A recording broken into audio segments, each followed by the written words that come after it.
We have to start supporting ourselves. We have to add value to our content.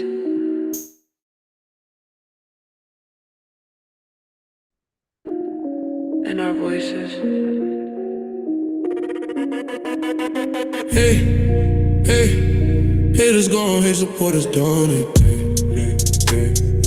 Haters gone, hate supporters done it. Support me at home, don't support one of them clones. I'm really one of them ones. I'm really in my they dumb. Cash app, $sign on box rhyme. Hey, hey, hey, hey. Haters gone, hate supporters done it. Hey, hey, hey, hey. Haters gone, hate supporters done it. Support me at home, don't support one of them clones. I'm really one of them ones. I'm really in my they dumb. Cash app, $sign on box rhyme. I'm really real one of them. I'm really him, I'm really out here standing on 10. Like and subscribe, thumbs up the video. I'm really real one of them. I'm really him, I'm really out here standing on 10. Like and subscribe, thumbs up the video. Haters gone, hate supporters done it. Haters gone, hate supporters done it. Support me at home, don't support one of them clones. I'm really one of them ones. I'm really in my they dumb. Cash app, $sign on box rhyme. Haters gone, hate supporters done it. Haters gone, hate supporters done it. Support me at home, don't support one of them clones. I'm really one of them ones. I'm really in my they dumb. Cash app, $sign on box rhyme. I'm really real one of them. I'm really him, I'm really out here standing on 10. Like and subscribe, thumbs up the video. I'm really real one of them. I'm really him, I'm really out here standing on 10. Like and subscribe, thumbs up the video. Haters gone, hate supporters done it. Haters gone, hate supporters done it. Support me at home, don't support one of them clones. I'm really one of them ones. I'm really him, but they dumb. Cash app, $sign on box rhyme. Haters gone, hate supporters done it. Haters gone, hate supporters done it. Support me at home, don't support one of them clones. I'm really one of them ones. I'm really him, but they dumb. Cash app, $sign on box rhyme. Please don't hate on it. Please support on it, on it. I'm really one of them ones. I'm really him, are they dumb? Cash app, $sign on box rhyme. Cash app, $sign on box rhyme. Cash app, $sign on box rhyme.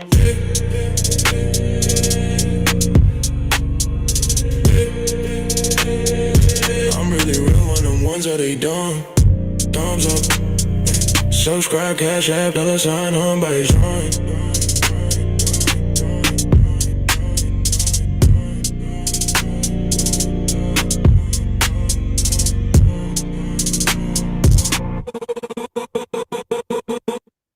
Yeah, as you can see in the thumbnail, this creep, this deleter, this man deleter has been outed, right, as an immigrant.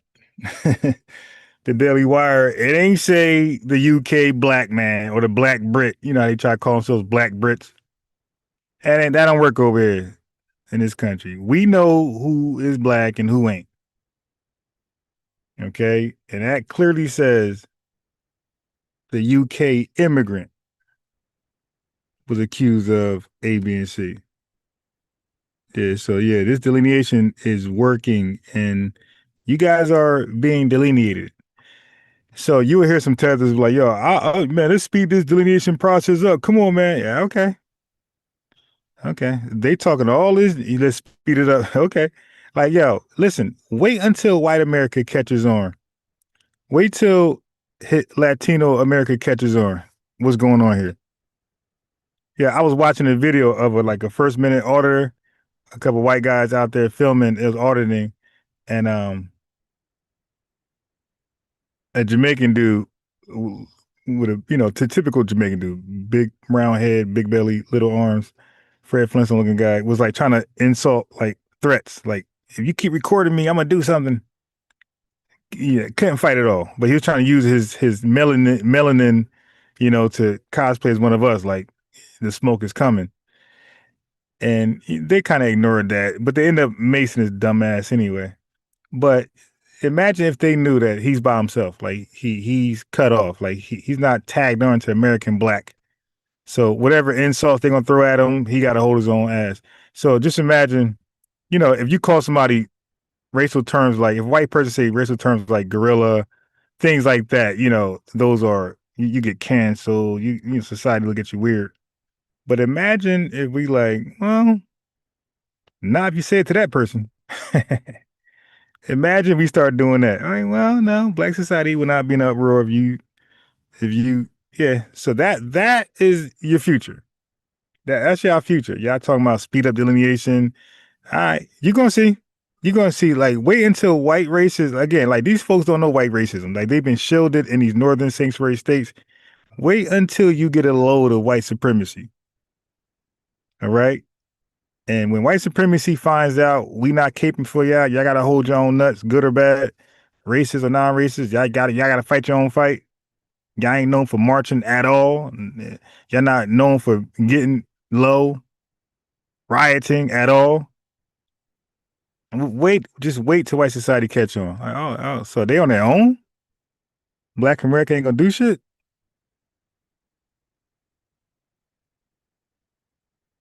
It's coming. And I'm telling you, we're not going to tolerate that. So you said it yourself, that you are here to be a disruptor, to cause chaos, and not align with what the foundational Black Americans are trying to do in order to build the soil that we call our own. So you said it out of your own mouth. We will never be allies, and your ass is on the menu. I'll land. Oh, that's what it means to get that whole foot and leg in that ass. How you doing, Blur? Would you mind answering the prompt? I'm unmiking now. I'm sorry. I said earlier I've had like 3 glasses of wine, so I'm a little intoxicated. Okay, so bear with me.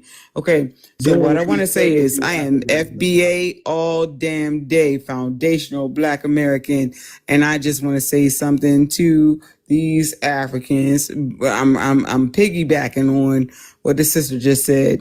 You are not gonna do anything over here. You need to learn our history. You need to see how we get down. We not letting y'all take over nothing. You're getting nothing here. Your time is up. Your lease is expired. Get about our space, get about our face, and get about our place. We not letting y'all copy us no more. We not letting y'all, like, we're gatekeeping. We're not giving y'all nothing. You think because you can walk around and put on your men walking around in apple bottom jeans and G-Unit t-shirts, do you think you can copy us? You can't. You can't. We are the blueprint of melanated people across the globe. This is what it is. You're not going to copy us, and you're not taking over nothing here in the US of A. This belongs to us, melanated Black people here. We are foundational. You will not come here and take over. I'm here to tell you, I would hold your hand, but I don't want to hold your hand because you've been holding monkey meat, okay? So I'm just going to tell you straight, you're not taking over nothing that's going on over here. You should research, dear Africans, research how Black Americans get down. We win every fight that we pick, okay? We may not win every fight, but we win the fights that we pick. And we picking this fight, and we picking it with y'all. It's up and it's stuck.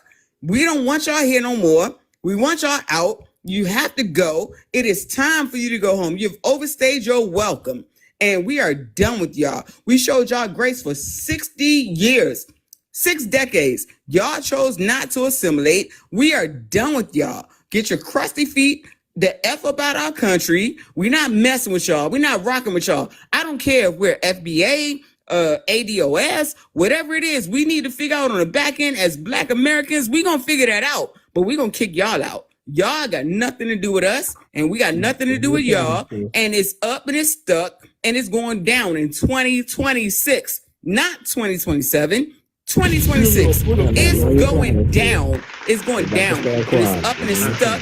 And we're not letting y'all come over here and take not one more iota from us. Not one you're more playing, thing so from let's us. start crying. Y'all had plenty of time. Y'all plenty of time. And we're done with y'all. Y'all told could y'all have shit after a assimilated while. and we Y'all could gotta have been stop. something great. But y'all chose something different. That's the bias in this space. Hold on. See, this what happens when y'all come up here. So my family have to get a little intoxicated to deal with y'all. Look, that's the only way I can understand y'all. That's sad. Is that normal? This the only time. Shut up. See, this is why I had to pour me a drink. Cause that's the only way I can understand some of y'all. I gotta be a little faded to understand some of this babble y'all be saying. But I know the Three Stooges want a rebuttal back. Yeah, I got it. Oh yeah, definitely. Like we know how it gonna go. So look, let me switch it up a little bit. Let me any mighty mo. Goddamn me, catch an African by the toe. Franco, there you go.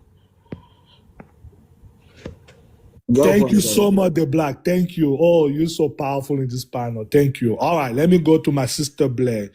First of all, you respect Love World panel by saying you're intoxicated, okay? I mean, you got to put respect to my sister Love World. I love this panel, okay? Don't come here and say you're intoxicated. Okay, let's get back to the topic. My sister Blair, Israel, the leader had people here, they're taking over. What are you going to do about it? Don't mute me. I'm listening. What you going to do about it? Israel is taking over. They're controlling your government. What you going to do about it? They're replacing you. What you Why? So let's talk about this right here.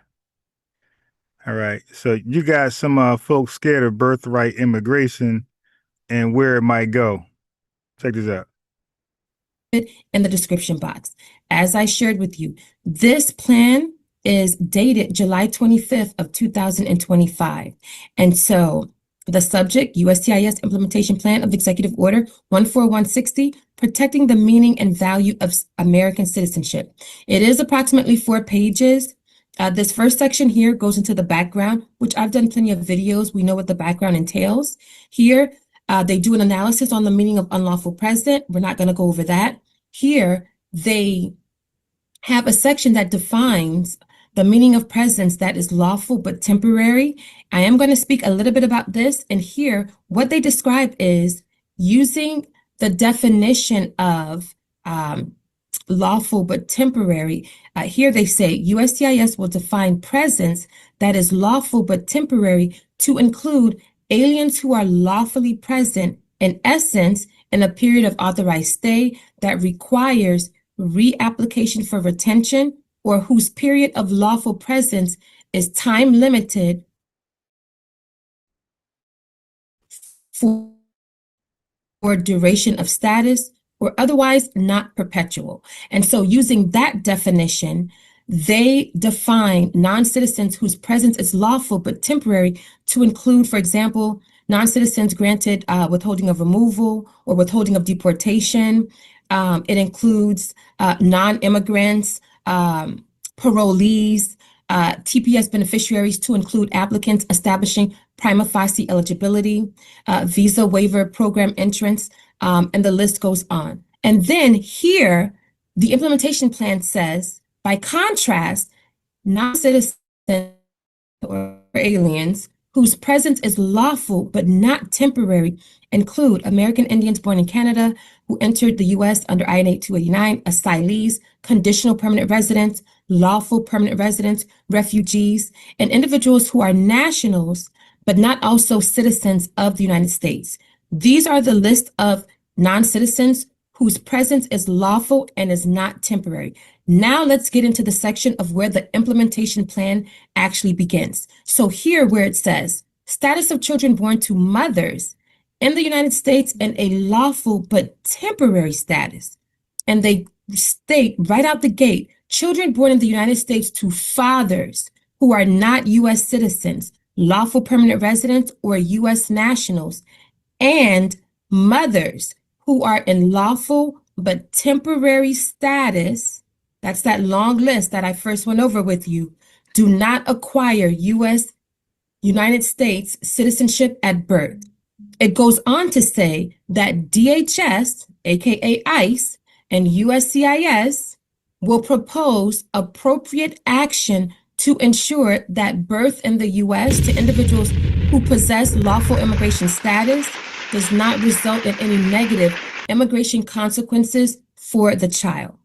Now, here's the meat of the implementation plan.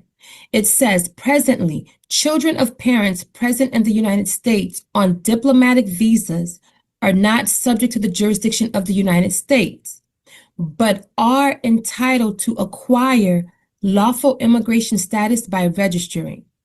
And then the memo, the plan, implementation plan, goes on to say, USCIS intends to broaden this practice to permit children of aliens that possess lawful but temporary status to register to acquire any lawful status that at least one parent possesses. And we're going to break this down. They go on to say, this section of the Code of Federal Regulations addresses the existing population of children whose situation is most closely analogous to the alien children of mothers in lawful but temporary status, as it governs the provisions of status to children of foreign diplomatic officers born in the U.S., but not subject to the jurisdiction of the United States. And then lastly, it says to fill any regulatory gaps before such proposal could be implemented, the department will propose enforcement against such children. Let's travel up a little bit to this first sentence here. Children born in the United States to fathers who are not United States citizens, lawful permanent residents, or U.S. nationals, and mothers who are in lawful but temporary status do not acquire United States citizenship at birth. I'm going to stop share here and let's break this down. So the provision of the implementation plan that I read to you, that was highlighted in the different colors, according to the government's implementation plan, specifically as it relates to how would they put this, children who don't have a father who has U.S. status or lawful permanent status, or a mother who has lawful but temporary status, how do you put this in actual practice, right? So under this implementation plan, the situation for children born to parents with no legal status, meaning unlawfully present, is handled differently than for those with temporary status. And so, unlike children of parents with temporary visas, who the implementation plan proposes to have a provision that allows children born to parents with temporary status, they propose a plan that allows these children to register to match their parents' temporary status. Now, children born to parents with no status, meaning no lawful status at all, they don't have anything to inherit or to register for. And so this implementation plan, if the government prevails based on this plan, the proposal basically states that if the mother is unlawfully present and the father is not a U.S. citizen or a green card holder, the child will not acquire citizenship at birth. Now, because there is no underlying lawful parental status to copy, this child or infant would effectively be considered unlawfully present from the moment that the mother gives birth. Now, the implementation plan, as I just read to you, it does provide for some sort of safety net, and that is, in the plan, the portion I highlighted in red, the government proposes to address the immediate crisis, if you will, that could occur of having all these newborns or infants that have no legal right to be in the country.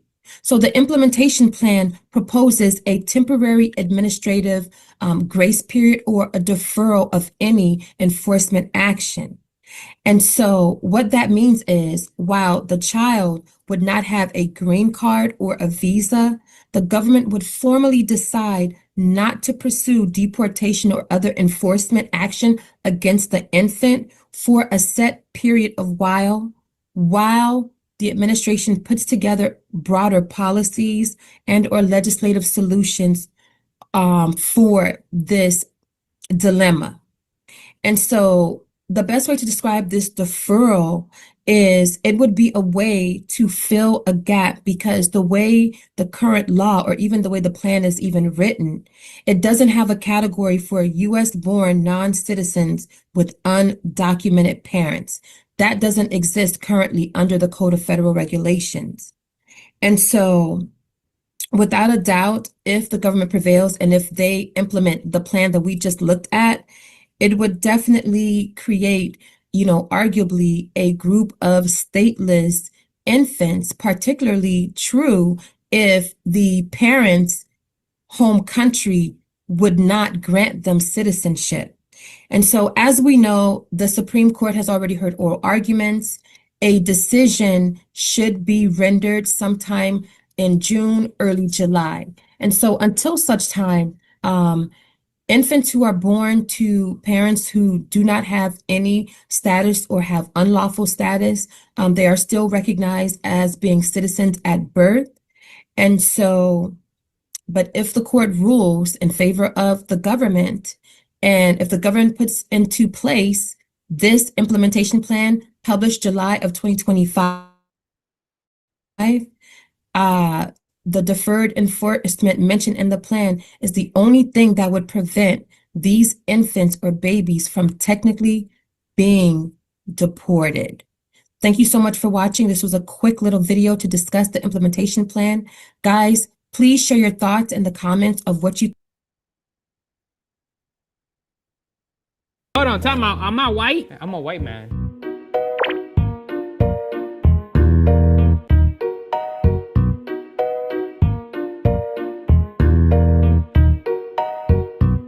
My parents are both from El Salvador. My mom is from the capital, and my dad is from a place called Santa Tecla. I'm from the Dominican Republic. My parents are both Mexican. My dad's from Mexico City. My mom's from Macujuca, Puebla. I'm fourth generation Mexican American. I was born in St. Louis, Missouri, but my parents are both from Colombia.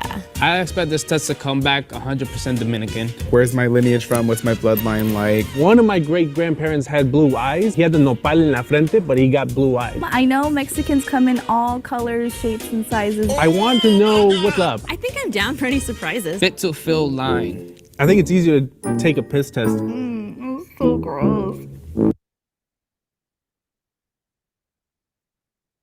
Everyone, I'm Kasha. I'm a population geneticist with 23andMe, and I work on all things ancestry related. Here to talk to you guys about your ancestry results. Woohoo! Maybe we'll start with ancestry composition. You have about half of your DNA looks like it's Native American. Woo! You also have European, so about 40%, but most of that looks like it's coming from Iberia, so that's Spain and Portugal. Portugal, España. 1% Ashkenazi. So that means I'm Jewish, yeah? Wait, but 1%, does that make me like enough? No, that probably is like a little flash in the pan. Got a little bit of sub-Saharan African, like 3.5%. Yeah. Boom. I wasn't expecting to see that. Did you have any idea? No, I had no idea. That's beautiful. So if you look at about half of your percent. Yeah. Flash in the pan. Got a little bit of sub-Saharan African, like 3.5%. Yeah. Boom. Uh-oh. He got sub-Saharan African. He's African, nigga. Stupid Pan-Africans. I wasn't expecting to see that. Did you have any idea? No, I had no idea. That's beautiful. So if you look at about half of your DNA is European, a large chunk of that is Iberian, so that's Spain and Portugal, as well as 1% Ashkenazi. What's that? You're Jewish, honey. You also have a large amount of Native American ancestry. Looks like about 36%. That's so cool. I mean, it's pretty much in line with what I thought. My grandfather was always very proud of our Spanish heritage, but I knew there was definitely some indigenous blood on both sides. So that's so cool to see it like broken down that way, though. Let's go ahead and take a look at your ancestry composition report. Oh my God. Yeah, so you see, they largely white.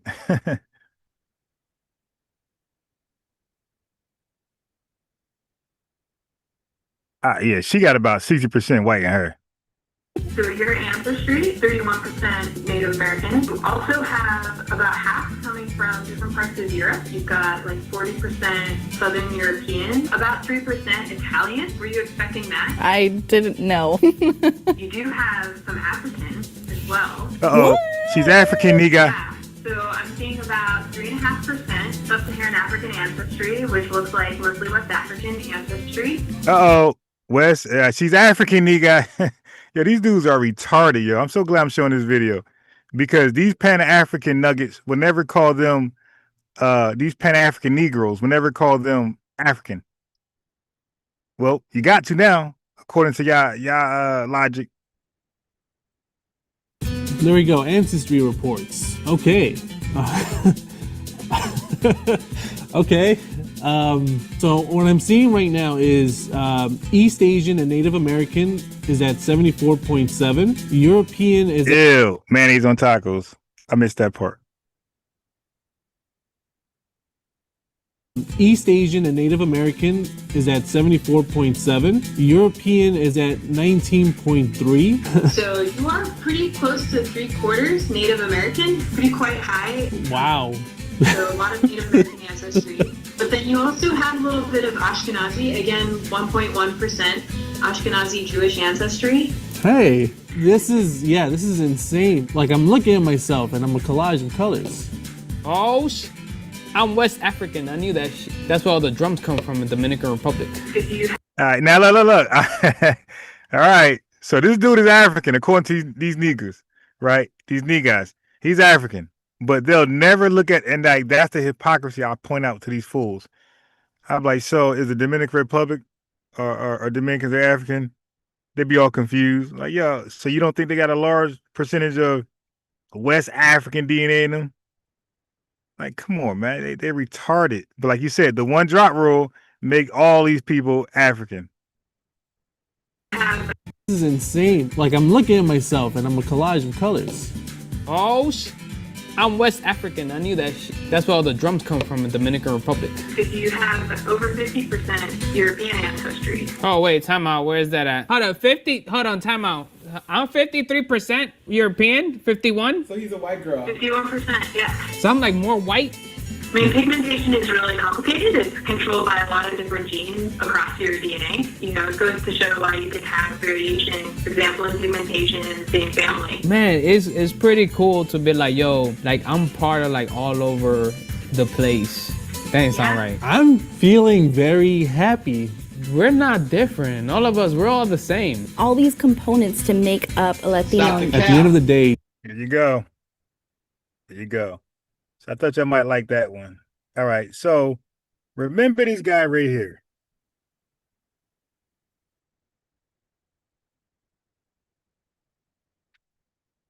Who remember this? Who remember this story?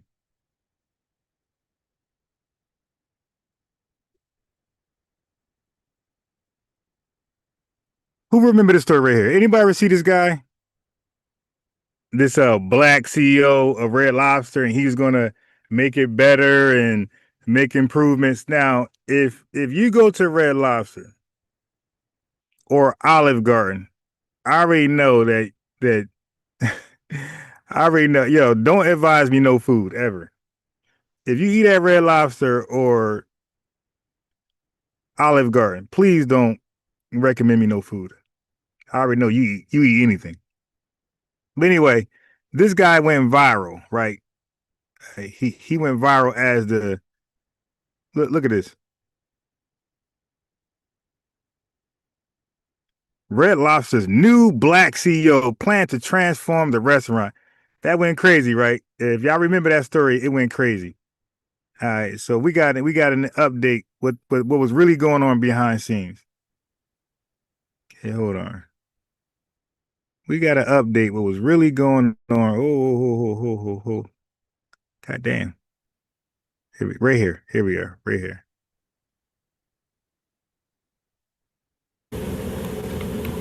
How's everybody doing today? This is Attorney Antonio Moore coming to you from Tone Talks. Wanted to come to you real quick on this Red Lobster CEO. What we're finding out now that Red Lobster actually is flopping. They're closing more restaurants. They're using old strategies that he said didn't make sense before by the math. And we're finding out that what I believe happened was private equity, which are like vultures in my view, vultures over multiple types of businesses, particularly you see it with restaurants, basically took this African man, painted him like he's American citizen of slavery or a black American, and you guys ate it whole under the idea that he's some kind of... So this dude wasn't even FBA family. This was an African man who white racist millionaires had put in front of the black community as an FBA. Hey man, go back to Red Lobster. FBA is ran by a national CEO, FBA, and yeah, man. So support black. Go back to Red Lobster. This was an African. Over multiple types of businesses, particularly you see it with restaurants, basically took this African man, painted him like he's American citizen of slavery or a black American, and you guys ate it whole under the idea that he's some kind of like entrepreneur, I guess, or like a singular man starting a multi-million-dollar restaurant. He was a mascot for private equity, and I'll explain to you in a second why private equity is destructive to business, and in no way should black folks be the champions for private equity. And what this man represented was a long con on black aspiration, and y'all just shared these damn articles like he was the next thing coming, and now we finding out that the business don't make sense. Red Lobster went bankrupt, and now CEO Damon out of Malikian is bringing it back. And at the time, I just thought it was just the oddest thing, the way that they were able to use him looking like a black American and being this idea of ascension to get free marketing. And they were nothing more than private equity. It wasn't even like this was actually a family-owned business, let alone a ADOS black family-owned business, his own ADOS black family-owned business. But you guys digested it like that just because they used the words and letters CEO. Goldman, I was at Brown playing football, and worked at Goldman for 4 years, and then worked at a private equity firm called TPG, and then went to business school, and then worked at a hedge fund here in New York. The reason I got into restaurants because I did a restaurant deal. We bought P.F. Chang's in 2019. Who was we? I worked for John Paulson, who's a famous billionaire investor in New York. His firm is called Paulson and Company. So I was working at a hedge fund, and we do a lot of things. The hedge fund's big. It's billions of dollars, and we do a lot of different things. But one of the things that we did that I suggested was to buy P.F. Chang's. It was up for sale. So I pitched it to the firm. They agreed, but I led the deal. This is 2019 now. So it was up for sale. It was, I thought it was an interesting thing. Good brand, great history, great product. I thought we could do a lot of new things with it. We could add delivery. We could remodel the restaurants. We could make it more interesting, make it more relevant, cooler. Right. And it was all going pretty well. How about cook the goddamn food? These guys put it in microwaves, you dig? All type of air fryers. No, how about cook? How about going back to cooking the food? I think that might separate you, right? When you look at restaurants like Benihana, like, these restaurants, they cook the food. Like we know the difference between cooked food and bullshit. That's why a lot of people like Five Guys, Chinese restaurants, pizza restaurants, because the food is cooked. It tastes differently when it's cooked in real time. All right. It don't taste the same when you just put it in the air fryer or microwave and all these shits they be doing at Red Lobster and Olive Garden. It tastes like it's the way it's prepared. Well, and then COVID hit, right, in 2020. Right. So my big restaurant deal, we put hundreds of millions of dollars into it, and it went south during COVID, like everything else. The restaurants were closed. So Just curious, how much was P.F. Chang selling for back then? We never released it, but there's an article that quotes something around 700 million. It's and coming here for us, my parents did a lot to bring us here. It's a very complicated, difficult process, and it took years, right? It took like 5 years for them to do that. So I think you should be saying that at a time like this. Well, it's there's different ways to immigrate. So this is a skilled visa, is what my dad used, and it's a legitimate process. It just takes a long time. Yeah, there's a bunch of tests. There's a bunch of. They don't care. You're a successful black man. You're too smart. They can get you out of here. So how did you get to Red Lobster? Red Lobster. So the P.F. Chang's deal went well, and it won me some plaudits in the industry. Because it was difficult, right? And we made it happen. And then after that, I connected with the folks who had lent money to Red Lobster before the company went bankrupt. So they were in line to own it coming out of bankruptcy. It's a group called Fortress. And so they asked me first to consult, to provide advice. Like, you just spent 4 years running a business that was in distress, similar to this. What do you think of this situation? So I was advising them at first, and then it turned into they asked me to come run it. Basically, I presented a plan. They were like, "We like your plan. Please come execute it for us." Right. So I took over as CEO coming out of bankruptcy in September. And that's what we've been doing. When I first heard that story, I was on the radio acting like I knew what I was talking about, and I was just like, I was.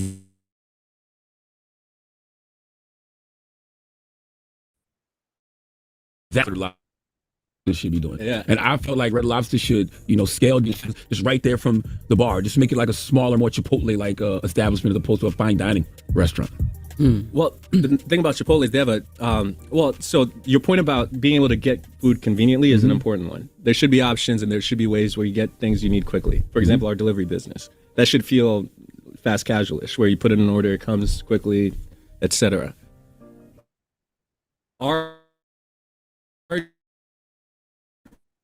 The way the company is set up has a cost structure that you can. Are you allowed to tell us the truth about the endless shrimp? Tell us the truth. It never was endless. It was endless. Put them out of business. So Then why did it come to an end? Look, let me say this. I can't get too much into it, but I'll say this.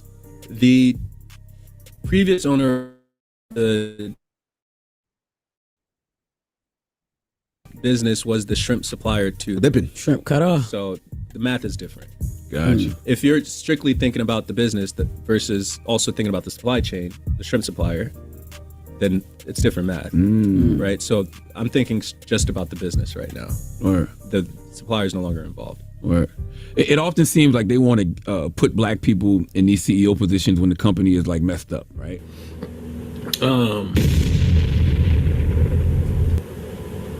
And then now what happens when it fails, we don't go back and litigate anything. I'm gonna go back and litigate it just to show you that it made no damn sense to celebrate this. And now that it's failed, how about we go back and say he don't know what he's doing? Red Lobster brings back endless shrimp even after bankruptcy claims. Red Lobster brings back endless shrimp even after bankruptcy claims. No. It's back, endless shrimp. This is a recent article. Red Lobster announced on April 20th that endless shrimp is making a limited time comeback after all you can eat special was removed. So they don't know what to do. So they just gonna throw slop back on the table because they called it basically a business proposal or a plan or marketing scheme that led to their collapse initially due to the numbers not making sense. And even this CEO, this 35-year-old CEO, what he said initially is when current Red Lobster CEO Demola Amadukin took over, he decided against the return of the popular menu item, claiming because I know how to do math. Well, tell me how you gonna bring it back now if you knew how to do math and it didn't make sense then? Well, you just trying to do anything because you never were the head of anything. You were a mascot, a marketing scheme to basically get free marketing from people like Charlemagne and the Breakfast Club, along with many other online forums, and to paint this thing as some kind of aspirational achievement that it never was. And when I say this thing, this idea that Red Lobster CEO was a 36-year-old black person, we're not going to deal with him not being black American, but we're going to just paint him that way and throw it on the table, and then y'all will start posting all kind of stories and go eat there because you want to see somebody succeed that looks like you. That's not how group identity works at all. Iconic seafood chain Shutter Stores faces fresh bankruptcy risk. Closure and rising seafood costs put the chain's turnaround in jeopardy. March 28, 2026. So we never go back and litigate. Where is the interview from Charlemagne asking this man why he failed? Explaining to this man, you don't know how to do math, right? Because you said that endless shrimp don't make sense, and now you're doing endless shrimp again. But you weren't the CEO. Why did you sign up for private equity that destroys business instead of creates it? In my view, that's what they do. They are vultures of business. You see it with so many different companies. Panera, they come in, they rise the prices. Let me explain so you understand a little better. Private equity firms often harm restaurant chains by loading them with debt, selling off assets, and aggressive cost cutting to maximize short-term profit. So the private equity group that came in and bought Red Lobster through this mascot, this Lady Eloise type character from Boomerang, and told y'all he run the company.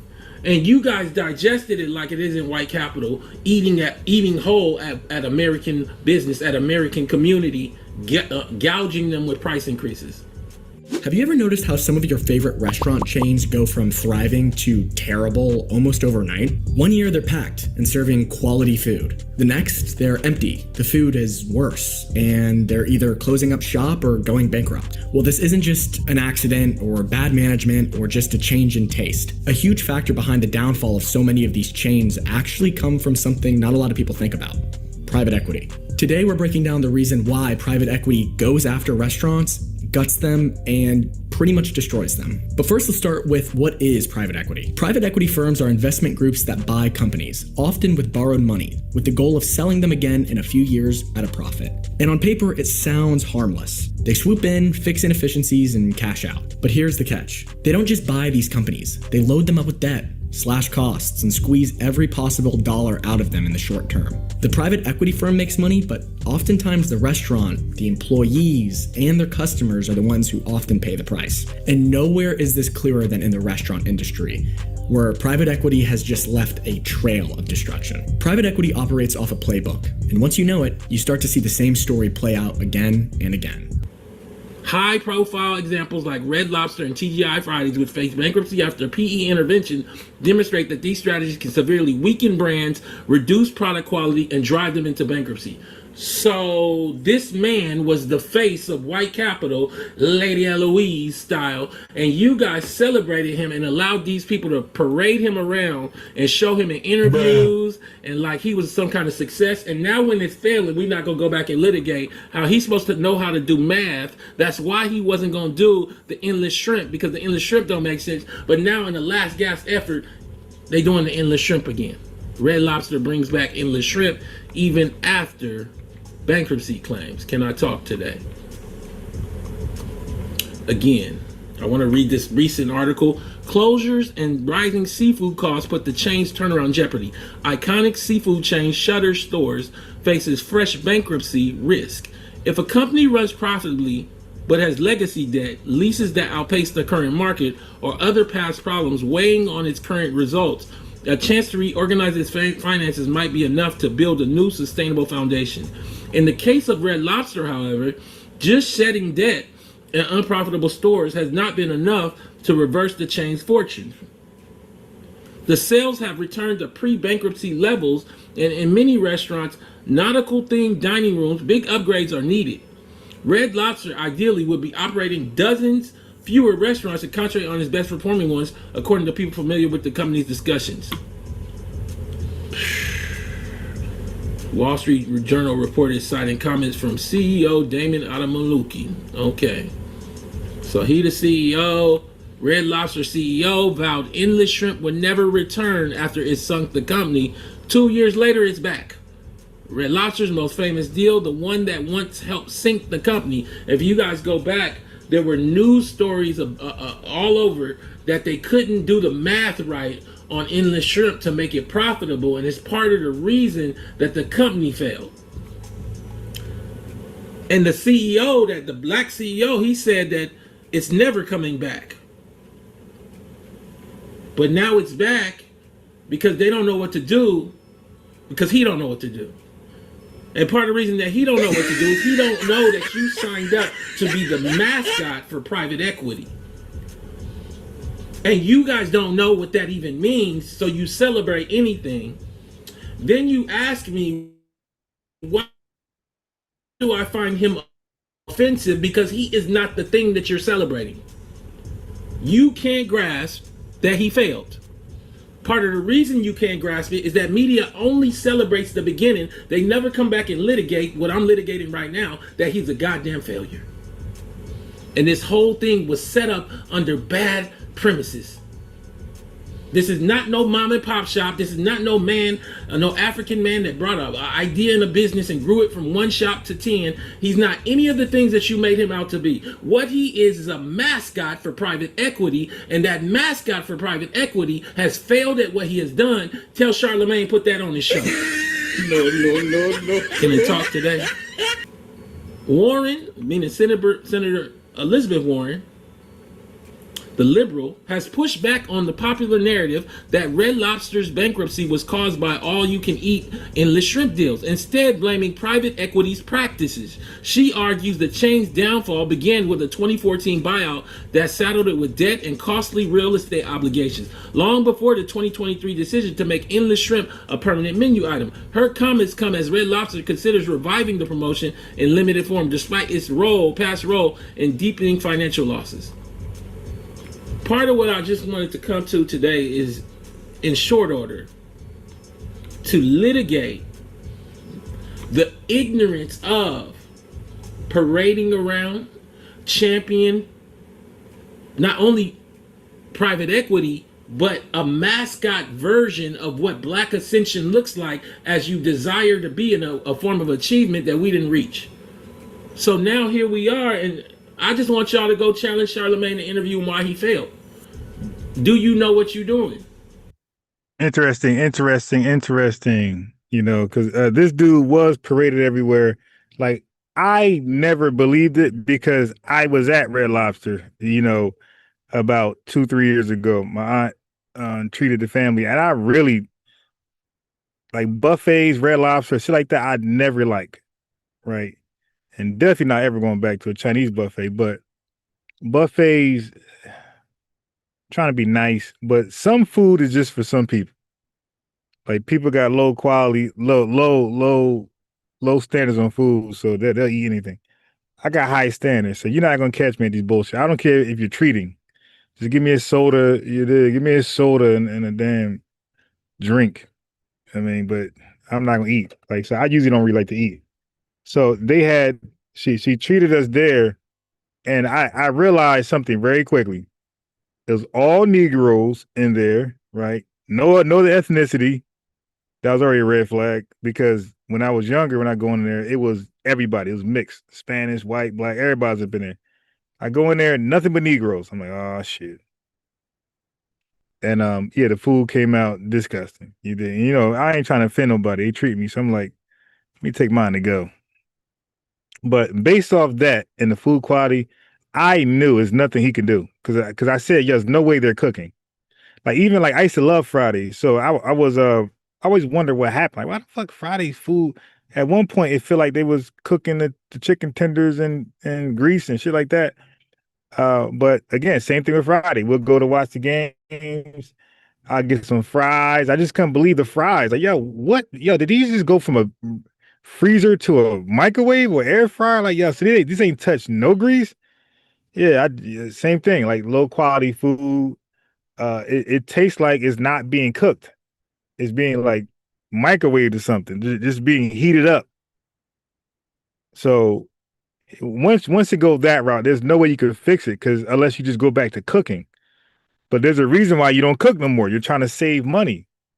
So you're not going to go back to cooking and lose money if you're trying to save money. So the Red Lobster finesse, I never was one of those like, oh, I got to go back. I knew once you go away from cooking, you ain't going back to cooking.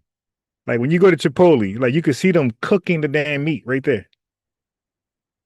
You feel me? That's why I eat like shit like that. But yeah, if I see you, that's why, you know, if I at least see you cooking, that's a good start. I might patronize. There's a fish store in Plainfield that's called Amazing Taste by a brother in there, and I went in one time. I went in there just for like a squash pie, bean pie. I didn't even go there to eat. But when I seen like the mac and everything, I like, oh, they actually cook. I was like, they actually cook. So I was like, I didn't even go there for that. But it looked so good. I'm like, give me that right there. They gave me some mac and collard greens. That shit was slamming. But that's what happens when you actually cook. You're going to make money. Like, these desert places, look, you make a few pennies here and there, but you'll never have dedicated, supporters and clients. People that really cook they're gonna always be in business because people love people who cook. Like those steakhouse hibachis where they cook in front of you, flip the meat around. People like they cook. The bottom line, you cooking, you're gonna make money. You ain't cooking, you ain't making shit. That's the bottom line. All right.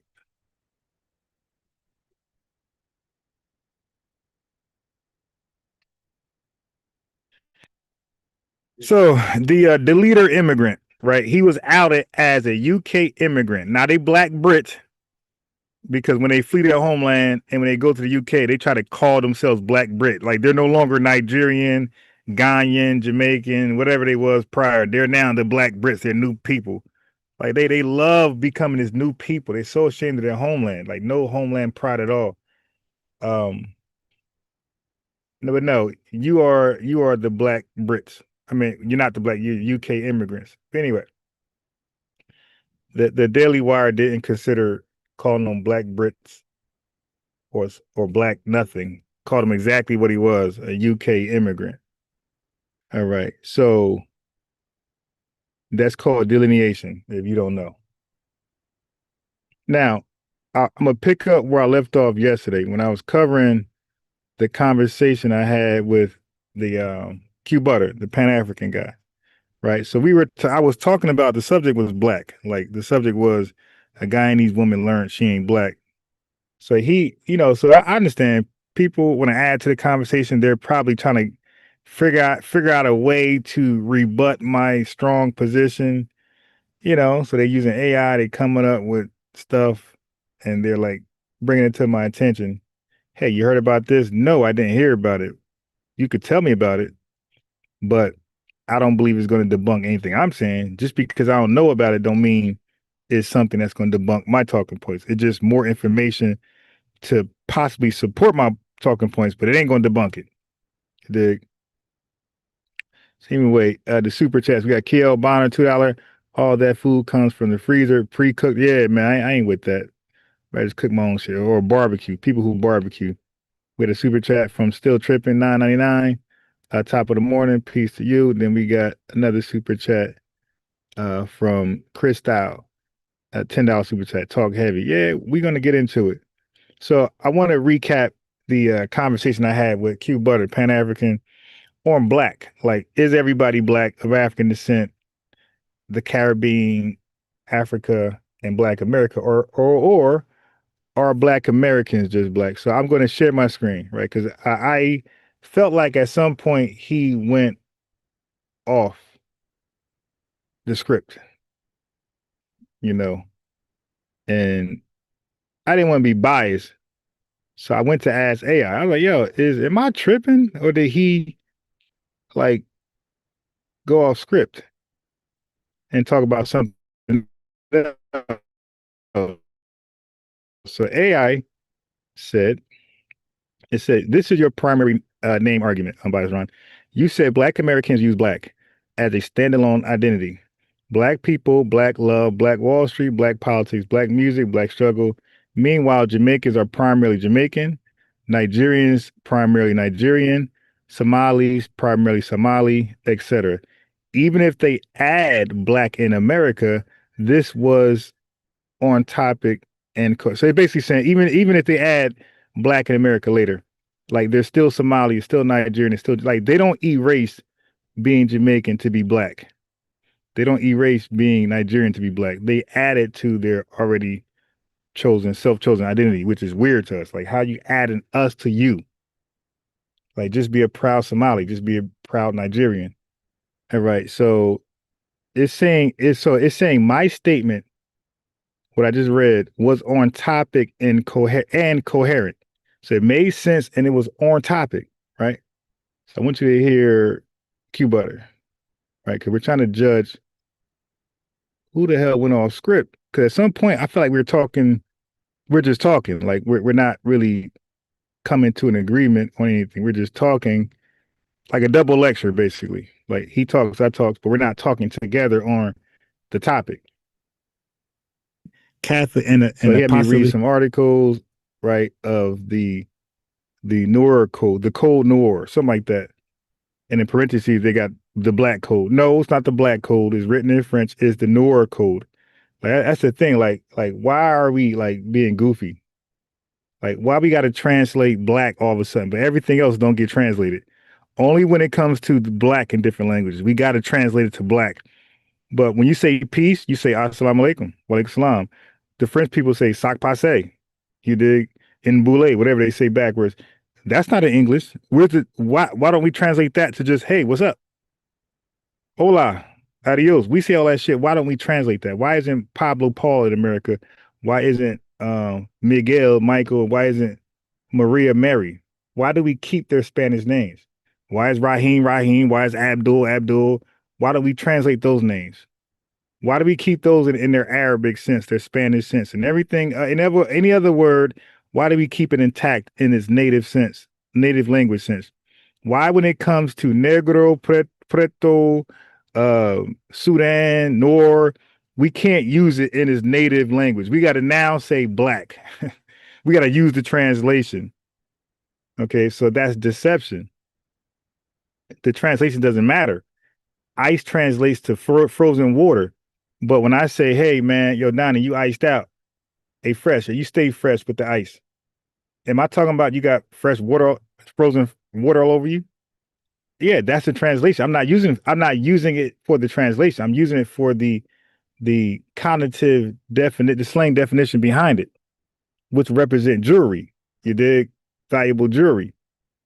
So why when a white man say somebody's negro, oh, the translation is black, but that's not how he's using it.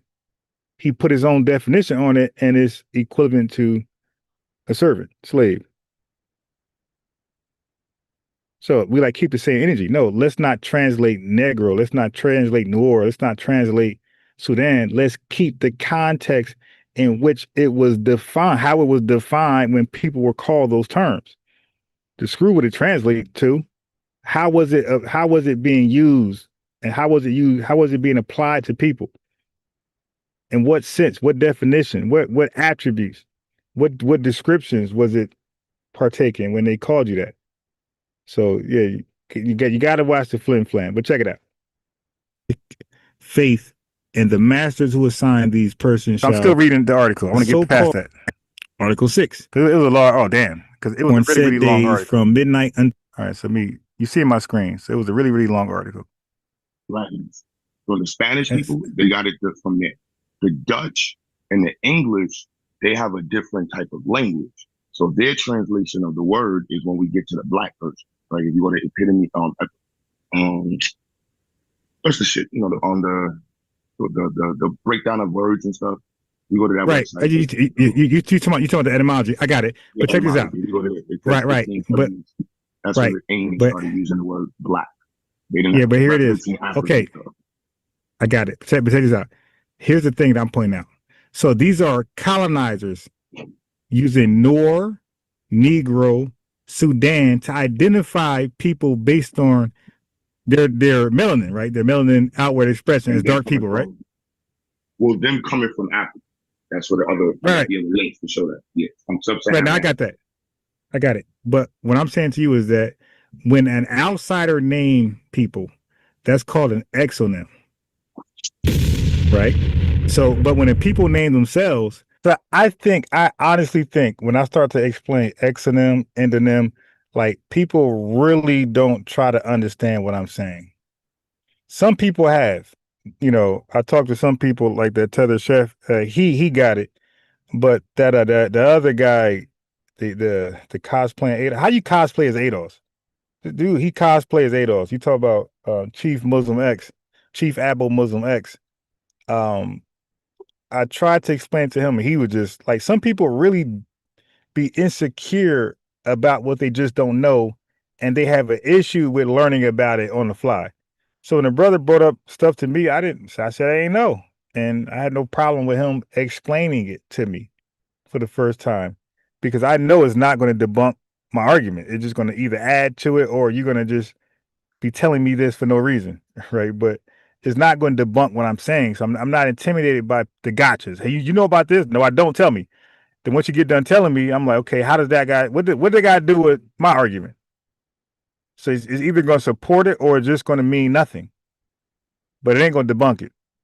And that's why I put this whole conversation in ChatGPT, and I look like him, okay, for lack of a better word. Check this out. That's called an endonym. So when outsiders name you is usually and normally, and we know for a fact this is the case where it's disrespectful, degradable, where they're lowering, they're making you inferiors, right? Inferiors to themselves. They're not naming you as their peers or their equals. They're naming you as your inferiors, right? So that's called an exonym.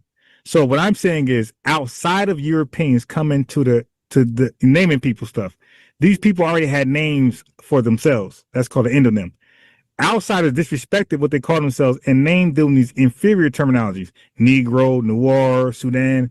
They did that. That's disrespectful. Now, the people rarely ever adopted those names, right? Because we know Haitians as Haitians today. We don't know them as Noir. The only people who took the outsider name, the derogatory name, and kept it that I know of, current research, are Sudanese people. They're the only people who are running around with an exonymic name from the colonizers, which was the Arabs. But everybody else ignored the Arab. Everybody else had ignored their exonymic names, and they stuck with the name that they chose for themselves, right? So that's why you have Igbo. Well, I understand what you're saying, but it depends. And yeah, I really just wish that people just ask me, what do I mean by exonymic names, endonymic names? Because I really don't believe they understand. I think the ego steps in and they don't want to ask, but it makes the conversation harder because they're going to say things that I already covered and I got to cover it again. Like, yeah, I understand they said that, but that's an exonym. That's not supporting your argument. That's supporting my argument that when it's an exonym, that's a colonized name that you accepted. No, that's not how life works. You don't accept your colonizers. Nothing. Definitely not name. Because you still have the sub-descriptor. So a white person from Jamaica would not be a black person from Jamaica. So you would call them white in Jamaica. If you were in Puerto Rico, a more white person in Puerto Rico will be related to Europeans, and the darker one will be related to Africans. You're still going to have that split in certain areas, in certain countries. Right, I got you. But those are still exonyms, right? These are not endonyms. These are outside colonizer labels, right? And that's why I told the young man, I said, when you say black, you're using it from your colonizer's lens. I said, but from the tribes, the Haitians, the Jamaicans, from their perspective, they didn't use colors. They used Jamaican, Haitian, Igbo, things, Nubian, Kushites. They use things like Kemet. They use things like that. They didn't use colors. It was colonizers who defined who they believe they're inferiors by color labels. That is a colonizer or enslaver practice. That's not an indigenous. I mean, that's not. Got it. But that's two different. That's only to me. That's two different conversations. Because it's really not because it circles back. You familiar with this lawsuit right here? Okay, so he said that's the thing. Like I said, I don't believe people are hearing me and responding to what I say. I think they just sometimes, I don't know, man. I'm trying to be respectful, but I think they just don't understand what I'm saying. And instead of trying to understand it, they'll just move on to something else that they're familiar with. All right. So we're going to talk about this now. This is Felix versus State. This is in Alabama. I believe this happened in 1851. 1851. I got it. So this is before Dred Scott, Biddy Mason. I got it. 1850. Okay. So what about this case? Let's look at it. So this one defined, because there was an argument over that. And this one's a defining point in America for the word. The example part indictment for stealing a black horse. The animal is necessarily mentioned, but the color need not have been stated. Yet, if averred, it becomes a matter of description and must be proven. In the case before the deceased is described as a free Negro. The word Negro meaning a black man. You see, family, you see that? The word Negro means a black man. No, it does not. Negro is pointing to a black man. When you say, hey, Negroes for sale, you say, hey, what's a Negro? You got to point to us. It don't mean that. Negro is a derogatory term that white folks named us. Okay, that's their exonym. They named us Negro because they felt like we were inferior. So you got to add that in there. Negro means an inferior, deserving of servitude black man. Right? We're saying black now, but we weren't called black then. But they're pointing to us like, though, that's a Negro. That guy right there with the dark skin, that's a Negro who deserves servitude because he's inferior. And his skin color makes him inferior. So that, you got to include all that. Descended from the black race of Southern Africa. This is established to this day as the defining of what a black person is in America since 1860. Okay, no. Listen, I hear you. I'm not disagreeing with that. I know that white people have their own definition of black. That's why I mentioned the Portuguese. I'm okay with the French. I'm okay with not just white people, Arabs, colonizers, oppressors, and slavers, period. I'm with that. But what I do is, this is a fact. In 1960, black Americans were the only people on earth to turn a derogatory word, exonym, into an endonym. Use it. So ChatGPT want me to be more technically correct. So we're the first people to do it, right? Because it's saying, well, technically tethers came behind you in a barge or stuff. So you ain't the only people. Only means you said it, nobody else said it. So it's considering the cosplaying. It said, ChatGPT saying unbiased wrong. Although they're cosplaying when they say it, they're still saying it. So you're not the only one saying it. So I'm like, oh, okay. So technically we're the first ones and we should be the only ones. This is what I should have said. We're the first ones and we should be the only ones because it only applies to us and as a standalone primary name for our ethnic group. So ChatGPT wants you to just be more politically correct. He's like, all right, whatever. The same word erased the negative connotations and add a positive connotation. So we were the only people on earth to take these racial labels and make them positive, only in Black America in the late 1950s, early 1960s. And we defined Black as beautiful. Even Dr. King is on record connotation to recognize Black as always being established something to equate with evil. Like I can pull it right now. Dr. King. Yeah, family, if you're just walking in, like the video so we can get more folks in here and possibly get some folks that has oppositional views to call in, I love having these discussions because I learn more and it strengthens my argument. It doesn't weaken my argument. So these discussions with these guys, it strengthens my argument. It doesn't weaken it. Like it makes me double down, triple down, quadruple down. You dig? Was repeating the earlier connotations of Black, evil, blackball. He went through the whole thing. But he said, today we are taking that word and making it something different, positive. And he said, so today I'm not those earlier connotations on Black that was across the world. He said, today I'm Black and I'm beautiful. So this is called an endonym. So people have the right to come up with words and place their own definition. This is what we did, only in America. This did not trend in Jamaica. This didn't trend in Haiti. This didn't trend anywhere Africa or Brazil. They stayed calling themselves what they call themselves. In America, we're the only people to take a derogatory exonym and make it a positive endonym and redefine it. And so much so that Black in America is not an adjective. Black in America is a proper noun. Right? It's not a descriptor. It's actually what you are. And we defined it. We said, hey, this Black, the definition evolved, obviously. It evolved because we got Prince, who's light as a Chinese person. He's not dark skinned. So for us, Black ain't built on color, like the way the Europeans and everybody you name, everything read so far. All these people based Negro, Noor, Sudan, they base all that on skin color. Even Brazil right now has a color caste system. So color labels have always been synonymous with like your skin tone, your outward expression.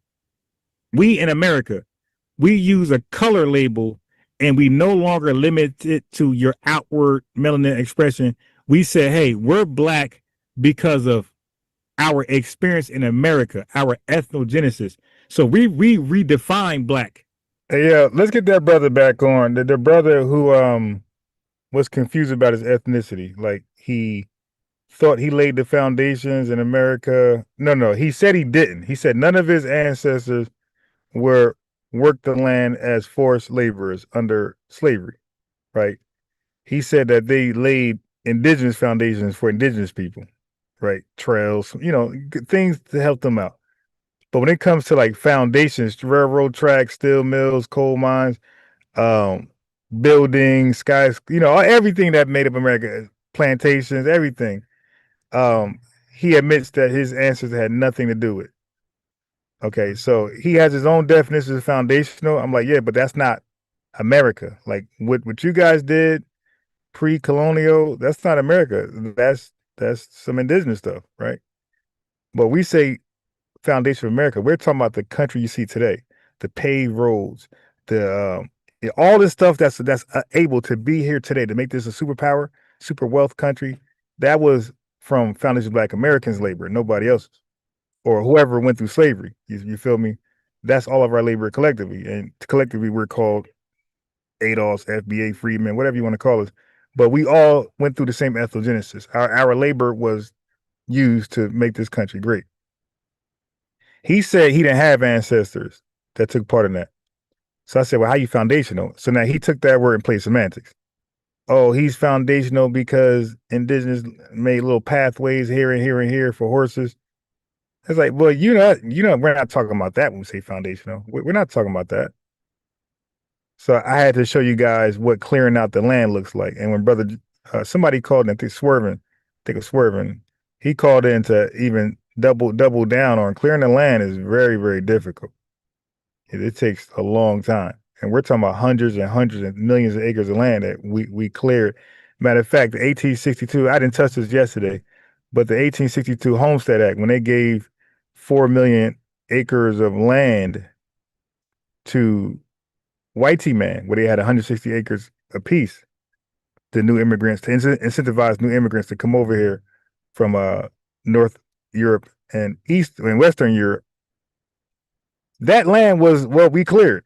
So we cleared the land and we didn't get 1 acre from it. And they gave that to the whitey man. So during the Civil War, when they begged on us to help win it, we negotiated for 400,000 acres of land. For certain people, certain individuals that took part in the war or arranged it to help win, and that would have worked out to 40 acres each person. Right. So that's some of the land that we cleared out, and they reneged on that. And matter of fact, that 400,000 acres of land would be coming from the Confederates. It was land that was owned by Confederates. That was going to be forged to us. Okay. And you know the history of that. That got overturned and we never got it. So all the millions of acres of land that we cleared, we didn't get 1 acre. Right. So yeah, man, it's deep, but that's called clearing the land. That's literally clearing the land is literally the foundation of the infrastructure that we know as today of America today. I said today 3 times. That's it. That's called a duplicate word. Erase 2 of them. And even though the world still resented it, like you'll see, as a matter of fact, somebody pointed out earlier, if we got relatives that's in America, first of all, I speak to my aunt every day. I spoke to my aunt today earlier, right? We got 2% indigenous in this. She told me that today in the text. So my aunt is 70. She'll tell you that when we started to take on black people, older didn't like it.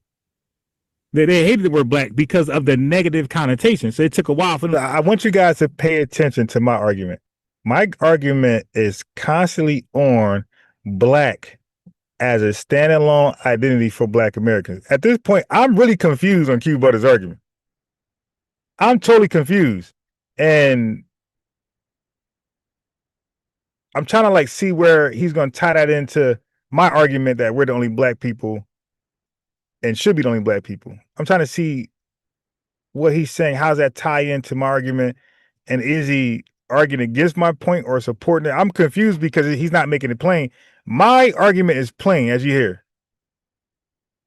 I'm talking about how we are black Americans, as an endonym. I'm making that really clear. We named ourselves black. I'm confused on Q Butter's argument. And I ran it through ChatGPT so they could try to clear it up. Like, what was his argument? And ChatGPT responded. So we'll read it in a second. To embrace it. So it was being redefined. It was becoming an endonym. So people still seen it as a taboo label associated with evil, inferiority, slave, and things like that, the way the European marketed it as. But we, throughout our time, throughout our music, throughout our black empowerment movements, we start to redefine black. And that did not catch on with nobody else outside of America. And even in America, we reluctantly took on black, but it caught on. Like I said, James Brown, Kwame Ture, Black Panthers, Black Wall Street, it slowly took on. Then we embraced it for 30 years. And then, the history of that with Jesse Jackson. So black became an exclusive ethnic label for people of that could tie their lineage to U.S. chattel slavery only in America. That's why Elijah Muhammad and other people started to use black. But like I said, but even after that, it evolved, where it became more exclusive, and nobody else outside of Black America called themselves black. They resented it because of its past negative colonizer death. All right, we got a caller in here. What's up? Yes, my name is Caller. Equal. Can you hear me? I see your mic moving, but I can't hear you. I can hear you. So if you can hear me, my phone is jacked up. Yeah, caller. I see your microphone activity, but it keeps acting up. I don't want you to see my face because I'm over here beat up. I see your mic moving, but I can't hear you. I can hear you. Okay, I hear you now. There you go. How you pronounce your name? Lena. Is this TT? This is Lena. Now is somebody else on the line too. Oh, I think I know what's going on. I gotta This connect is my my headset. first time Wait, calling how's up. that possible? It All right, does one it all the second. time. 1 second. That's why I can't Let me turn my never call headset in. on. Yeah, because how's that possible? Hold on 1 second. I heard the other lady too. I can hear you just fine.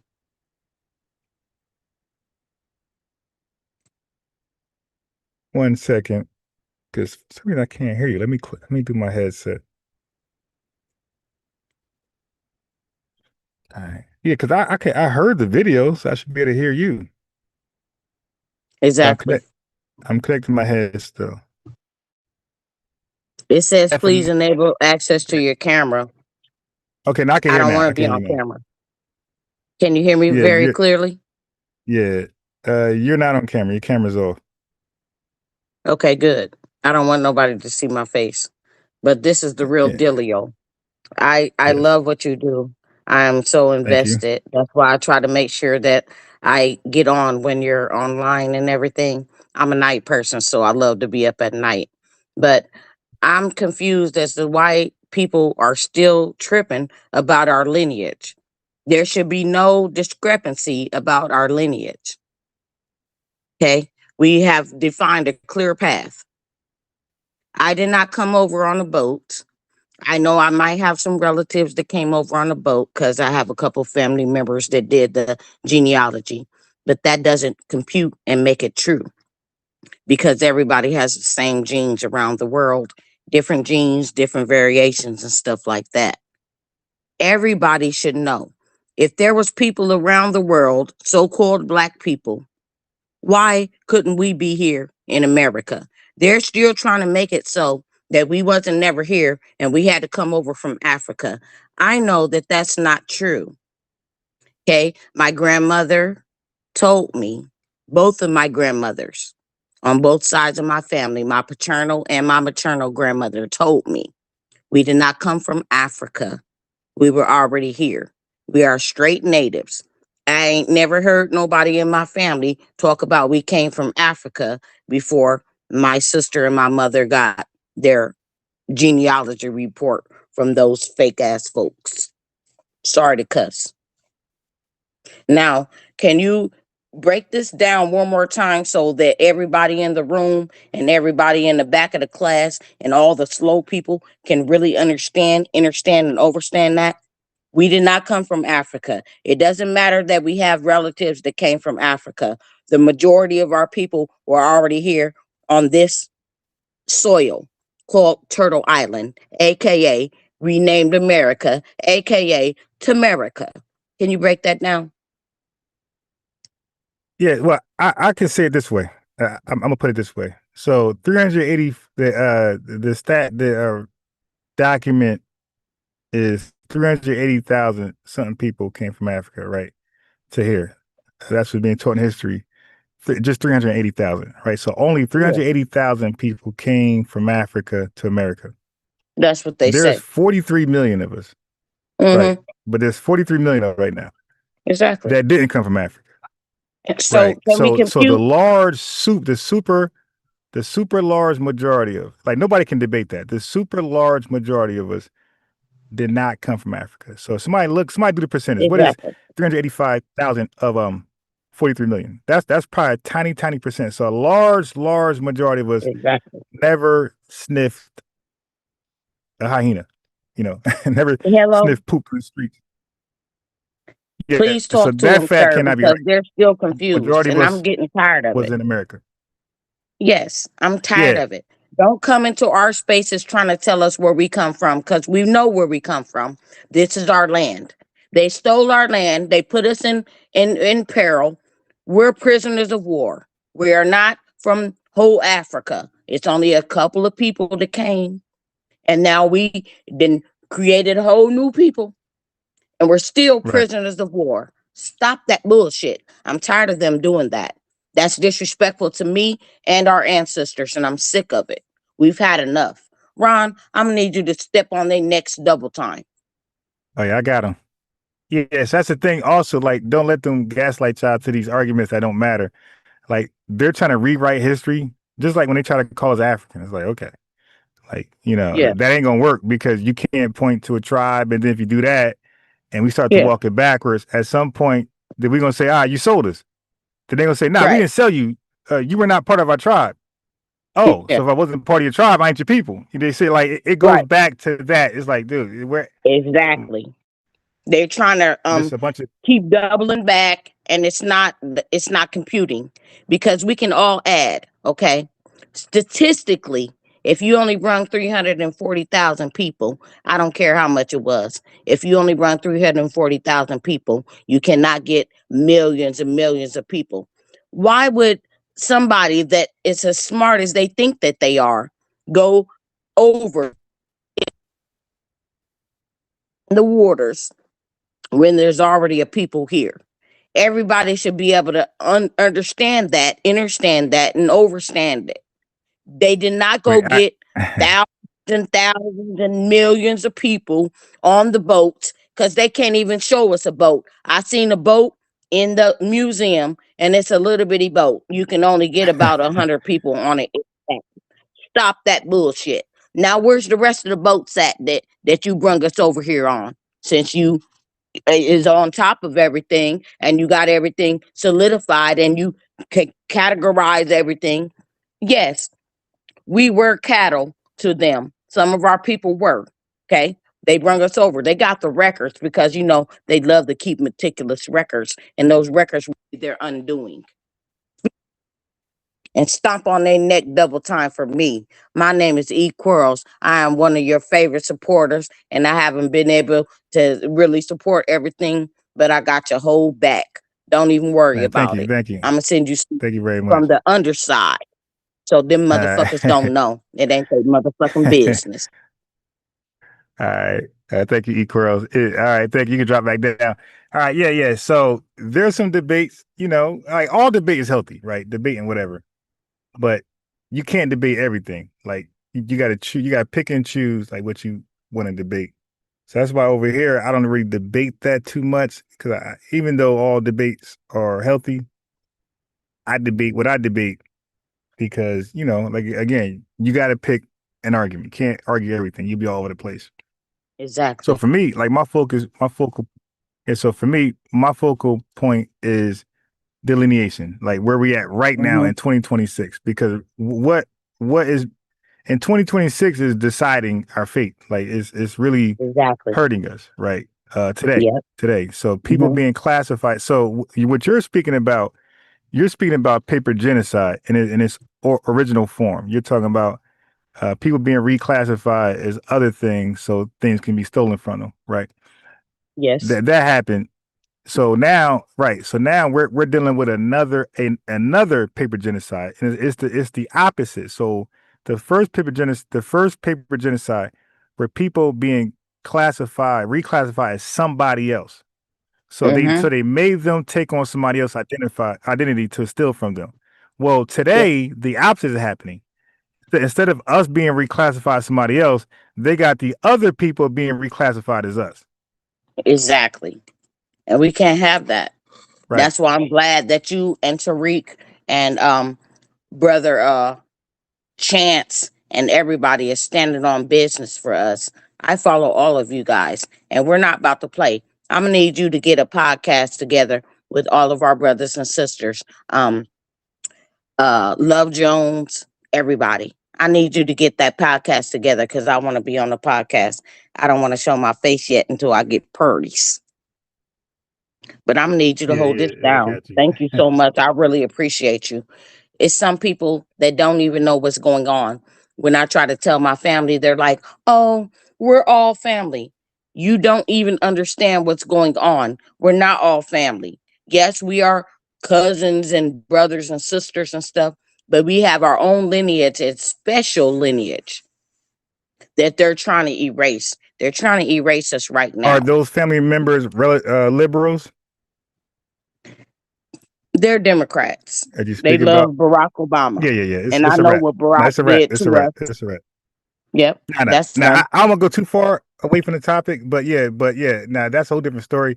But you got to keep that in mind. The people who you're speaking to, right, that you're trying to put on about what's happening with delineation.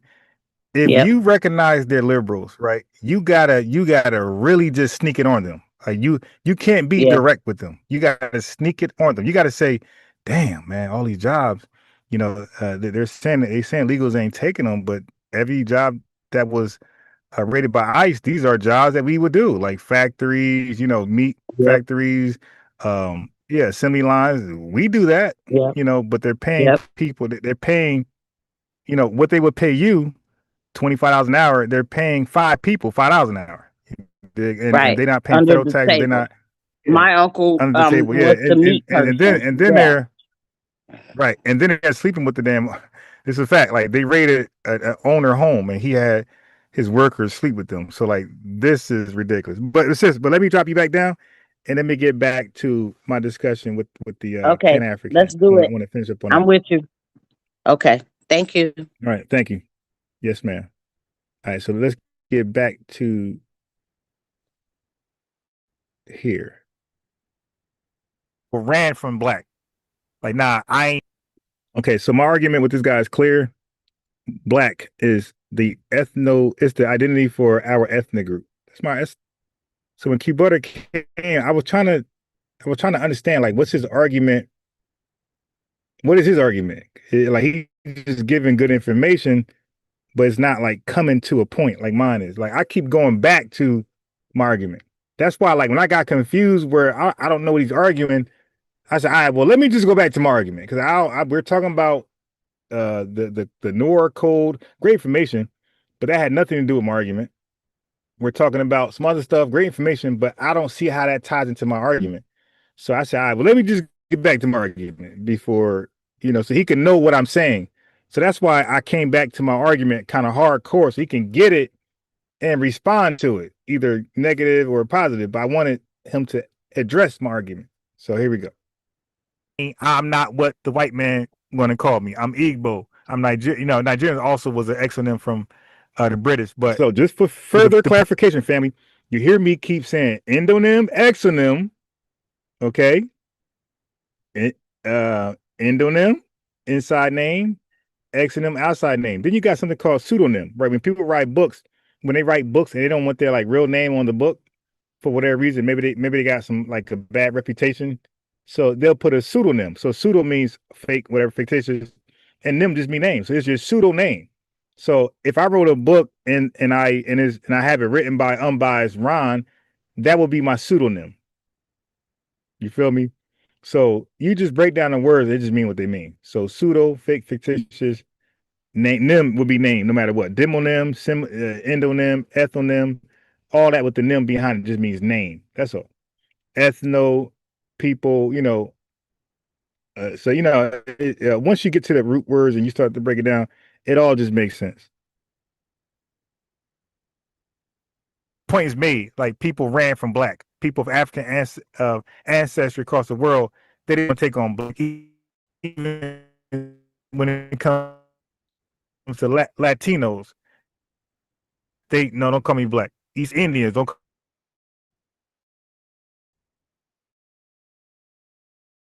me black because of the historical negative connotation of black. It's always linked with party, black men. We defined it years afterwards. We were the only people exclusively saying we're black and nothing else. Ain't no buffer, ain't no nickname. We ain't black African. You see where I got it, family? I got it right back to black. But damn. Somebody says, Southern Breeze said, give us the restaurant businesses and the tobacco, alcohol, and farming industries, including cannabis.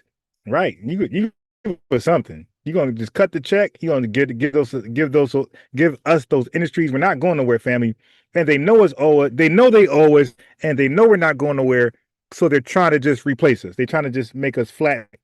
Let's include all these damn tethers, and y'all just tethers. And we don't owe tethers.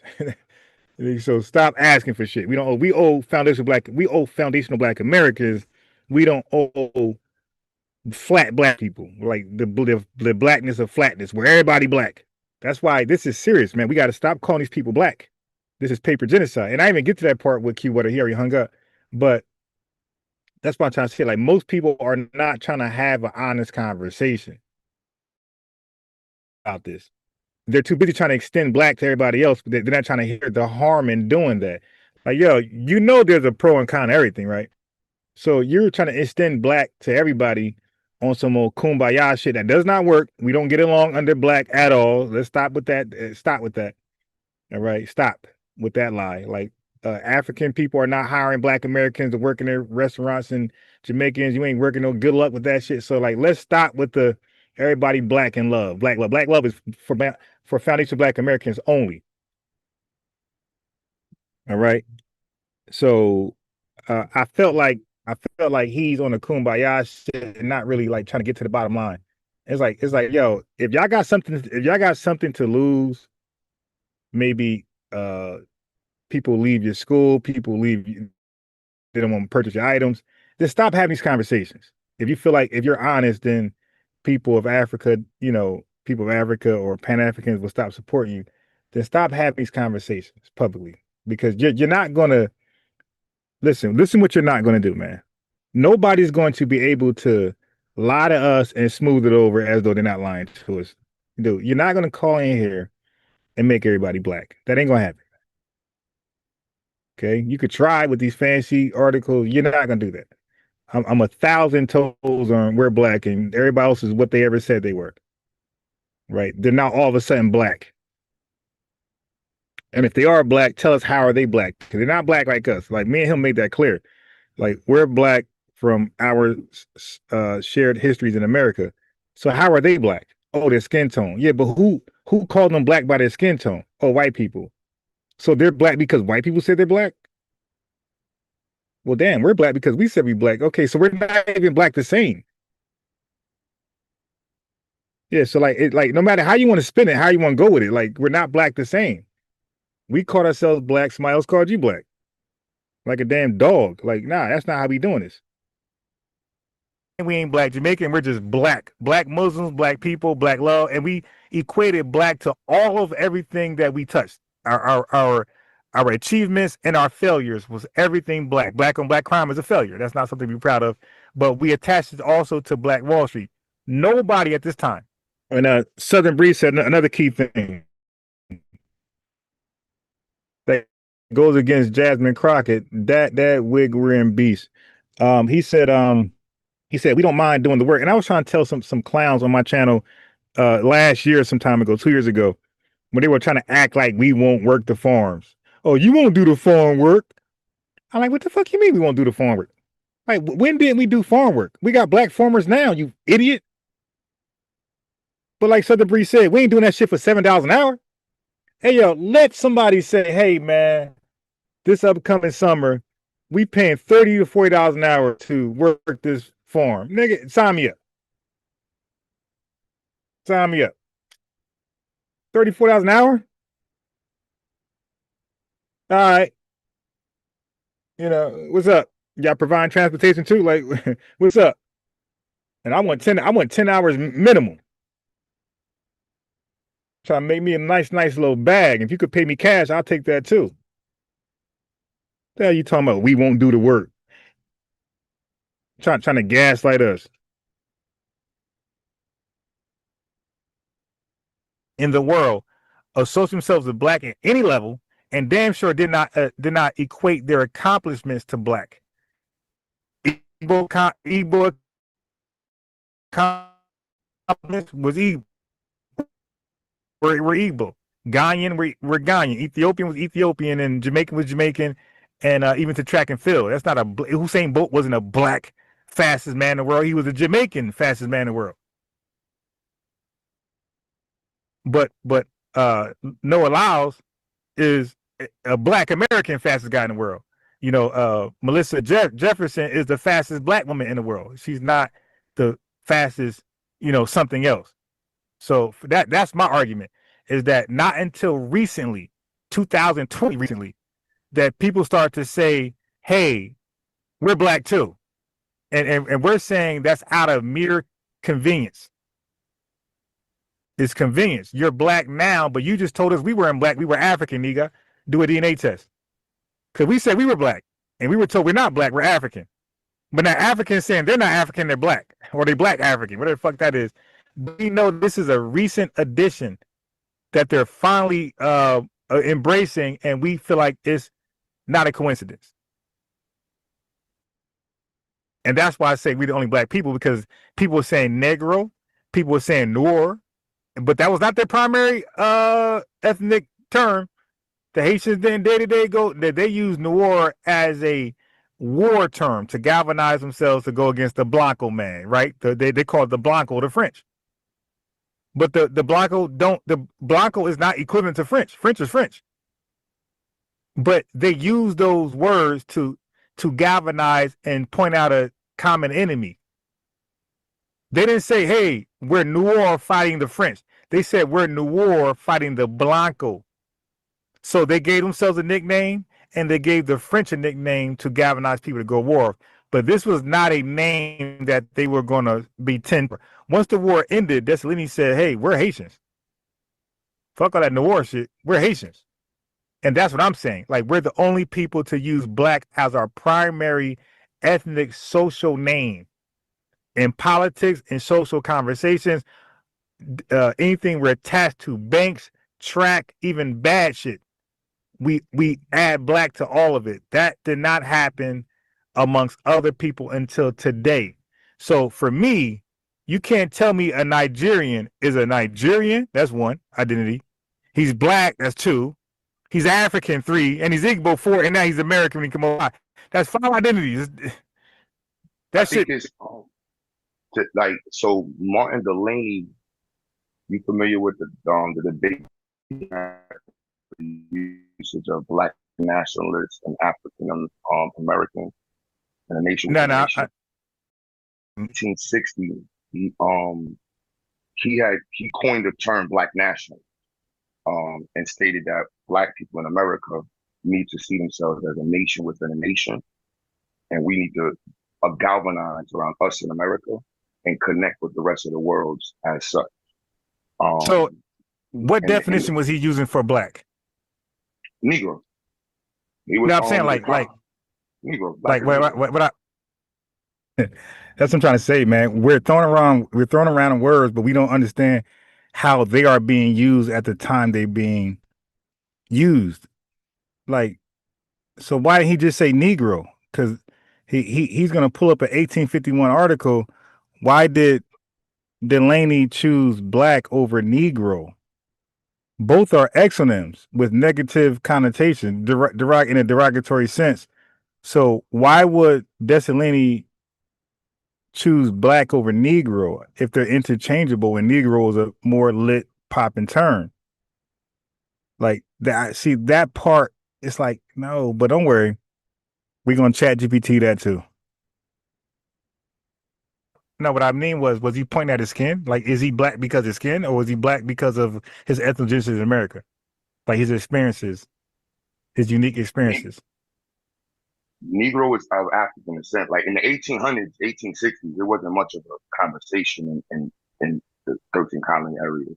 Like maybe in so I got you. So, right. So what I'm saying is, right. So what I'm trying to highlight, like New York 1830s, black is well defined. Like Weeks right, but it's from an exonymic, right. But what I'm trying to point out to you is that when he used Negro or black, it was from an exonymic lens. He was borrowing it from his oppressors, and that's the part that I don't believe he's catching. It's like, dude, you're saying names, and I'm not disagreeing. They're not using these terms. I'm saying they didn't redefine those terms. They're taking the terms from their slave masters or ex-slave masters, and they're using the definition their ex-slave masters gave them. Delaney did not redefine what black was. Like that like we're gonna pull it up. We're gonna pull it up and read it. You know, I'm gonna ask my AIs, hey, this debate on race with Delaney, what was his goal? What was he trying to prove? Was he using black like we use it today? Or did he have his own way, or was he using it from the white man definition? Don't worry, we get to the bottom line of it.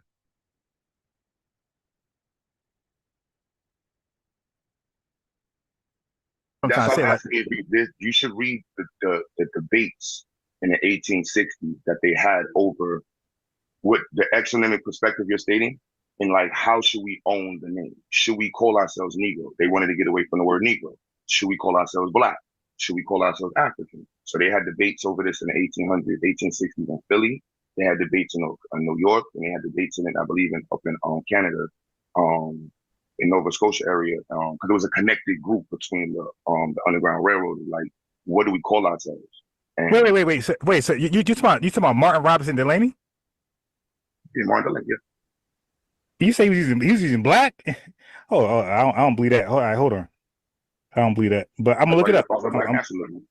I'm gonna use it. I'm gonna use AI right now. So I don't believe. Okay. Nah, okay. And then he said AI, he was using black masculine in 1851. All right, hold on, family. We gotta fact check this shit. Because if he's right, then he's just right. But it doesn't come off like he's right. It come off like some Pan-Africanism is revising this. AI does all that. AI. So if he's right, I'm going to just. I got 3 paid versions of the different AIs. They pull up everything you want. Right. So I want to know. All right. Hold on.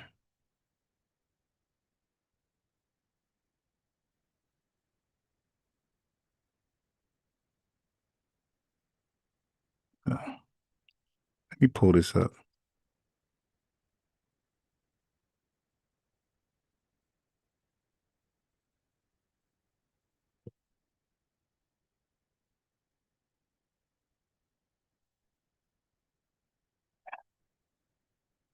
I don't know about that, man. But I'm gonna pull it up right now. We will find out.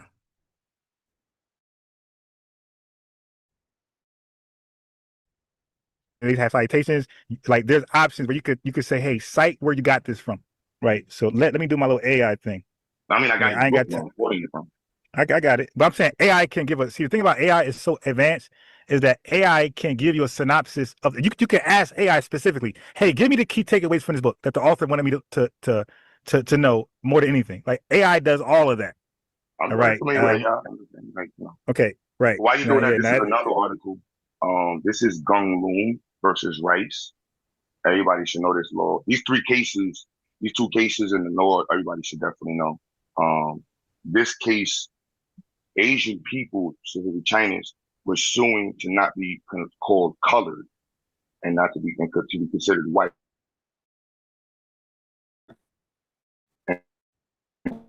So Mississippi pretty much told them you go with the Negroes. But in this case here, it defined and separated black and colored.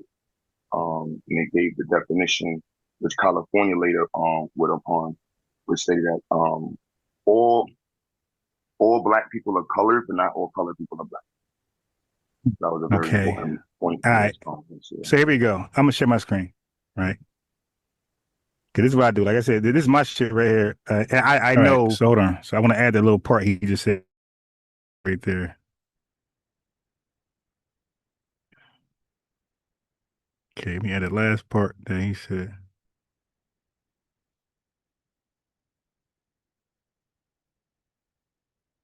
Okay.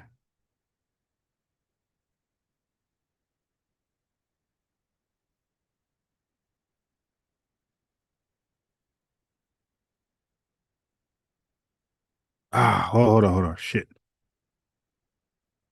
Okay, now I got it. Yeah, I gotta fact check all this stuff, man.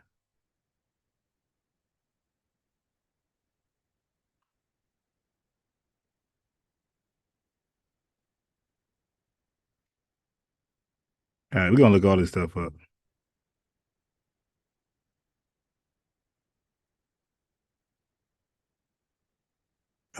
That we like people of darker melanin take on names of like, for example, AQ, I did extensive research for 2 years on black. I know for a fact. All right. Okay, so let's look this up.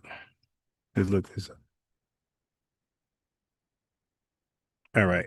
So let's go back. So now before I pull this up, because I already ChatGPT said he's wrong, but let me make sure he said that first. Because he said something and ChatGPT said he's wrong. Let me make sure he said that. If he said nationalism, let me see.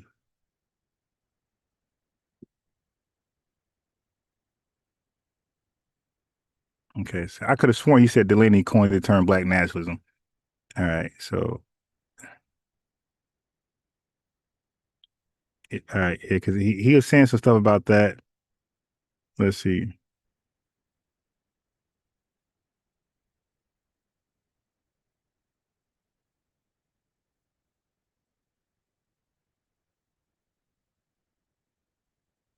Because, like I said, like what they do is they anachronistically go back in time and start calling everything black nationalism and Pan-Africanism. Like they go back and call it that under their current definition, and you can't do that. That's called revisionism. Okay. Yeah, that's some slick shit.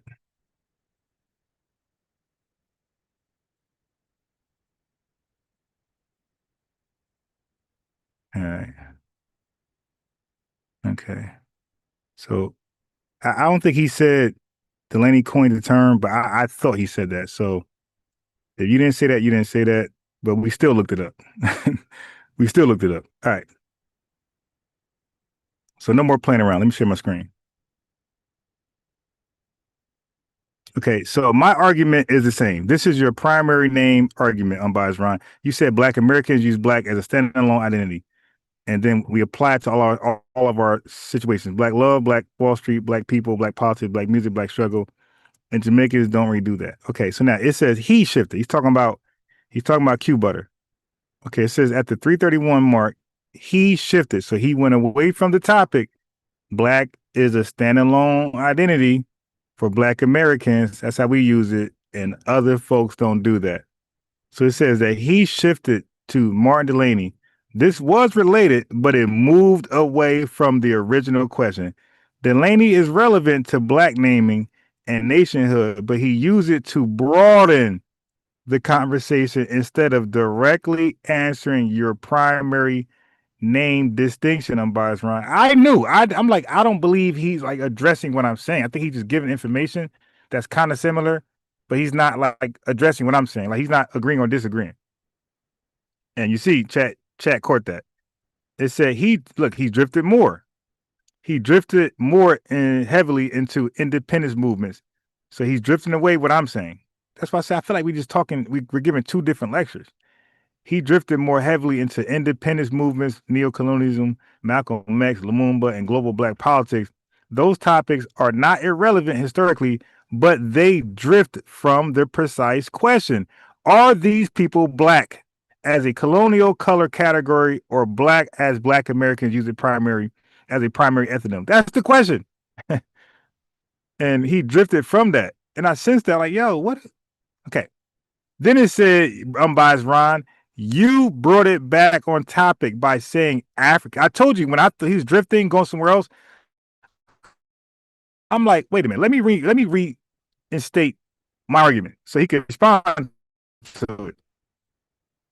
You brought it back on topic by saying African and Blacks are not automatically interchangeable, and that calling Africans Black can become an exonym if they do not primarily call themselves that. That was one of your cleanest closers.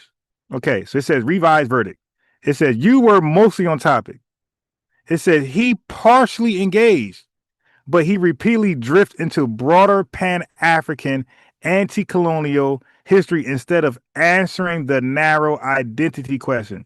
Your argument is strongest when you phrased it this way. I'm not saying nobody call Black America, but chat is confused my argument. But let's go with it. It should say, I'm not saying nobody outside Black America ever used the word Black. I'm saying Black Americans made Black a primary people name, while most African, Caribbean, and Afro-Latino groups had pre-existing national, ethnic, or tribal names and usually attach Black as a secondary descriptor inside American racial grammar. That is the sharper version. So it's saying that I should say it like that. Okay, so now I had to fact check some other stuff he just said. Okay, so I thought he said Mark Delany coined the term Black nationalism. I don't think he said that. But if he did, if anybody says that, it's false. Right? No historical evidence. All right, so this is later 20th century. All right. Anyway. Now, he mentioned Delany in his arguments. So now this research, it looked over our dialogue. It says what Delany actually said. Delany absolutely advocated ideas that later get called Black nationalism. You see? So these guys are coming up with this bullshit right here, Black nationalism, and looking back in history, saying, yeah, this person was a Black nationalist. No, they were not, my guy. No, they're not. Black self-determination, separation, immigration, especially back to Africa, repatriation, political independence. His famous line, we are a nation within a nation. Martin Robinson Delany. So your guess is half right conceptually, but my guess, Q Butter, but he did not coin. Wait, okay, so I don't think this is Q Butter argument, so let's get past that. Okay, now watch this.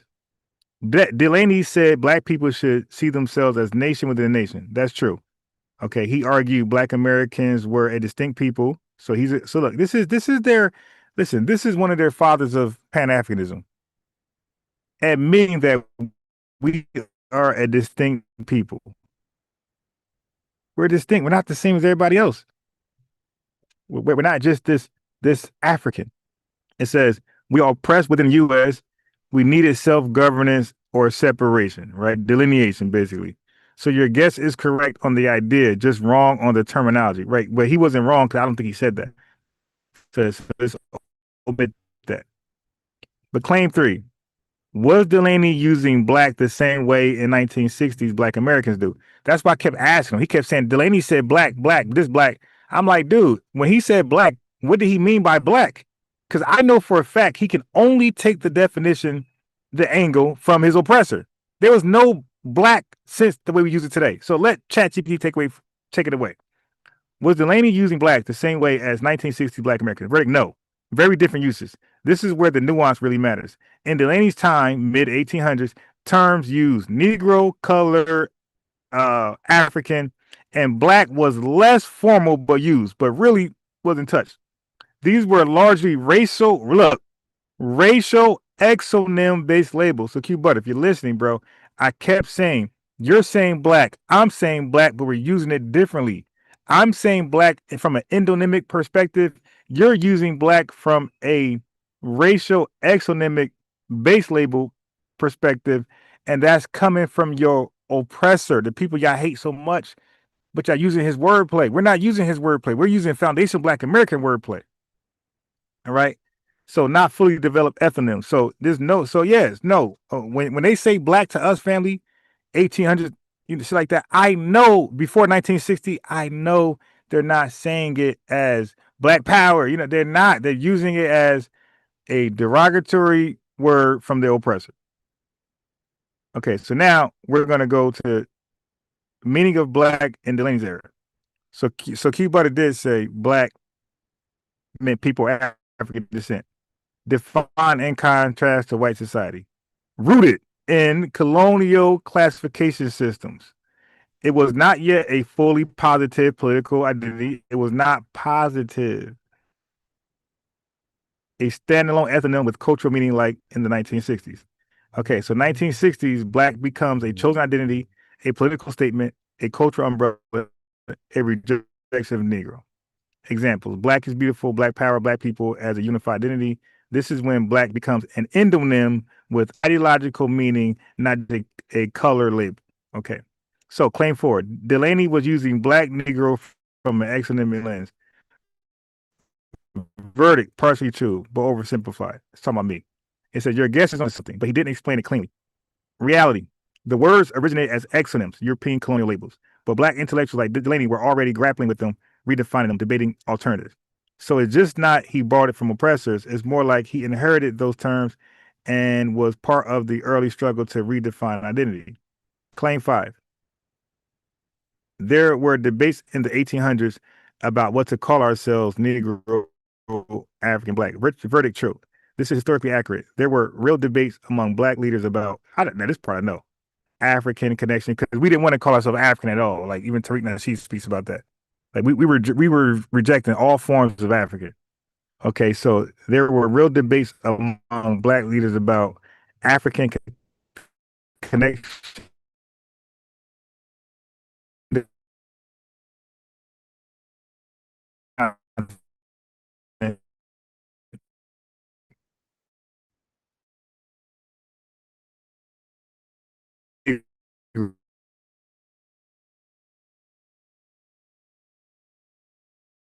About this case, Cuba.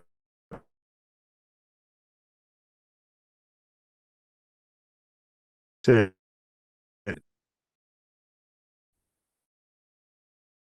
legal case claim long versus right to black friend to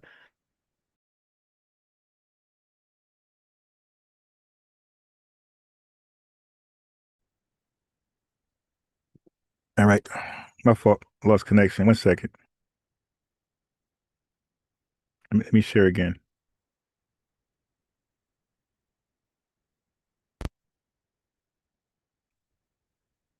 All right. Yeah, hold on 1 second, sis. I gotta finish getting this off. My fault, family. I temporary lost connection. Mexicans. All right, but we're back. Okay, so look what happens here. This law. This is Gung Loom versus Rice. Everybody should know this law. These two cases in the north, everybody should definitely know.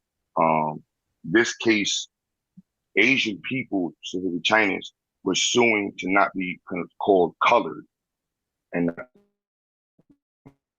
to be considered white. And so Mississippi pretty much told them you go with the Negroes. But in this case here, it defined and separated black and color. Okay, so he said black. He used the word black in 1927 and color. When people use it, as you can see, we keep reading. Black was a term rarely used. Few people use it, but it was not a dominant term. Negro and color were. So when people say black before 1960, I question that. I don't believe they're being honest. Okay, but he said that. Let's go on. The definition, which California later would upon, would say that all black people are colored, but not. So you hear that? So he's throwing away the word. He's throwing around the word black a lot. All black people were colored, but not all colored people black. Bro, what do you mean black people? Like, no, there's no black at this time. There's no black people. There's Negroes and colored. That was a very important point. All right. So here we go. I'm gonna share my screen. All right. So now let's deal with that claim real fast. So it says, and now this is the case he just pulled up. The Gong Lum versus Rice. Okay. So it says claim 6, the Gong Lum versus Rice, define black versus colored. Verdict, incorrect framing. Gong Lum versus Rice, 1927, about Chinese student being classified as colored, upheld racial segregation laws. But it did not create a clean definition like all black people are colored, but not all color. See, this is wrong. This is Q Butter and Pan-Africans looking at today and going back and using today's words for narrative. That's wrong. It did not create a clean definition like all black people are colored, but not all color are black. This word black was not going around at that time. That phrasing is more of a general Jim Crow era racial logic, not a precise doctrine from that case. Okay. So what your guest got right, Delaney promoted nation within a nation. There were real 1800s debates over naming. I already know that because how many 2,000 people went to Philly and said, yo, don't call us African. We know about that. Terms like Negro, black came from external classification systems. What your guest got wrong, Delaney. Okay, so this part, I don't think he said that, but if he did, that's wrong. He overstated how Delaney used the word black, misrepresented legal case implications, right? So that's it. That's it right there. That's it. Okay. Oh my God.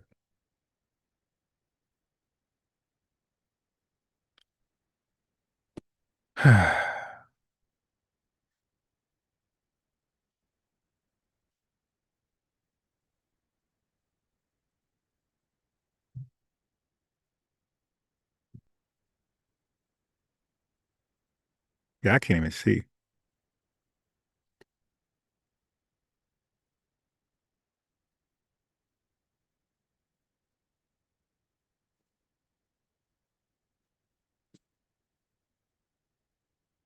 E. Quarles.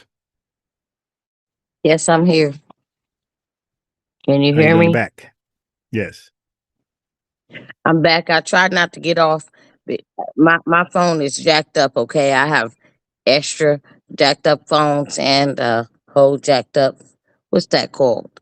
My tablet. I'm delineating between them. Okay. That's not the right word. Okay. So you in for a reason. So what you want to say? What you want to add to?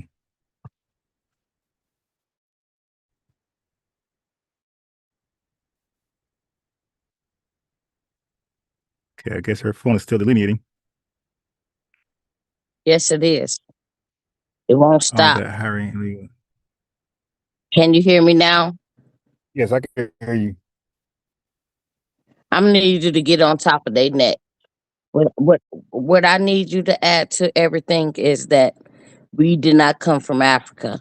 Make sure they understand that, and understand that. This is our land. I need you to be on top of everything.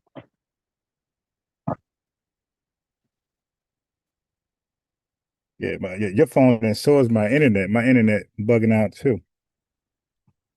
Yeah, nah. So for me, I don't really touch the African part. That's not important to me. That's something that you guys can debate in these platforms. What's important to me right now is delineation and a 2026 paper genocide. That's more important. You're not going to convince people about Africa. People believe they want to believe, and they're going to gaslight, and they're going to make you argue about things that's really that's worthy of an argument, but it's really not that important to me right now. What's important to me right now is the current modern paper genocide that I'm exposing and blowing a whistle on. That's my fight. Now, somebody else's fight might be what you're talking about, but I'm gonna stay locked in on what my purpose is, and that's to expose a modern 2026 paper genocide and to, bring that to the light, blow the whistle on that, and show people like the severity of it and the implications of it and the what happens, the ripple effect of such a paper genocide. And this genocide is the reverse of the indigenous genocide, paper genocide. It's different. And I use the cup of liquid analogy. If you put we could say coffee, a small cup of coffee. If you put it in the sun, the hot Nevada sun, and in the summer, the height of the summertime, for 10 Arizona sun, you put that cup of coffee in that hot sun 24/7. It's just hot for 10 days straight. That water would no longer be in there. I mean, that coffee that black coffee, we're talking about no milk added.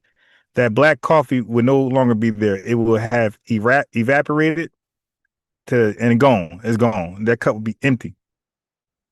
That's the genocide they did with the indigenous people. They evaporated them, right? But you put that same black coffee in the hot sun for 24/7, but you just keep for 10 days with the sun. But if you keep pouring milk in there, gallons of milk in that black cup of coffee for 10 days straight in that hot sun, you no longer have a cup of coffee. It won't be evaporated. Liquid will be there. It'll be hot liquid, but it will be milk. You will have hot milk in that damn cup. So one process they genocided through, right? So one genocide You're reverberating. Probably, I don't think so because I don't have another. My YouTube is on pause. I think. Let me see. Damn. Hold on. Thank you, sir. You keep reverberating. Hold on. Let me figure this out. We don't want that. I understand. I know the connection is bad. Hold on. I know the connection is bad, but I shouldn't just be now echoing. coming on. Yep. It's just now coming on right now. Yeah. Now it's just now coming on. It was reverberating.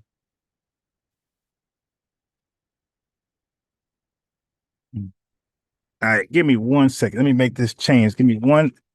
Let me hold on. So it won't be a dead silence. So let me play some audio so it won't be a dead silence, but I'm going to make a adjustment.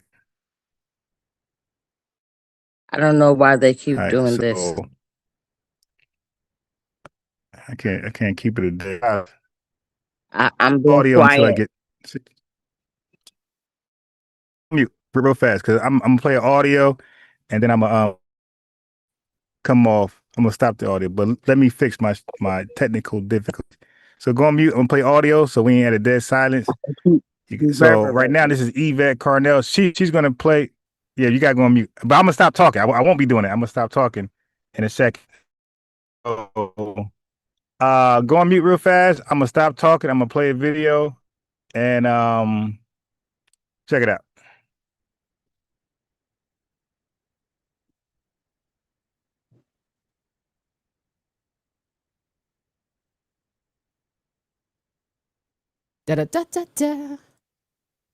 All right, here we go. So what is the overall feeling about President Donald Trump on the continent of Africa? President Trump is surprisingly much beloved in Africa, and people don't realize this. Part of the reason why President Trump is beloved in Africa is because he's got a strong opposition to abortion. People feel like he probably is not pro-LGBT rights. People are very religious in Africa. Many people are religious, either Christian or Muslim. And so they feel that President Trump represents those conservative values that they agree with.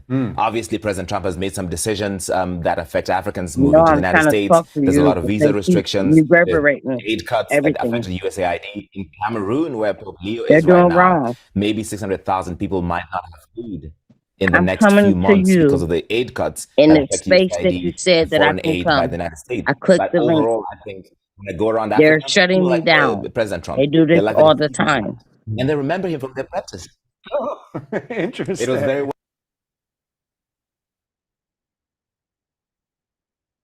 Ladies and gentlemen, he said President Trump represents the conservative values that a lot of these Africans agree with throughout the continent, throughout the 54 countries. Not everyone. I saw a lot of people from South Africa say not me, but hey, those of you all who are from South Africa, y'all have a history of fighting white oppression.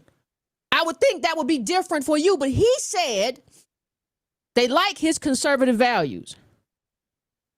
He said Africans like Trump's conservative values. Now, here's my problem. How, first of all, do a lot of you, when we're going to talk about what solidarity means, how are you in solidarity when somebody isn't in solidarity with you? Because Trump has totally taken apart and is trying to dismantle all of the civil rights gains and throwing them back. The only good thing going for Trump right now is immigration. He is totally dismantling that. How are you in solidarity with someone who across the globe, right? They don't care about your Medicaid. They don't care about your SNAP. They don't care about what's happening to you. How am I supposed to be inside?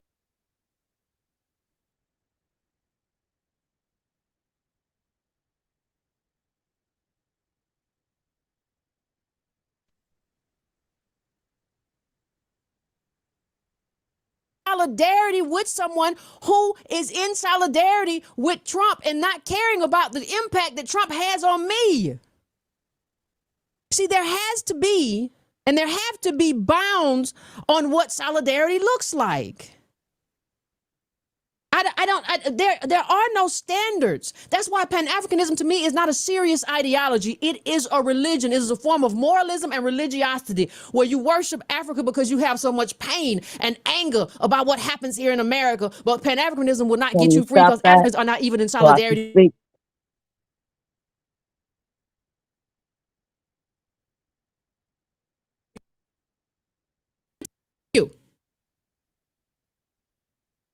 So what are we talking about? We are tired of this. Much okay? beloved. We've already been on top of everything. He's much beloved because he has. We do care about that, but we have to be strategic. Do you have your strategics on?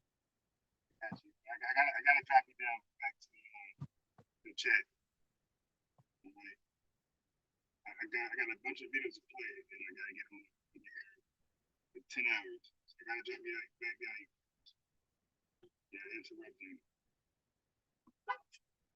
Let the video play out, and then you can give commentary. But you have no idea where she's going totally. Play out. Thank you. He has conservative values. Now, hold on. I have a lot of leftists who tell me, especially these black radical leftists, I should be a Pan-Africanist. The black radical leftists will tell me that they are pro-LGBTQ, they are feminists, they believe in a woman's right to choose. The Africans that he talked about are conservative and don't believe in any of the stuff you're talking about. So how are you bonded? How are you together? How are you in solidarity? Let me share my phone because yesterday we had audio issues. Now I can verify if the phone is. I can verify yesterday, but now I can verify the phone is playing ball.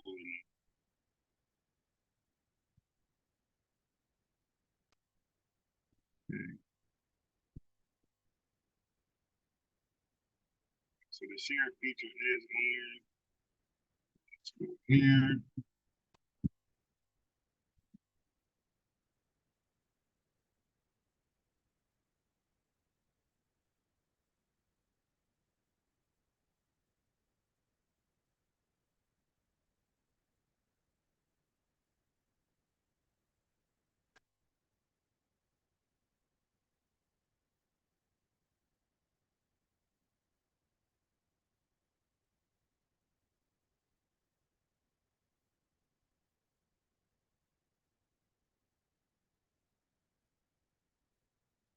I see it not playing. Okay, I mean, I can hear it back. It's not playing. This is weird. I selected audio and it's not going to play. I want to verify for myself. I know it's working. I'm saying, but that's crazy. This is on sharing screen and it's not playing.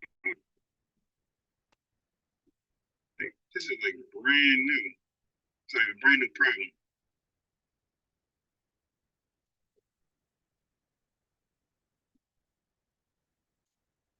All right, 1 second.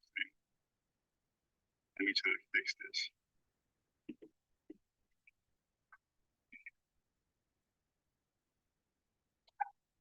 Let me try to fix this problem. All of a sudden, I can't share screen with the audio.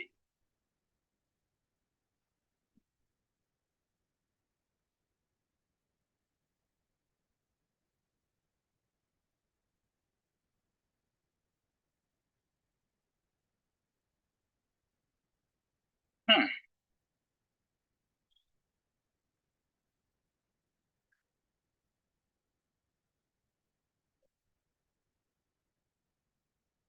Let me try something new. Where's the shit?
Yeah.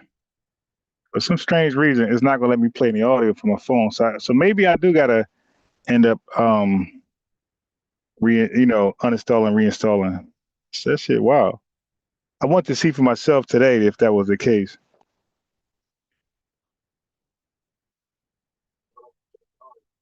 All right, so but that is the case, I see. All right, well we got to rock out then.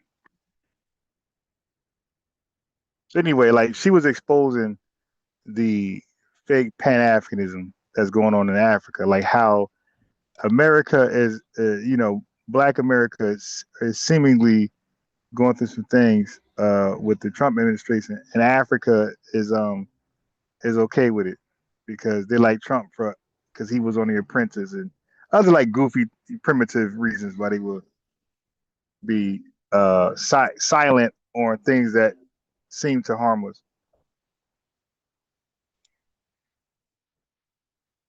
But but I wanted, So Q Butter, he gave information, but it had nothing to do with what I was talking about. So I was kind of confused because it's almost like I got a friend and my hometown friend. He does the same thing. I would say something like, "Yeah, man, sheesh, man, LeBron, man. If LeBron keep playing bully ball, the Lakers can go deep in the playoffs. They ain't gonna win shit, but they can go deep." he'll be like, yeah, but this is what he'll say. Yeah, but man, the Knicks and so and so, so and so, and so and so, and so and so. And I'm thinking cause he said, yeah, but I'm thinking he gonna speak about my LeBron analysis. Because the way he started off talking, yeah, but the Knicks is so and so. So I'm thinking somehow the Knicks is gonna tie into what I said about LeBron going far in the playoffs if he keeps playing bully ball.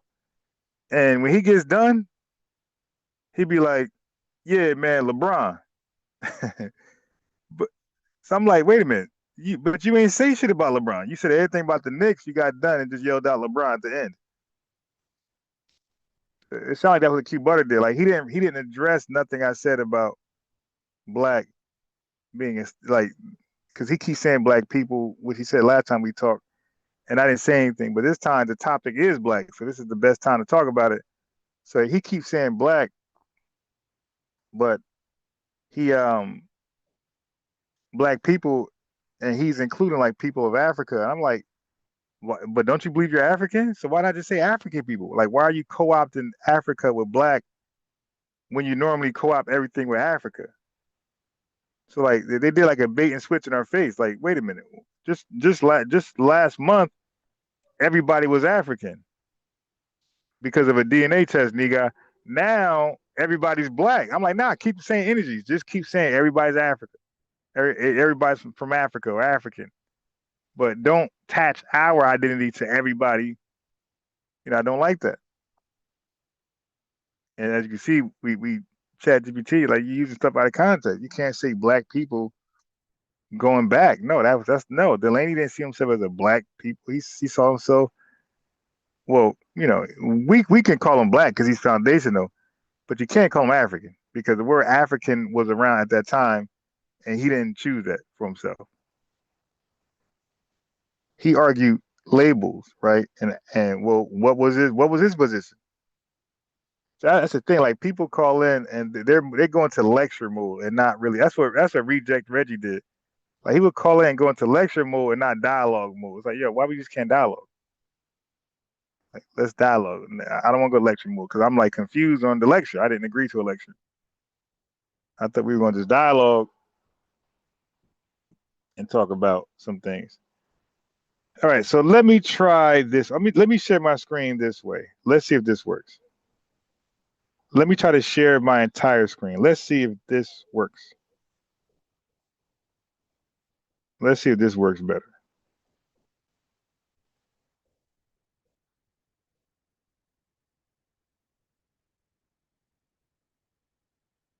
Let's see if it works better this way. This is a sound check.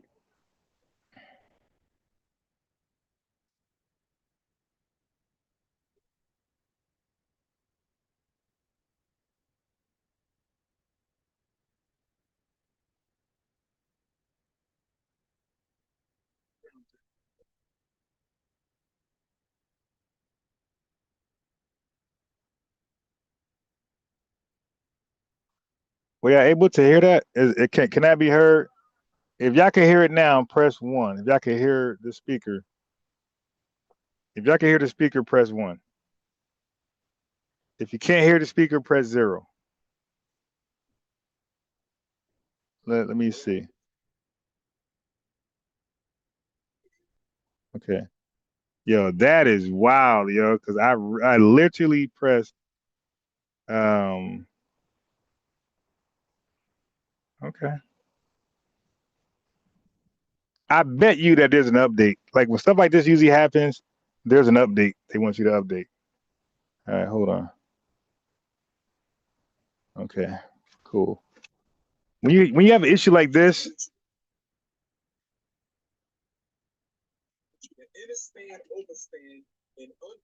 when something like this happens, is usually an update that they want you to do. So hold on. Let me join back with my laptop.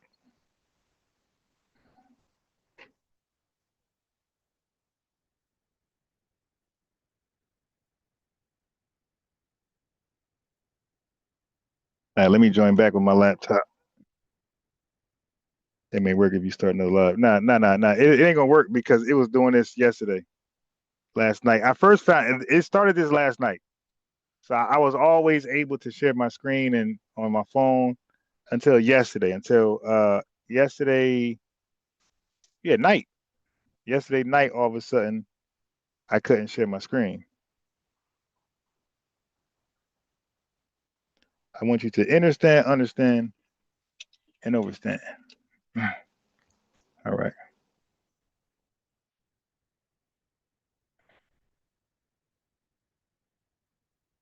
Yeah, this started yesterday for the first time because Swervin kept calling in and saying, "Hey, they can't hear you." I didn't believe him. Like, how? I'm sharing the sound. And then today, let me try it now, where I can verify it. And yeah, man, you can't hear it. I love this panel. Okay, don't come here and say you're intoxicated. Okay, let's get back to the topic. My sister Blair, Israel, the little hot people here, they're taking over. What are you going to do about it? Don't mute me. I'm listening. What you going to do about it? Israel is taking over. They're controlling your government. What you going to do about it? They're replacing you. What you going to do about it? Chinese people are replacing you. What you going to do about it? I want to give them more time. Can you give my time back? I got you. Shut up. Hold on, please don't come off. Don't tell me shut up. Drop you. I got you. One at a time, please.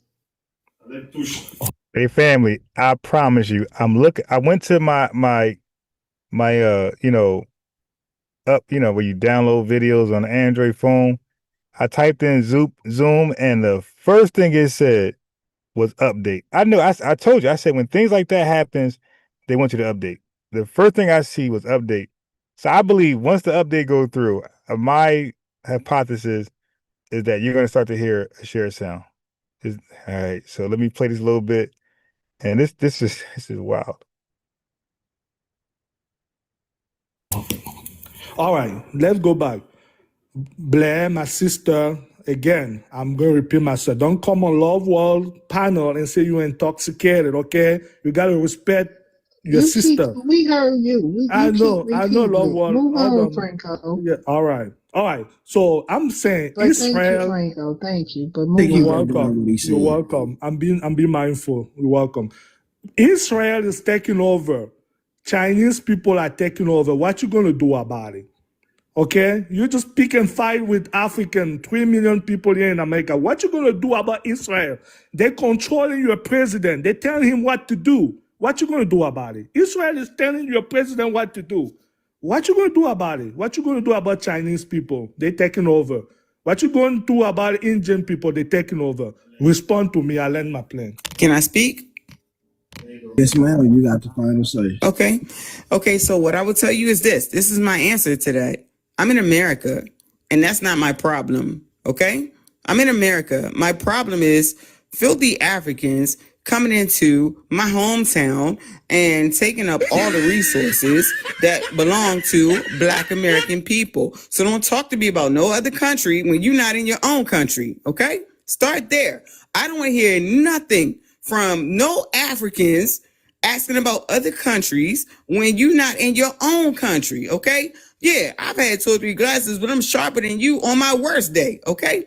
Don't ask me nothing about another country. You are here in America asking what we going to do about another country? No, we dealing with this country, and you Africans being here in our country, and we need y'all out. We need y'all gone. We need to understand the one question that y'all will not answer. Why will you not go back to that place that y'all fled from? We need y'all up out of here. Get out of our country. We don't want y'all here. We don't want y'all here. And you should understand, while you're talking about Israel and all these other places, what you should understand is that white America is not coming to help you. They agree. You should listen to the declassified section of Ronald Reagan after he passed away, and he said it best.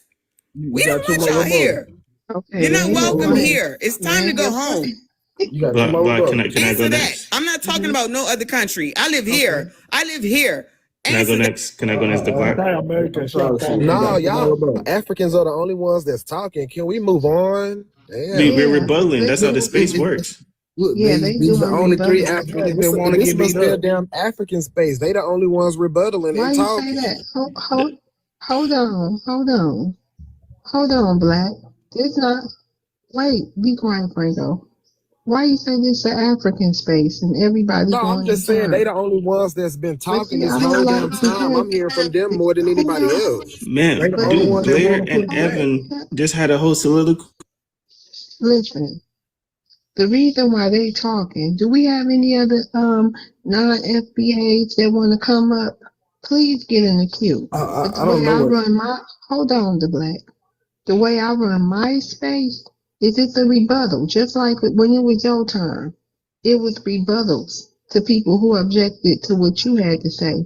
And everybody moving along, you keep hearing these same people because they the only opposition up here. And we moving along. We not stuck on them. They got rebuttals. So you're going to hear them a lot. Because who else up here giving rebuttals?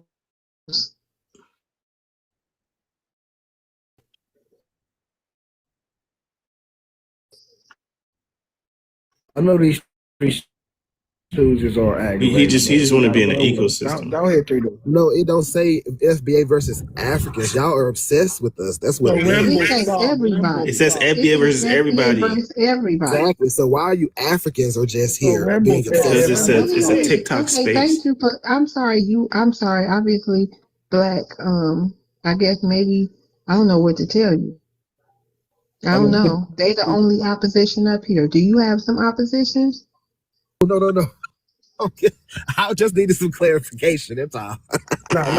You know how TikTok works. Who No, else? it's Okay, just we got these some more African opposition. Leeches work. It's entertainment. Okay, well, we got somebody else in the queue. Let me see. Let me bring them up. But please don't start that narrative because when you say this is an African space, I done been attacked for that, for having a diverse panel, and that triggers me. It's just these. Oh no, my apologies. I'm Yeah, just y'all trying. bullying. Well, Y'all I bullying had the Miss same Love. She a criticism sweet of the lady. show, by the way. I'm It's like, the fact that she these Africans claims to are be the only ones. FBA. I mean, she claims to be FBA, but she is really comfortable with running TikTok shows for clicks and views, where she's really providing a space for Tethers just to talk the most reckless ever about FBAs. Like, and you're hearing from yourself, like, oh, Chinese replacing you, African replacing you. Like, how is that a healthy dialogue? Like, you're just providing a space where Tethers have access to a platform to shit on Black Americans. Like, I don't see like the point of her space other than clicks and views. Like, it's not like solving nothing. It ain't addressing nothing. It's not bringing awareness. It's not signal boosting. Like, you got Tethers on there, as you hear for yourself. You got Tethers on here who just allowed to say the most disrespectful things, and they got 3 minutes to do it, 2 minutes, whatever time she gives them. Just they got time to. So yeah, they clicking that link like, yeah, let me join. I get this because most FBA spaces we shut them down, cuss them out. So they're like, all right, well, let's go here. Like, it's an FBA sister supposedly, and she gonna let us just shit on her people every time we talk. Like, nothing's being debunked. Like, no factual information is being disseminated. Like, no lies are being,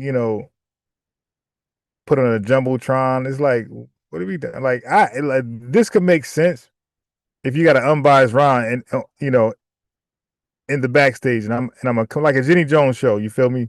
Like, they'll have me in the backstage while these Tethers run wild. And then they say, all right, well, here we go. We got unbiased Ron. I come out and address everybody one by one. Like, they're not having that. Like, she's doing this, and then it shows its ends. And Tether's laughing like hell because their lies really ain't get called out. Yeah, so I really agree with the panel, but now they're backtracking a little bit because they're all guests. So now they're like backtracking a little bit. That are pushing back in the Caribbean. Like, these essays don't want no smoke. All these other groups they keep on naming don't want no smoke. So of course, like, the Africans like getting beat up for some reason. So guess they what? Like beating each other up. If we don't show up, then y'all don't have a space. No, our space don't is have a still gonna be space. large Do because you see that? If we don't show up, y'all don't have a space. No, if y'all don't show up, she ain't got a space.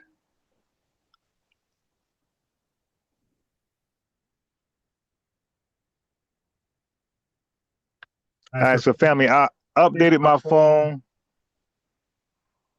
and now I'm gonna switch over to the phone and try to share my screen. Let's see if it works. If it works now, I'm done.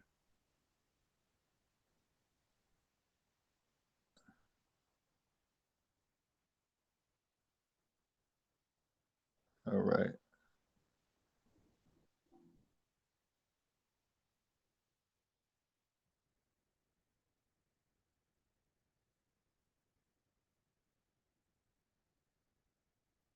All right, let me try to share my screen. Hold on.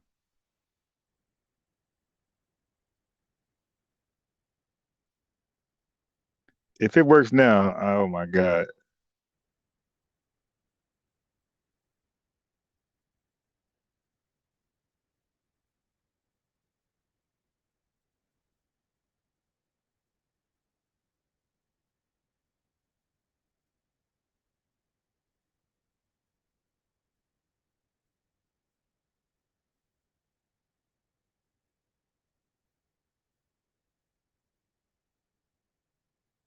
Let's see if it works now.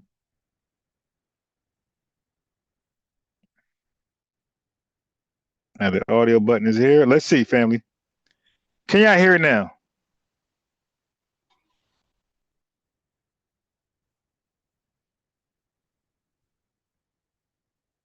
Okay, so 1 if you can hear it, 0 if you can't, 0 if you cannot hear it.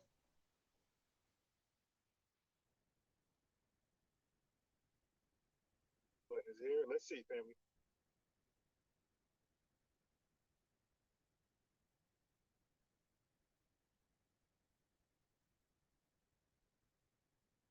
All right, so I think,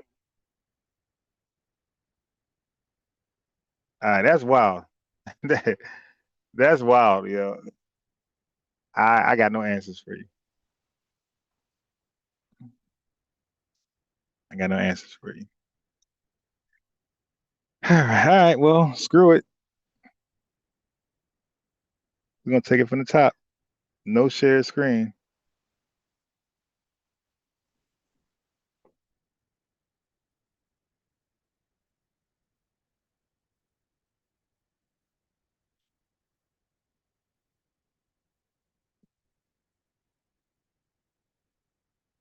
E Crawls is tripping in the chat.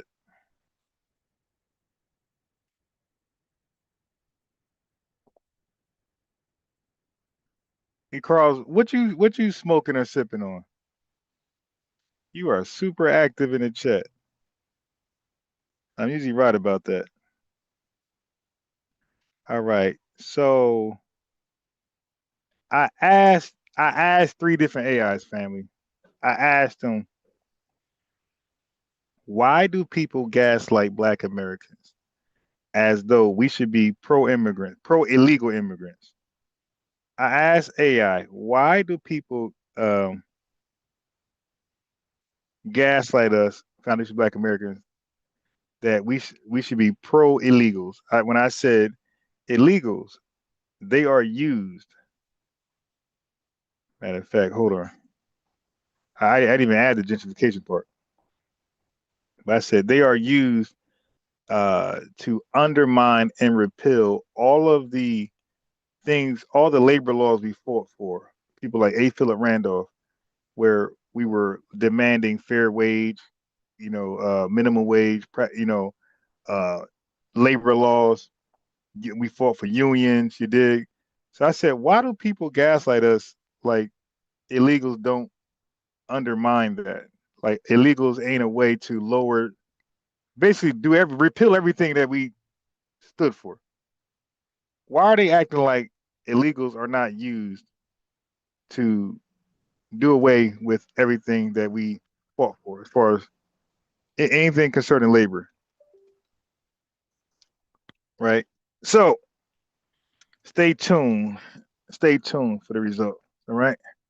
So give me a second. Somebody called me. Somebody called me. Yeah, so like people act like, hey man, you're not fighting for ICE. You're where you at, FBAs, you're not fighting alongside of us. And you got some liberals, like Roland Martin would say the same thing. Yo, man, you got to stand with the illegals against ICE. We like, what? Why would we do that? The illegals are being used. If what I'm saying is true, then the illegals are being used to be our ops. They're being used to lower job rates, right? Minimum wage, lower contracts, right? So the contract, let's say if you're doing housing, right?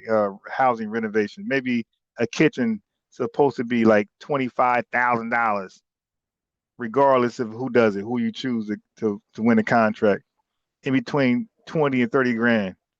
But if illegals is allowed to do it for 8 grand, you don't think that screws the market up for the self-improvement or like the renovation market? You don't think that market is screwed? So a job that's supposed to be valued at 25 to 30,000 is being done for 8,000 because the guy's illegal. He trying to make a living. And now, shit. So now to stay in business, you got to drop down $17,000. So of course those companies won't be happy that there are illegals out here that's willing to take a $17,000 dip. But for them, $8,000, they're rich.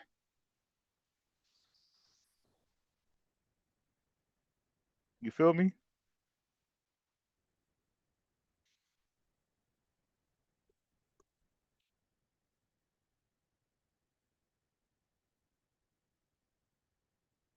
They're rich. So why would the American public look at that as, well, we got to fight for ICE? Nah, that's like, yo, get them up out of here. Like this ain't even fair market. This ain't even fair competition. Like, dude, you stupid Lolo. You dig? Hold on. And also they undermine unions. Uh, not them directly, but not them. So look, let's make it clear. It's not that that's what they're doing, because people can say, oh, well, they're being used, right? But their usage should not be even there. They should not even be in the country. They're illegally in the country. So when people use them for illegal purposes, yeah, it kills the market. So no, they should not even be in the country to be used illegally or to be used to undermine the market is the whole point. You feel me? That's the whole point.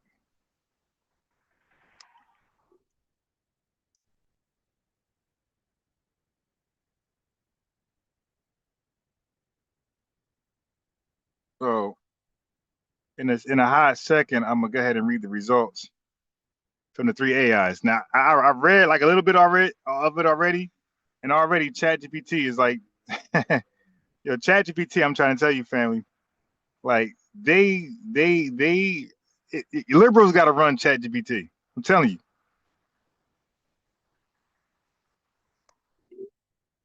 But I'm gonna read it anyway.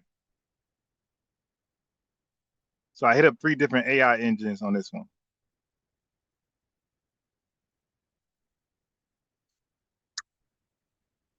The link's in the chat if you want to chime in.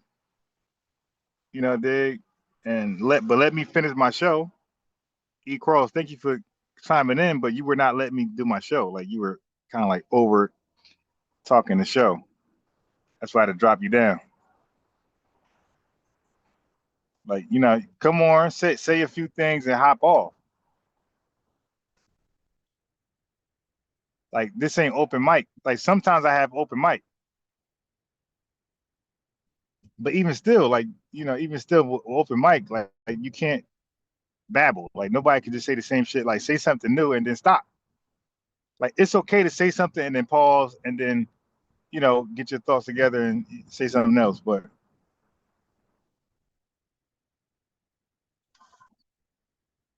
You dig? But like just because you're on the panel, I mean you got to say something. You could like when I'm on people panels, like I pick my slots when I say something. I don't just talk because I'm on a panel. I wait until something favors my position and I talk.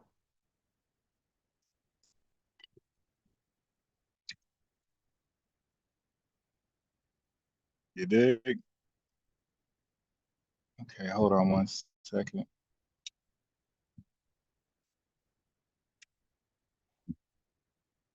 Yeah, so just to recap, had a convo with Q Butter. He called in, he gave some information that I didn't know, good information, but it had nothing to do with what I was talking about. And at some point, I thought he was going to eventually address what I'm talking about, and he never did. But he tried to do the Noir thing. Noir means black. It's like, dude, that's not going to work. That Noir thing will work over here, not in a dialogue. In a lecture it'll work, but if I'm allowed to ask you a question about it, it's not going to work. Nah, they're called Haitians. They're not called Noir. And Noir, the fact that you gave me the Noir code, that lets you know that Noir was an exonym. It was something the French were calling Haitians before they were called Haitians.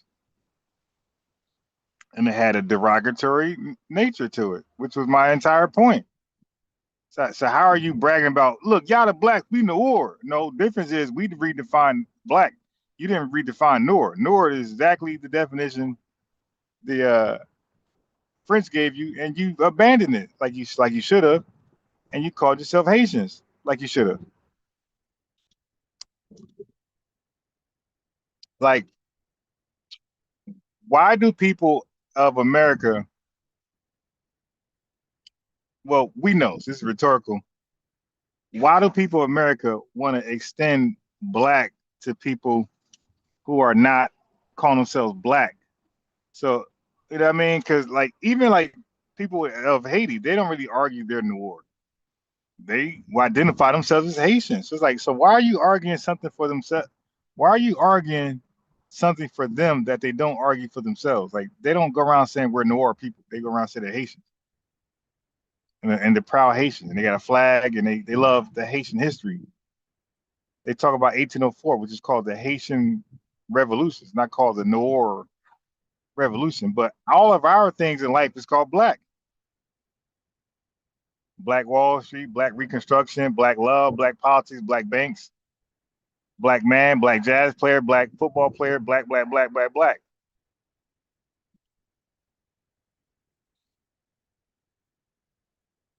Jamaican this, Jamaican that, Jamaican this. Like, where's the Noir this, Noir that, Noir this? And that's another angle I'm gonna come from. It's like, where's that name in all of your things in society? Like, you know, they claim in black, but where are the black banks in Nigeria? There are no black banks in Nigeria, but there are Nigerian banks. There are Nigerian banks in Nigeria. Like, where's the black love in Nigeria? There ain't no black love in Nigeria, but there's Nigerian love. Where are the black scams in Nigeria? There are none, but there are Nigerian scams in Nigeria. Where are the black people shitting on the streets in Nigeria? There are none, but there are Nigerian people shitting on the streets in Nigeria. You see how that works?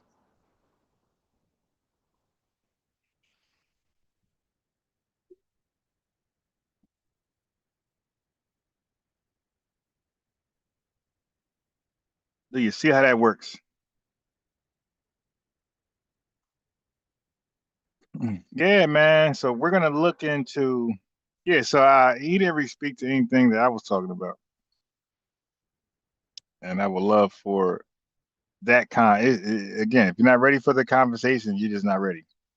See, like it's nothing. And like for me, it's nothing to lose, to be honest about Black America and Black Americans. Like I'm just honest. I don't have an agenda. I don't have this "we all African" or "we got to save Africa" agenda.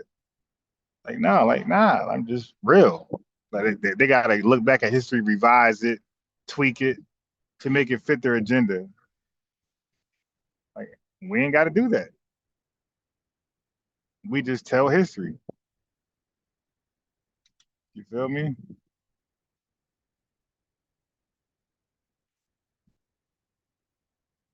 We just tell history.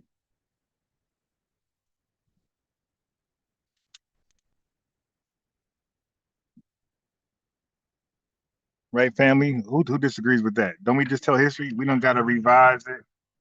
We don't got to tweak it, twist it, make it fit a box.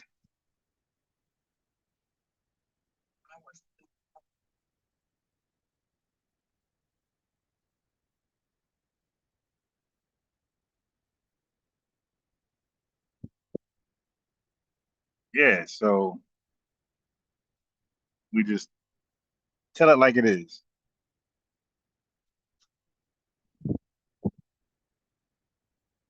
Yeah, but the link is there for folks to use it, dialogue, not for lecture. And like I said, I got to use the TikTok expression. Hey, can you address see, that's the thing I do. I let people call in and say what they want to say. And whatever they want to say, I need to let them call in and say, address the prompt.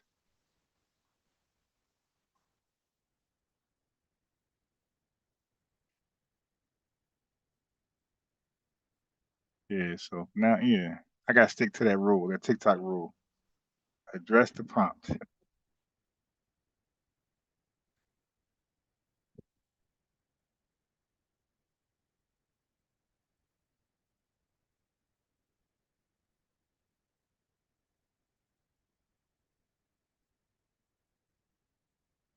Booker T. Washington, A. Philip Randolph,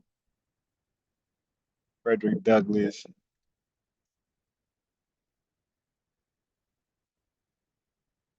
And what was interesting about Martin Robertson is that he argued, yeah, I gotta look more into that. But it looked like he was arguing that we were distinct people. And I want more clarity about that. We gotta ask AI, what did he mean by that? It's distinct from who?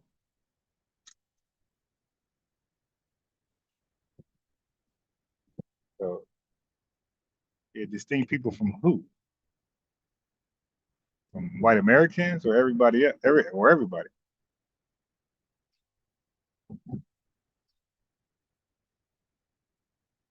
So we're gonna look into that with the Murray results.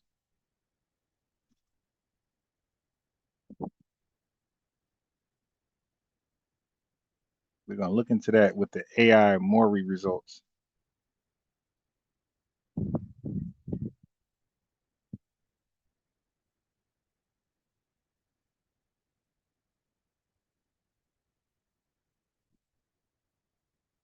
Is E-Crawls behaving?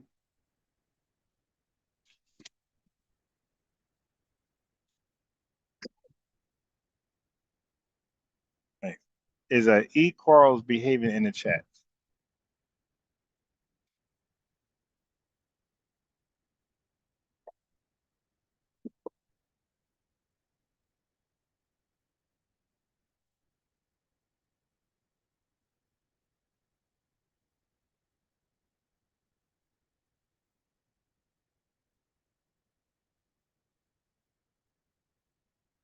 E-Crawls got to take her medicine.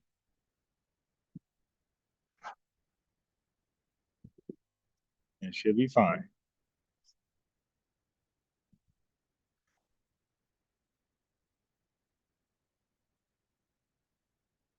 Yeah, the NORA code and put it in. The finesse was he said NORA code and he put in parentheses the black code. Like they got to do all this finessing to make us align with them folks over there. Those 1.5 billion people. They got to do all this finessing to get us aligned with 1.5 billion people who won't align with themselves. You would think a real Pan-African is somebody who advises and counsels Africa to unite with themselves.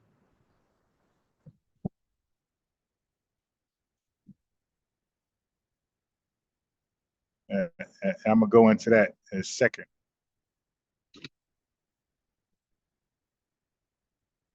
Right, because a real FBA Pan-Africanist is telling them to go back home and fix up their homeland. That's a real FBA Pan-Africanist.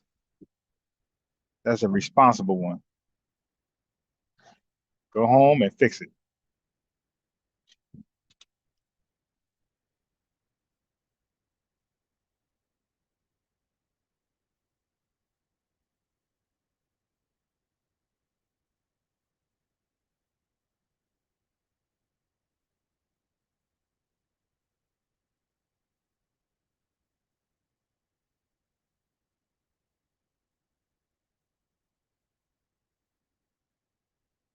All right.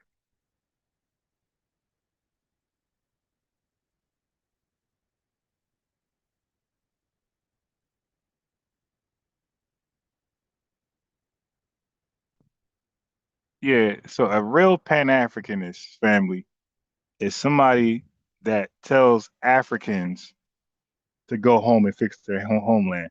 So FBAs, we are the real Pan-Africanists. You dig? So I'm a FBA Pan-Africanist. I'm a FBA Pan-African because I tell these folks to go home and fix their homeland.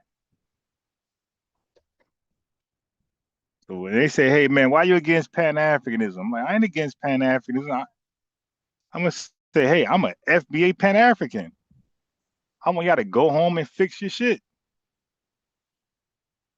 You dig? Because that's the real work.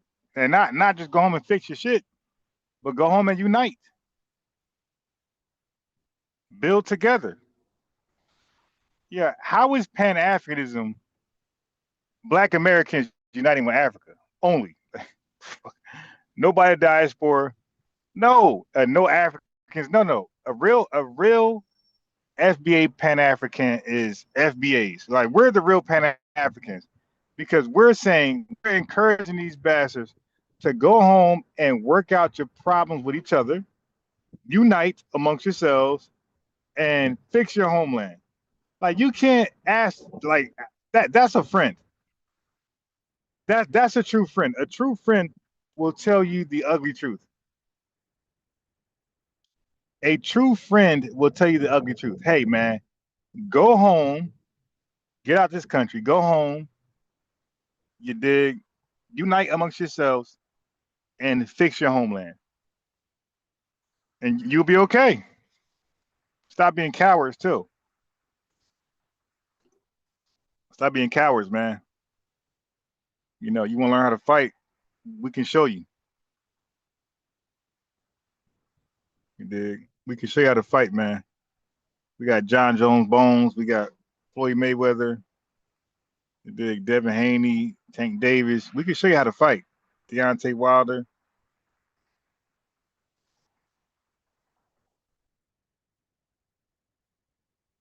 All right. So we are, yeah, so yo, man, because what he shared with Delaney to me, it looks like Delaney had our talking points. So let me find out Martin Robinson Delaney had our talking points in the 1850s, my guy. You don't want me to find that out. Because man, oh man, oh man. Let me find out Pan-Africanism is about telling folks to go home and fix their homeland. Let me find out Delaney was on that shit.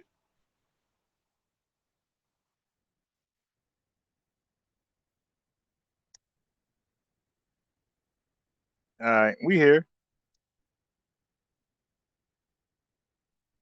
Damn, I'm gonna find out for you right now what time Delaney was on. We're gonna find out right now what time Delaney was on. When he said we're a distinct people, what the fuck was he talking about? I want to know about his debate on race. I want to know more about that.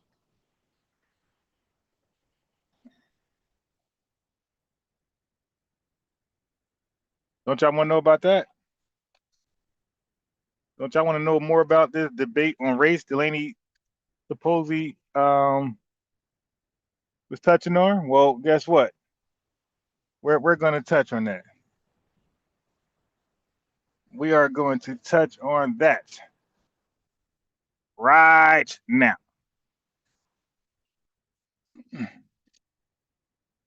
As I'm talking. All right, we here. We're here. We're here. It's 1 o'clock. We got good time.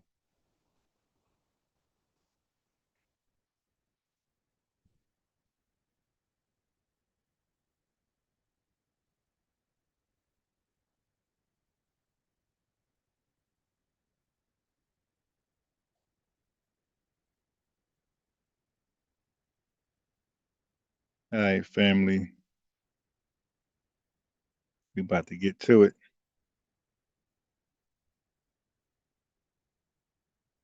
The fuck is this? No, move.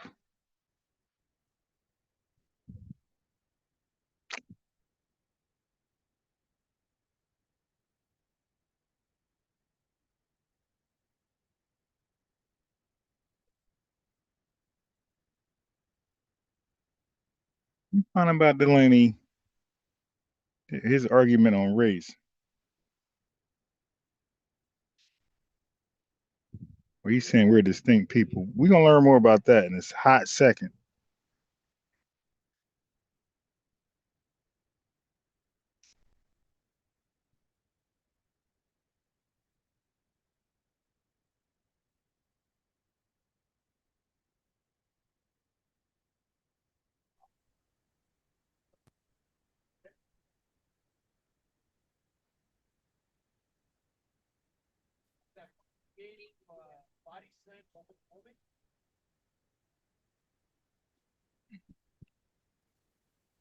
All right, 1 second, Ursa. All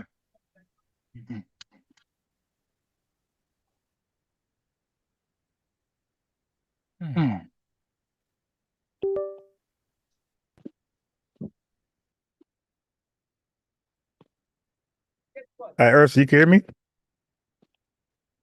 Oh, can you hear me? Okay. Can you hear me? I know mine is okay. Mine is janky. Hold on. Fuck. I can hear you. Can you hear 1 me? second, Ursa. I can't hear you. Let me click my Bluetooth again. 1 second.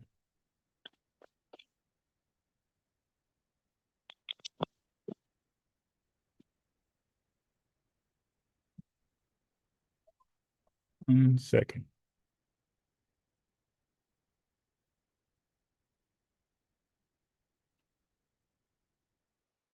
Black Americans gonna fight have no poverty. All right, Ursa, talk now. Let me see. I Well, should be able to hear you. hey, Mr. Okay, I Ron. can hear you. How you doing? Hey, Mr. Ron. How you doing, Ursa? Hey, FBA fam. Excuse me. You got something else going.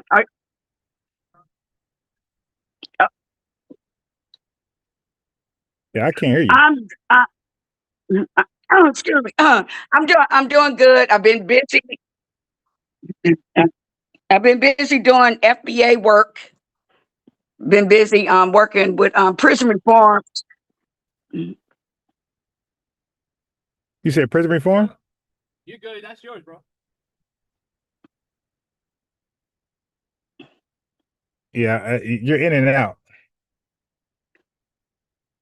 Ursa, you're in Yep. and out. Oh, okay. Can you hear me now? Yeah. You said you're doing prison reform? Yeah, I've been working with that in Wisconsin for like, I wonder why. Okay, hold on. Okay, you hear me now? Yeah, your connection kind of shaky. We hear you now though. Yeah. Okay, go ahead. We hear you. No, well, not really. Yeah. Yeah, for about 20 years. For about 20 years. Yeah. Okay, Yeah. 20 years. And so, because I just wow. I mean, I find okay. Can you hear me now? You're in and out. Bad. Yeah.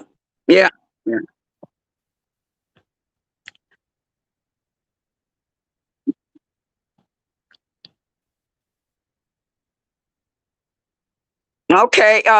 Because here in Wisconsin, I just find it strange, like in Milwaukee, like, Wisconsin is a swing state. And Right. so when we come out to vote, then we make a difference. Okay. Yeah, no, your audio is bad.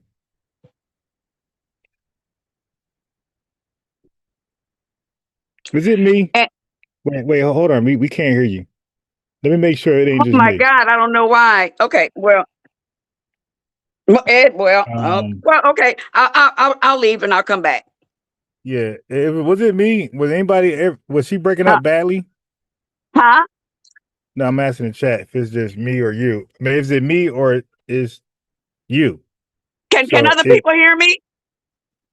all right. So if you can hear her, press 1. If you can't hear her, press 0. If she's breaking up, press 0. If you can hear her clearly, press 1. So let people get a chance because it's a delay. Could you put a Like when you 1? go, yeah. Yeah. But it's gonna be a delay, so you gotta wait. Yeah. So far, I don't see no reaction to that. One, okay, there, yeah, they can't hear you. Yeah, you're breaking up badly. Okay, I'll come back. Okay, yeah. We want to hear about this work you're doing, but can't hear you. I should come back. Okay, so I gonna read the results.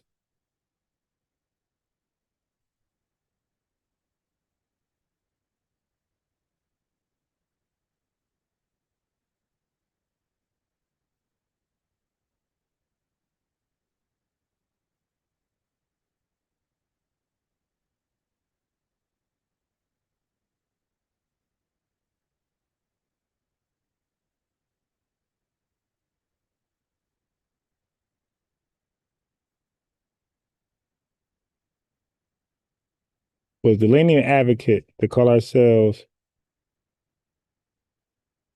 African or other, and what was the other?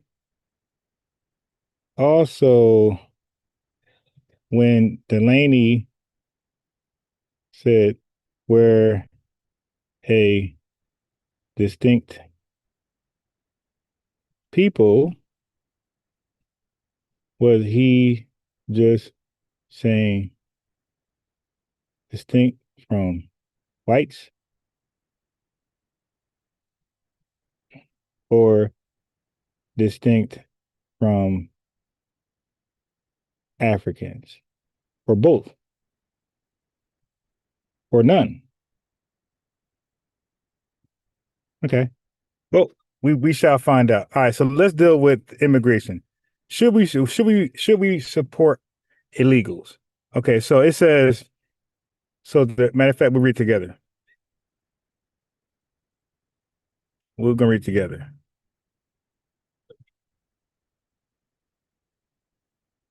So it says the position you outlined represents a significant perspective within Black American communities regarding illegal immigration. Let me break down the historical context and economic arguments that form this viewpoint. It says historical labor context. A. Philip Randolph legacy. A. Philip Randolph's legacy. I said legacy. Are we tripping? A. Philip Randolph's legacy, as you mentioned. Randolph and the Brotherhood of Sleeping Car Porters fought tirelessly for fair wages, unionization, and labor protections for Black workers during the early 20th century. This was part of a broader struggle for economic justice that spanned decades. Hard-won labor protections. Black Americans fought for minimum wage laws, 40-hour weeks, overtime pay, workplace safety regulations, anti-discrimination hiring practices, union representation rights. Okay, so it says economic impact arguments. The core economic concerns from this perspective include wage suppression. The argument posits that employers can hire undocumented workers at a significantly lower wages than legal workers, creating downward pressure on wages for industries traditionally employing many Black Americans. Construction. Family, look at. Oh my God. What are we doing? Where's the bomb? Family, look at the jobs these illegals are doing now. The ICE is raiding. Look at the jobs we did that we were trying to protect from illegal infiltration or competition. You can't make this up, family, and you can't learn this anywhere but here. You never know what you're going to learn over here. You dig? Look at this. The argument posits that employers can hire undocumented workers at significantly lower wages than legal workers. I could tell today's one of those days I just can't talk. Okay. This creates a downward pressure on wages for industries traditionally. So family, the industries that we were campaigning for, fighting for, were the industries that normally would hire us specifically. And these industries that will hire us, the first one is construction. I recall a lot of these raids were targeting construction sites, hospitality, food service. You got all these damn restaurants and food trucks literally replacing us. Tariq talks about that. Look at the last one, family. Landscaping. The two major fields, well, they're in all those fields, by the way. They're in construction, they're in hospitality, they're in food service, and the last one, family, is landscaping. They literally replaced us. Illegalies can't talk. What the fuck is wrong with me? Illegals, family, literally replaced us in the employment field. Okay. Look at this. Undermining labor standards. When employers hire undocumented workers who may fear deportation, they can, what they're going to do? They're fearing deportation. They're going to ignore overtime pay requirements. They can skip safety protocols. They can demand longer hours without compensation. Prevent union organization efforts, family.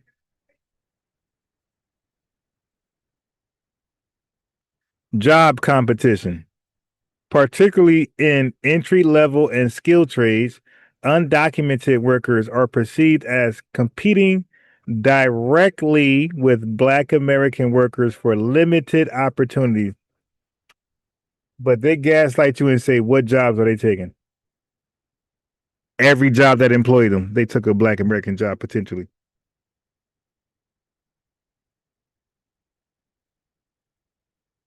That could have been one of us.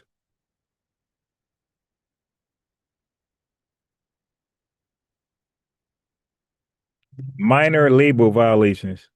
The employment of minors and other labor violations becomes more feasible with a workforce that may not report abuses due to legal status concerns. And a couple of these farms that was raided, or these companies, they had minors, they had illegal minors. What about resource allocation concerns? Okay, so beyond labor market effects, this perspective emphasizes resource competition. Listen, limited public resources, education, healthcare, housing, assistance being directed toward undocumented populations rather than citizens who have historically faced systemic disadvantages, literally speaking to Black Americans. Resources are being directed towards undocumented populations rather than foundational Black Americans. Politic priorities. The perception that political focus on immigrant rights comes at the expense of addressing ongoing racial inequalities faced by Black Americans. So, family, they talking about, oh, Trump going to war to avoid talking about the Epstein files. Well, y'all talking about ICE rather than talking about systemic racism.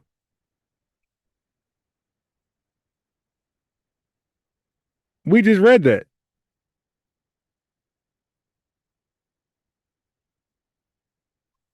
We just read where our concerns are being smothered and ignored due to illegal or immigrant concerns. All of a sudden, it's all about Somalia, right? Somalis in Minnesota. All of a sudden, racist Black American American racism don't exist no more. Okay.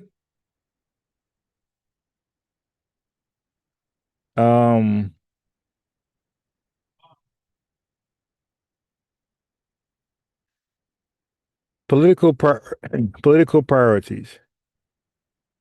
The perception that political focus on immigrant rights comes at the expense of addressing ongoing racial inequalities faced by Black Americans. Okay.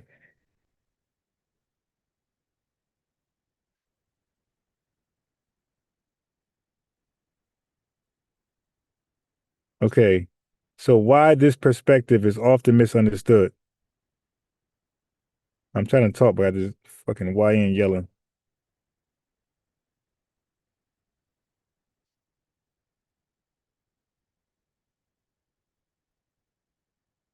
Okay, so several factors contribute to why this position is frequently misrepresented or dismissed. Conflation with anti-immigration sentiment. The legitimate economic concerns are often lumped together with xenophobic rhetoric, making nuanced discussion difficult. Look, it says xenophobic, right? They tell us that. So political polarization. Immigration has become such a polarized issue that economic concerns for minority communities get lost in broader partisan debates. That's what we're saying. Get these motherfuckers out. Their concerns about being here illegally has overshadowed our real concerns in this country. What about intersectionality complications? Progressive politics often frames immigration and racial justice as interconnected struggles, potentially overlooking specific economic tensions between these communities. So they have a diaspora war targeted at us, and they're trying to connect us together. They're like, yo, we not connected? How about media representation? Complex economic arguments are frequently simplified or ignored in media coverage of immigration debates, family. I'm so fat. I'm so mad I can't get my phone and share nothing. I'm so fucking mad. Matter of fact, while I'm live, let me uninstall this shit.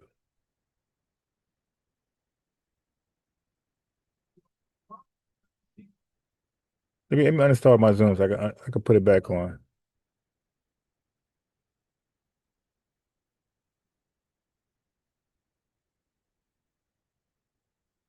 So this is Dusty Gangster Tether walking around, a straight fucking loser, walking around loud as hell, just talking stupid shit.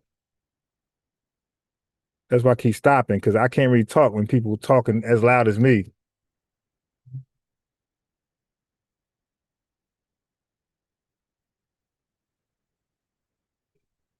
All right, so I uninstalled Zoom. I'm installing it back because I use my phone a lot to go Zoom when I'm at the park.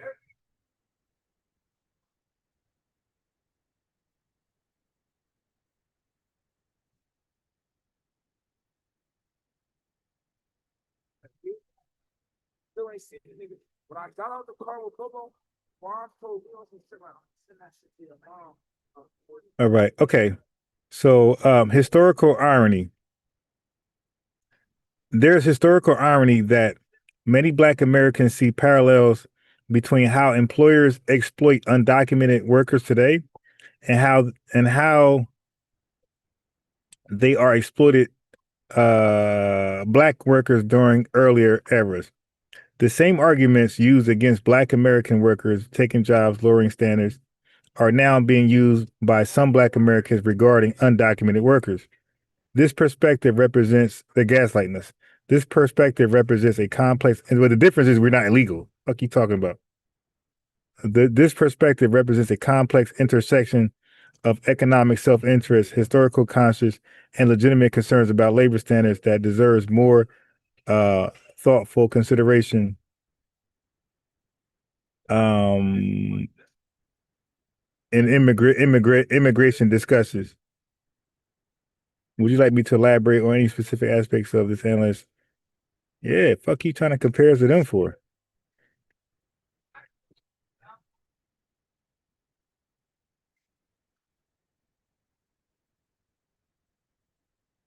This little hateful comment right here.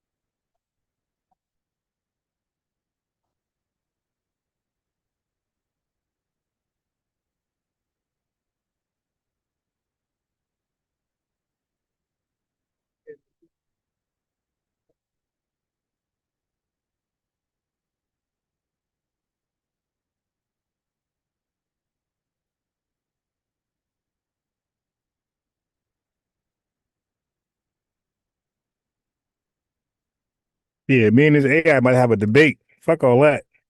Trying to compare us to illegals. Yeah. You about to see a real life debate between me and this AI. Fuck you talking.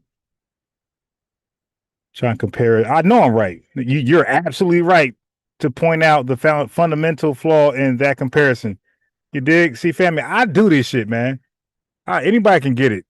A tether, Pan-African, off-code FBA, AI.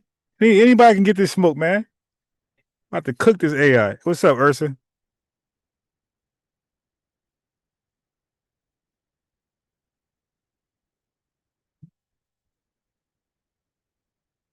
You on mute, Ursa.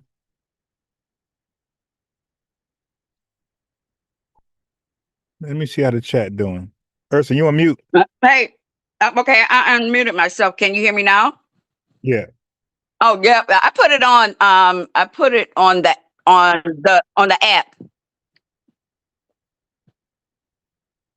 Okay, app you're using, right? I'm not on mute. Okay, you put it on the app. Okay, go ahead. Well, I want to address the immigration issue, but I was talking about prison reform because I work with that. Yeah. Yeah. And so I just want to make sure that you can hear me. Yeah. Yeah, I can hear you. So far, I can hear you. Yeah. So because the whole thing with this immigration thing is it goes back to the 1994 crime bill that Biden passed because foundational Black Americans are the only ones that have fought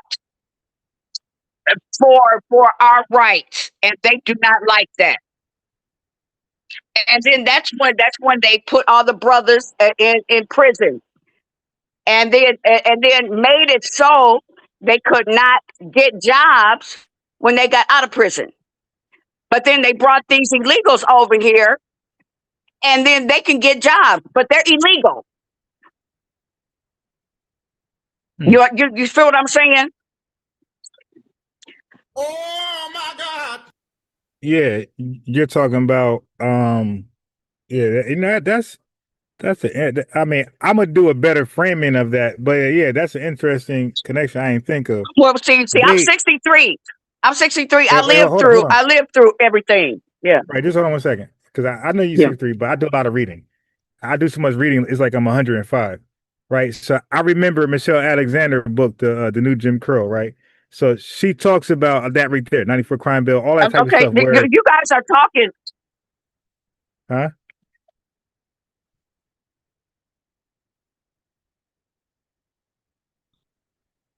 You can hear me?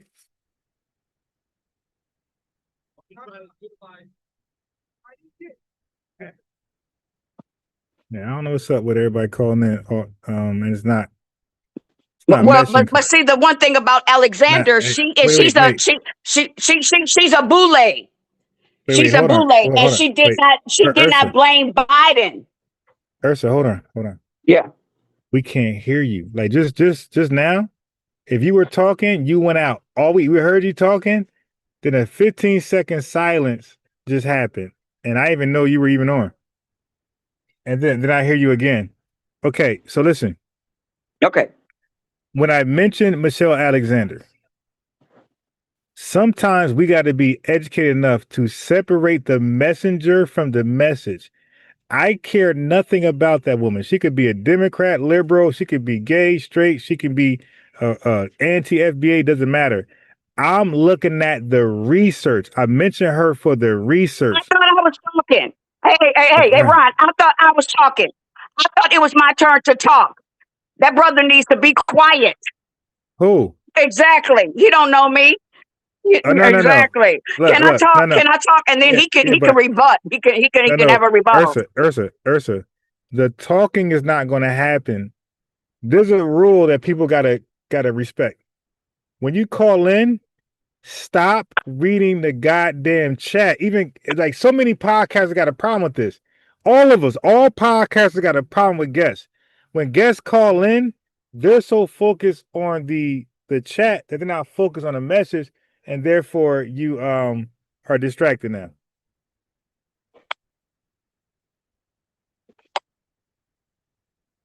Yeah. So so now you're not focusing on your message. We don't like that. Like I look in the chat, I pick my moments when I look in the chat. That's why sometimes I miss super chats. I gotta read them later. You cannot focus on your message if you're reading the chat. That's the number one rule. Stay focused. Remove the chat. What you call in, the chat should not even be open. The chat is going to be the chat.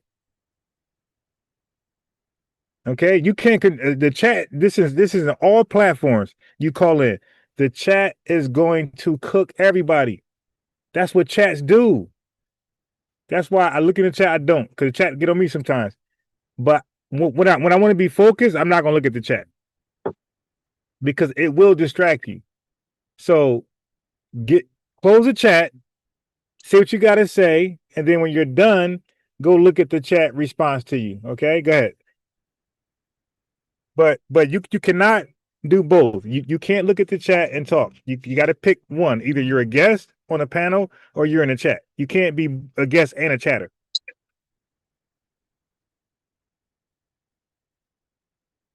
Okay, now go ahead. What you were saying?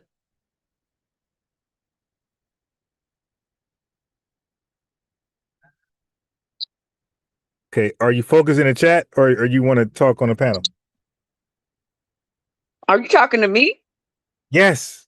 Oh. Well. Yeah. Okay. Close the chat. I mean, is this two people talking?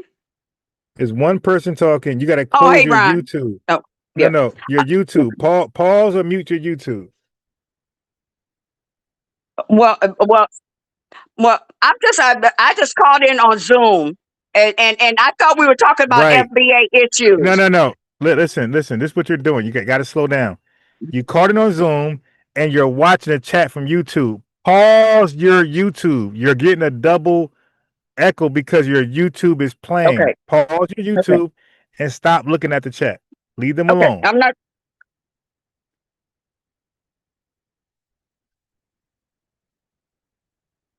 No, I'm not watching the chat. I'm not watching the chat. But I'm not watching the chat because Zoom does not. No, Zoom is not showing anything.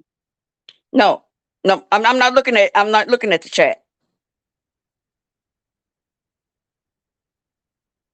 Okay. Anyway, Go ahead about immigration. Okay, so you Okay, spoke well, about I can talk about immigration.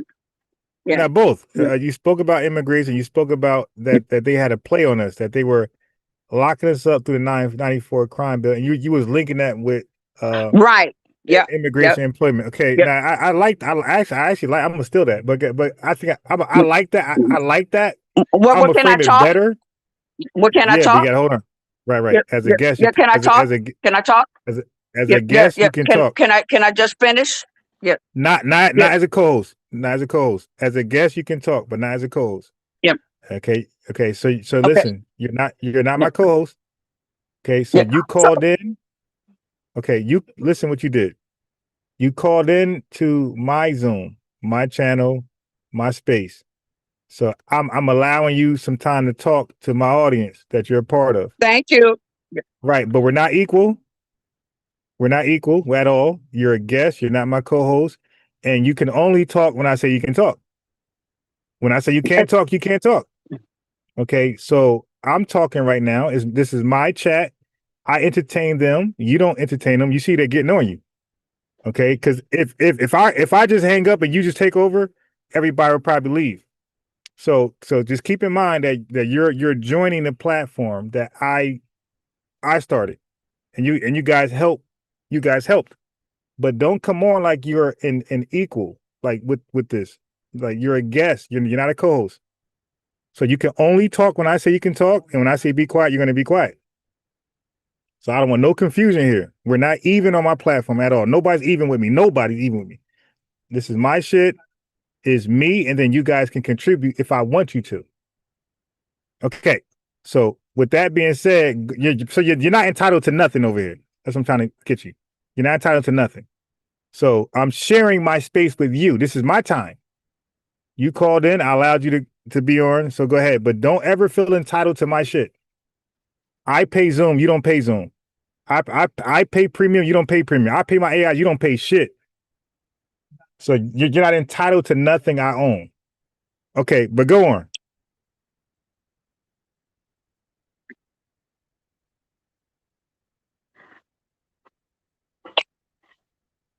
Okay, so there's a respect here that got to happen amongst us who say we're FBA. We got to respect each other. Like what I own ain't yours, and what you own ain't mine. So if you give me a ride, you're allowed me in your car, where I'm not your equal. So I'm allowing you in my car. All of us, FBAs are equal. No. FBAs are equal. No, right. But in our spaces, we're not. In my house, are you equal as me in my house? Well, you should want to hear about somebody that has some knowledge. No, I do want to hear, but I want to set the boundaries. I don't want you to feel entitled to my show. I want you to appreciate, when you call in, I'm allowing you to talk about your Ron, Zoom makes it equal, honey. Really? So can you kick me off Zoom? Well, can I just say about what? Okay. Yeah, go ahead. I am entitled because this is Zoom. Okay. Can I just say what I want to say? Go ahead. Yeah, go ahead. Okay. Thank you. Okay. No, I mean, why would you want to kick me off? Okay. Man. Okay, so she's clearly so you hear that? So she's playing the delay. Now you're arguing with FBA, but you want to argue with the African brother. Okay. Yeah, her hey family, she is playing. She didn't mute her YouTube, so she's hearing me in real time, and she's also hearing the delay. So she's hearing a delay version of me talking. She got a YouTube playing because she's so interested in what you guys got to say. I told her to close the chat when you come on. She's peeking at you guys, and she got the YouTube playing. Well, yeah, I didn't. No, I'm sorry. I didn't mute my YouTube. I didn't know I had to. No, I'm sorry. Yes. Yeah. Now you're paying attention. I do. Okay, go. Okay. Right. I do. Hold on. My God. Yeah.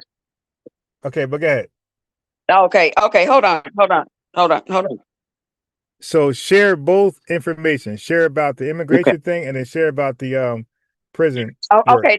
Now. Okay. I'm done now. We want to hear both. We want to hear both. Okay. You Okay. want to hear both? I'm sorry. Oh, yep, I did. I have both of them. You know, hey, I I'm know. glad. I'm glad somebody can teach me. I'm teachable. All I'm right. an FBA. Us FBAs are teachable. I love you, Ron. I love you too, but I had to like set order here. Well, I mean, I don't know what the hell you was talking about. So, can I get back to this I whole got it. immigration thing? Yeah, go Because ahead. it is against FBAs, everything. Yeah, I agree. Yep. All of this immigration is to erode our history. That's why they want to do away with, on the down low, you got the Republicans that want to try to erase like enslavement. And then you got these other like Africans and these immigrants that want to take over what we fought for. And have you noticed how all of these Indians have taken over our government positions? Yep. But, well, okay, I'm not going to get into the small hats thing, but that has something to do with that. Leave them alone. They Yeah, don't yeah, bother leave them us. alone. Yeah, they don't bother us. Leave them alone. Like that. That's Oh, some. well, okay, Yeah, that's okay. But yeah. anyway, That's but some Muslim. That's a Muslim alt-right talking point that got nothing to do with us. They want to beef with them. That's on them. But that's not yeah. our fight. That's not our fight. Well, Ain't no small hat nothing. But go ahead. Yeah. So with this whole immigration thing, it just seems awfully I've been investigating this, but see, when these immigrants, even before they come over here, they have alliances with the immigration agencies, with these nonprofits, and Yeah. with employees. So even before they come here, they can get a green card. They can work for Uber. They can work for McDonald's. They can work for all these different industries that we can't even get into. They can get liquor stores. We can't even get a liquor license. We can't get one. But see, this is one thing that if we had some writers like in the Congressional Black Caucus, or even like Ben Crump, but he's not, or Al Sharpton, but they're all about the money. So we have to take it upon ourselves to do our own investigation, and then go to and then fight, for to make it to make it to show what is going on with this immigration system, because it is diabolical. And I remember back in the 80s and the 90s, after I got out the military, and I came back to the States and stuff, and all of these Arabs owned all of our corner stores in the foundational Black American neighborhood. But we couldn't even get $10,000 to get some dang candy to open up a corner store. This is a diabolical plan, but thank God that our FBAs and our ancestors have awoken us, and that is what the Democratic Party does not like. Okay, now the prison thing. Can you tell us about that? Well, I've been working with prison reform for like 20 years. And so the whole thing with the prison reform, and I take that back to the 1994 Biden crime bill. It really is the Biden crime bill. He wrote it, but then he took his name off of it. Biden is a straight up racist. In the 1970s, he fought against busing, so Bussy anyway, or busing, having, okay, integrated. right. Yeah, busing. Oh, word. In the 70s, he did. Oh, yes, he did. But he lived, he lives in Maryland, and, he fought against, which is right out of Washington, D.C., because they wanted to bust, the Black children. And, we should have never even done that anyway, but that was the whole plan to, because we were successful in our own communities. But see, they wanted to integrate us to to get the for so we could not be successful, so we could not be together.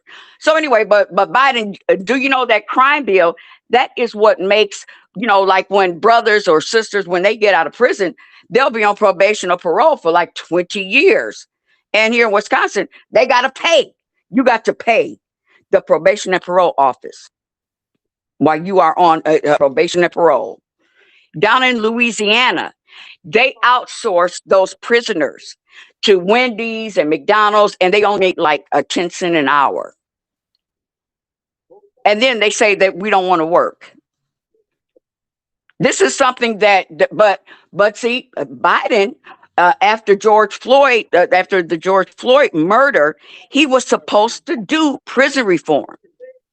But see, they co-opted it and they called it defund the police. And, that's when Biden said, well, no, I don't want to, and they just forgot about that. And then they brought about this damn DEI shit, which did not even, that didn't benefit us at all. So anyway,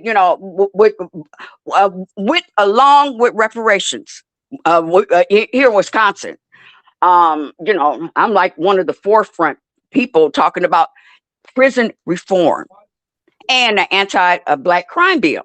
Because we got to have prison reform to get get untied from this prison industrial complex. Because I don't know if you heard about it down in Houston, where 60% of foundational Black Americans pay $30 million of the fines for non-moving violations. Just violations for having wrong tags and things like that. This happens all over the country, and it has not been addressed by the damn Democrats, and they still ain't addressed it.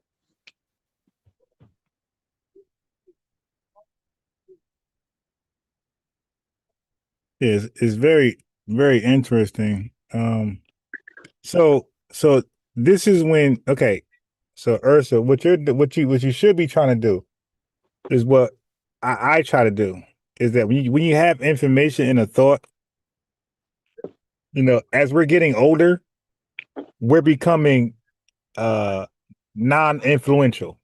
The older you get, the less influential you're going to be in your society amongst the youth. So your information, you should be trying to use that as a baton to pass it to the next person to get the message delivered to either a larger audience or certain people, right? And that's the goal.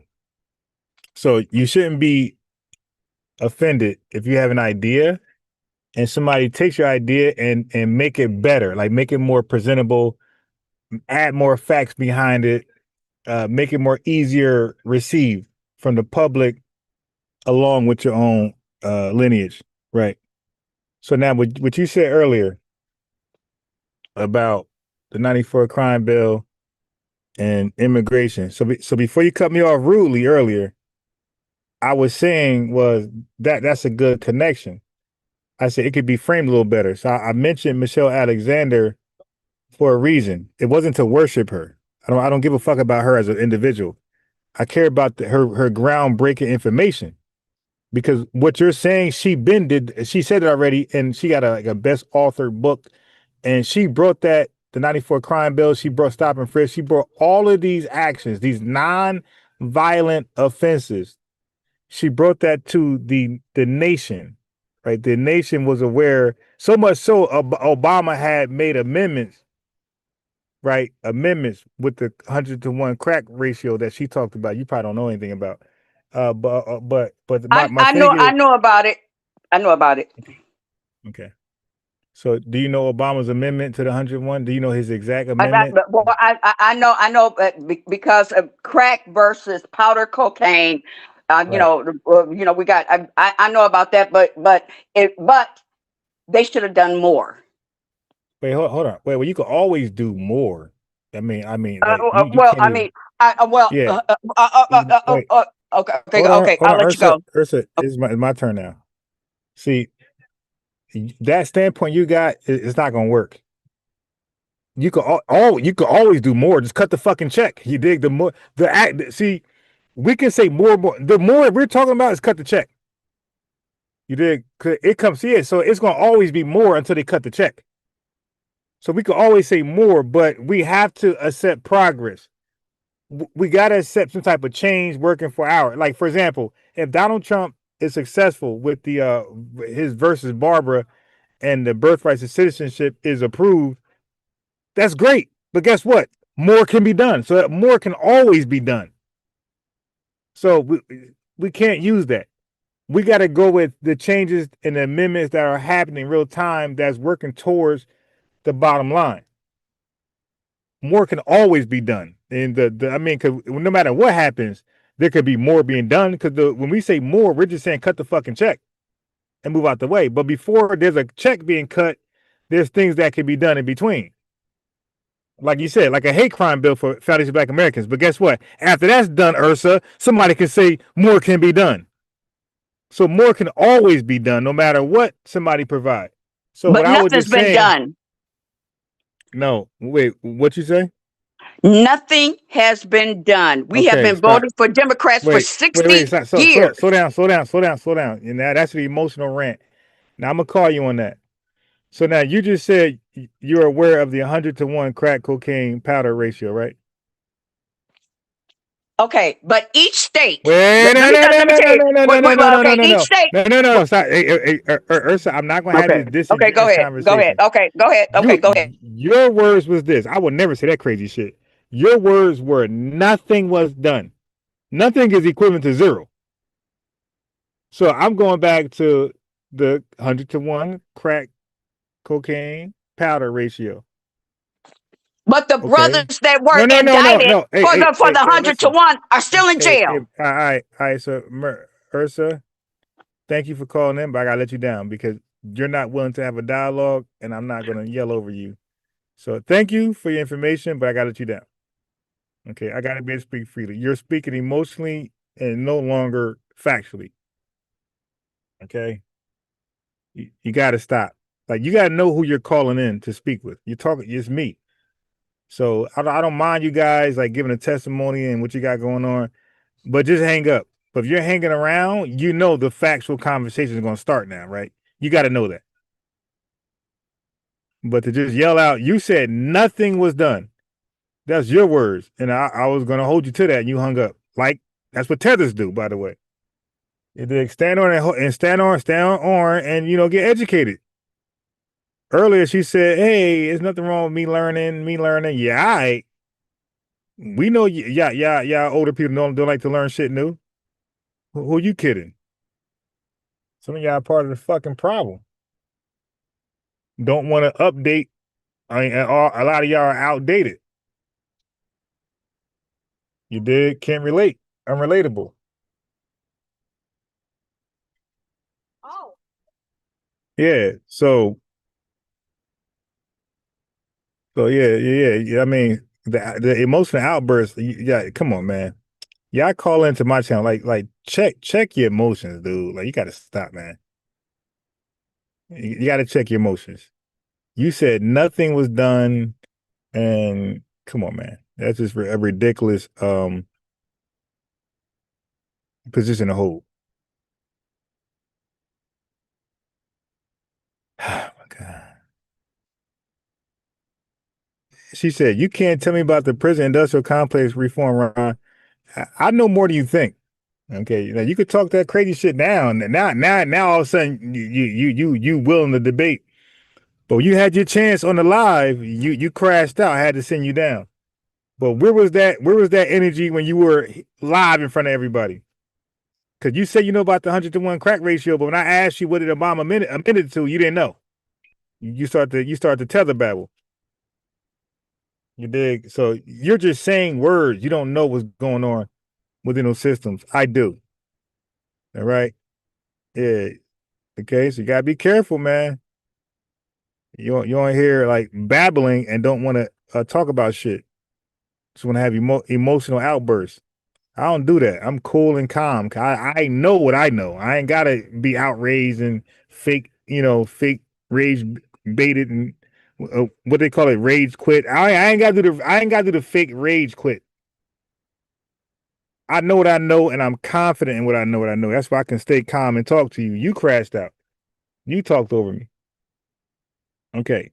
So the pretense of not, matter of fact, let me go back to this one where we were debating.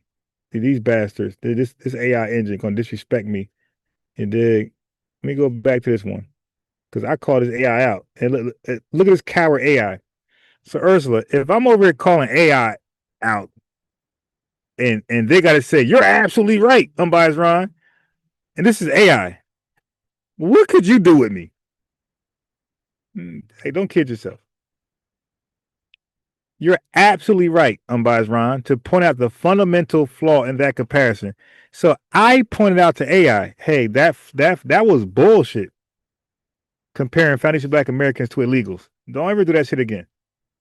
It says the parallel I mentioned was highlighting the rhetorical similarity, not the moral or legal equivalence, which are indeed worlds apart. Let me break down why your position stands on completely different ground. Yeah, now AI explaining. Now, I got AI explaining, Ursa. What can you do? Okay. So the foundational difference, legal and moral standing. Black Americans' presence in America began involuntarily through slavery, but subsequent generations earned citizenship through centuries of forced labor, military service in every American war, and the struggle for civil rights. Undocumented immigrants, by definition, have entered or remained in the country illegally, violating established immigration laws. Exactly. See, I got AI explaining. The hell you talking about? You can't do that with me. But you had your chance. You crashed out. Historical debt. As you mentioned, King Ron, Black Americans are owed a specific debt for 246 years of slavery, Jim Crow segregation, discrimination. Hey, yo, truth teller, where you at? Are you listening to this? It ain't just slavery, my guy. This is for truth teller. Historical debt. As you noted, unbiased King Ron, Black Americans are owed a specific debt for 246 years of slavery is over. Period. No, sir. Jim Crow segregation, discrimination, ongoing systemic inequalities, which we told you, unpaid labor that built American wealth. No comparable debt exists to those who enter the country illegally of their own volition. I got AI explaining. Okay? So when y'all wrong, y'all wrong. You dig it? And then they go hide. They don't want to call back in. Just hold your L and call back in. You dig? Y'all be having agendas. I ain't got one. That's why I'm always here 24/7 available. The link's right there. I'm going to add the phone number in a second. So the citizenship distinction, earned and assumed. Black Americans fought for citizenship through military service from the Revolutionary War onward, legal battles like Brown versus Board of Education, civil rights legislation, constitutional amendments 1415. Undocumented immigrants have not participated in this collective struggle for American rights and citizenship. Right. They ain't part of our fight at all. So stop trying to include them. All right. The link's right there. Call in. Somebody call in, man. Somebody call in, man. You dig? Look, stake in the system. Black Americans have generational investment in American institutions and their improvement. Undocumented presence is, by definition, temporary and outside the legal framework. So it says targeted undermining, economic impact reality. The economic concerns you raise specifically target gains made through Black American labor structures, unionization efforts, minimum wage establishment, workplace safety regulations, anti-discrimination hiring practices. Man, if y'all got agendas, don't call in because I'm going to expose you. I mean, you could call in. You're going to just be part of the content. Historical context matters. When Black Americans were accused of taking jobs, it was false rhetoric used to justify discrimination. Look, I got AI explaining. Because they try to compare us when we said illegals taking jobs to immigrants who came here after us saying we're taking their jobs. I got AI explaining. When Black Americans were accused of taking jobs, it was false rhetoric used to justify discrimination. When Black Americans express concerns about undocumented workers, it's based on observable economic impacts on industries where Black Americans have historically sought employment. Why the comparison fails? Look, AI is debunking themselves. Why this comparison fails that AI tried to slip past me. Fuck AI talking about. You get this too. Power dynamics. Black Americans were an oppressed minority with no systemic power. Current immigration policy is shaped by federal government and corporate interests, not by minority communities. More authority. Black Americans' concerns stem from protecting hard-won gains from systemic exploitation. Anti-Black sentiment was based on maintaining white supremacy and economic subjugation. The resource allocation question. Competing justice claims. Limited resources for addressing historical injustices to Black Americans. Additional claims on these resources by those who who enter illegally. The fundamental question: should resources owed to Black Americans be diverted to those who have no legal or historical claim to them? Your position, unbiased King Ron, highlights a fundamental tension in American social justice discourse: the need to balance compassion for immigrants with the obligation to address specific historical debts owed to foundational Black Americans. There are not comparable situations, and treating them such obscures rather than illuminates the real issue at stake. The distinction you're making between legal historical claims and a legal presence isn't semantic, it's fundamental to any honest discussion about justice, resource, and rights in America. I made this AI engine bow the fuck down. Trying to compare us to goddamn illegals. Lost your goddamn mind. All right. The pretense of not understanding the foundational Black American position on illegal immigration often stems from a political desire to maintain the people of color, POC coalition, right? In 2026, acknowledging the friction between the freedmen lineage and illegal immigration requires admitting that the people of color umbrella is structurally flawed and that resource allocation is a zero-sum game. Here is the breakdown how illegal immigration directly undermines the legacy of Philip Randolph and the economic stability of the FBA community. Let me see the chat. If y'all ready to hear this. If not, I'm gonna close out. I ain't gonna talk to myself today, baby. All right, so we in here. Jacqueline says, exactly, we should learn something new every day. Exactly. So Ursa gave good information, but she tried to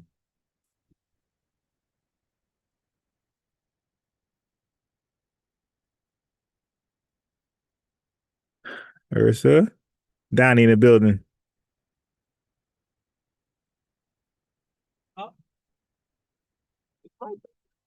Okay. Now all of a sudden, all of a sudden out of nowhere, Ursa is a historian. She said, "You know more than me." I don't think so. All right, I'm gonna accept that challenge. Let me put the link back in there. I'm gonna put the phone number for Ursula. You know, I'm very competitive, by the way. So Ursa, we're gonna pick back up on 94 crime bill, okay? If you don't mind, because all of a sudden you're magically a historian. I got you. So Ursa, here's the phone number. You're gonna call back in, okay? Since you in the media, since you in a conference,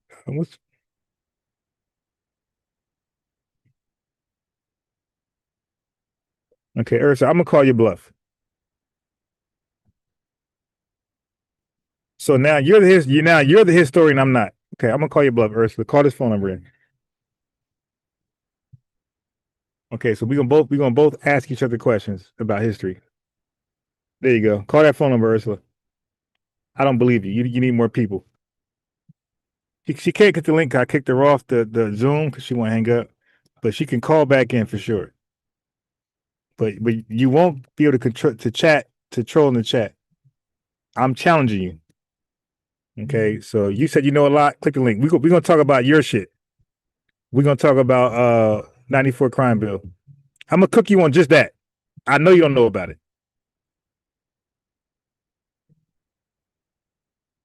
So click that chat. I'm gonna cook you super fast on the 94 crime bill alone. Nothing else, no other topic, just 94 crime bill. Click that link. You're out of here. I guarantee you, I cook you. All right. You done lost your mind. I got whole videos on the 94 crime bill. That ain't new to me. All right. Yeah, but I guarantee I'm gonna cook you on the 94 crime bill alone, nothing else. Okay, so the destruction of the Randolph Standard. So stop typing, trolling, chatting. That's your problem. Like, she's on the live, she's on the panel, and she's reading the chat. Like, yo, you on the panel, you should worry about talking to the people. Why are you reading the chat? All right, so the destruction of the Randolph Standard. Listen, family. Fucking these damn mulattoes, man. This mulatto gonna come in here blasting Michael Jackson. These fucking mulattoes, man. All right, anyway. A. Philip Randolph didn't just fight for jobs. He fought for standards. Mulatto tether blasting Michael Jackson beat it. Trying to get attention.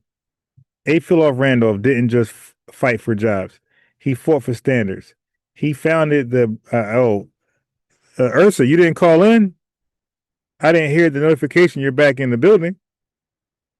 You claim you know a lot about the 94 crime bill. I put the phone number in there. You didn't click the link. You didn't call the phone number. I thought I was going to hear a notification to let you in. Okay, that's what I thought.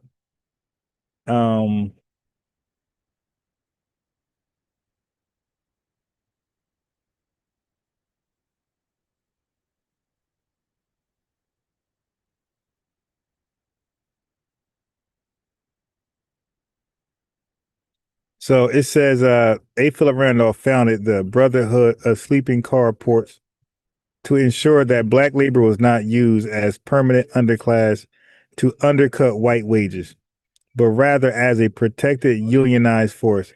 So A. Philip Randolph was against whitey man using our labor force to undercut job wages. He said, nah, that's not what's going on here. That is totally different than a fucking illegal. Illegals are contempt with being used to cut job wages. A. Philip Randolph said, nah, you're not going to use black labor to undercut white wages. We're going to get paid exactly the same amount of money for labor that white folks do. So one more time, you guys are reading it with me. He founded the Brotherhood of Sleeping Car Porters to ensure that black labor was not used as a permanent underclass to undercut white wages, but rather as a protected unionized force. So A. Philip Randolph was not on some immigrant shit, doing a job for less money. No, he said, I'm going to do the job for the same money white folks get paid. You dig? That's a flex. Ursa, you still ain't calling. Okay, so I can't take you seriously. Okay. So the undermining, illegal immigration provides corporations with a shadow workforce, right? That exists outside the law. Hold on, make sure, because I had reinstalled Zoom. So to make sure this shit works.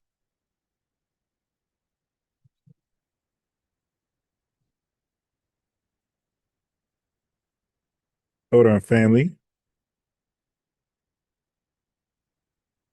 Let me just complete the Zoom. Shit. Let me complete the Zoom installment.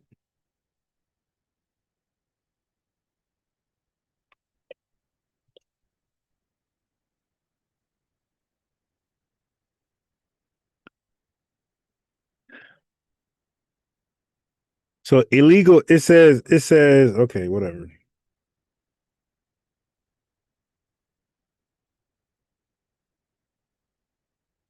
So it says, the undermining, illegal immigration provides corporations with a shadow workforce that exists outside the law. This workforce cannot join unions This workforce cannot join unions, fearfully avoids reporting OSHA violations, and accept sub-minimum wages. Why is that problematic? Can you tell us, Ursa? The 2026 regression in 2025 and 2026, several high-profile federal investigations revealed a surge in migrant child labor family in meatpacking and manufacturing. These disgusting whitey men are hiring underage immigrants. That practice directly repeals the labor protections Philip Randolph, and others bled for, effectively reintroducing 19th century labor conditions in the 21st century economy, family. So what I'm pointing out is that everything we fought for in the labor market, these illegals are being used to reverse all of it and set us back 100+ fucking years back in Jim Crow. So illegals are being used to reinstitute Jim Crow. Okay?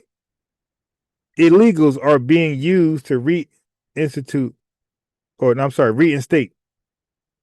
Illegals are being used to reinstate Jim Crow in 2026.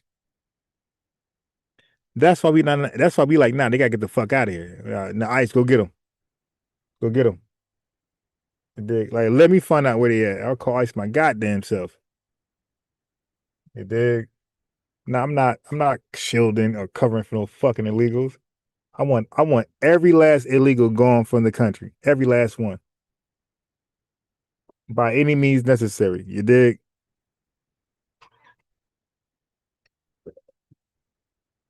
Motherfuckers being used to reinstate Jim Crow. Get the fuck out of my country. Racist whitey man. Now listen, we're looking at wage suppression and job displacement. Look at the numbers. Economically, the labor queue theory explains why Black American men, FBA in particular, feel the brunt of this shift. The wage gap. So these illegals are helping the disparity in the wealth gap. Look at the wage gap. Economic data from 2024, 2026 suggests that an influx of low-skilled tethers and their labor can reduce the wages of native-born workers, NBA, Native Black Americans, without a high school diploma by 5% to 10%.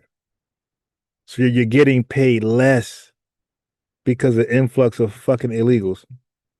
Concentrated impact. Because of historic redlining and employment discrimination, Black Americans, FBAs, are often concentrated in service, construction, and hospitality sectors, the exact sectors where illegal labor is most prevalent. And you want to argue they're not taking our jobs? The fuck you talking about? That's what they're literally doing. And because they're not willing to report OSHA violations and the fact that they're not willing to join a union and take less per hour, they become the preferred hiree. So let me explain the OSHA thing. If a company gets too many violations, like, they get fined. OSHA, and they get fined and investigations start, and their company, you know what I mean, is going to lose a lot of money. So companies like to brag that they haven't had an OSHA violation. If you guys work in these environments, you'll know, because they'll have something to like document, like the incidents of OSHA, like how long you went without an incident. If illegals get hurt and they don't report it, then it looks like that company don't have OSHA violations. That means their company is safe. You could work there, you'll never get hurt. And they're not reporting it because fear of deportation. Concentrated impact. Because of historic redlining and employment discrimination, Black Americans, FBAs, are often concentrated, and I already read that. Okay, so unemployment correlation. In 2026, the Black American unemployment, and by the way, nobody called in. Just want to point that out. In 2026, the Black American unemployment rate remains roughly doubled the white rate.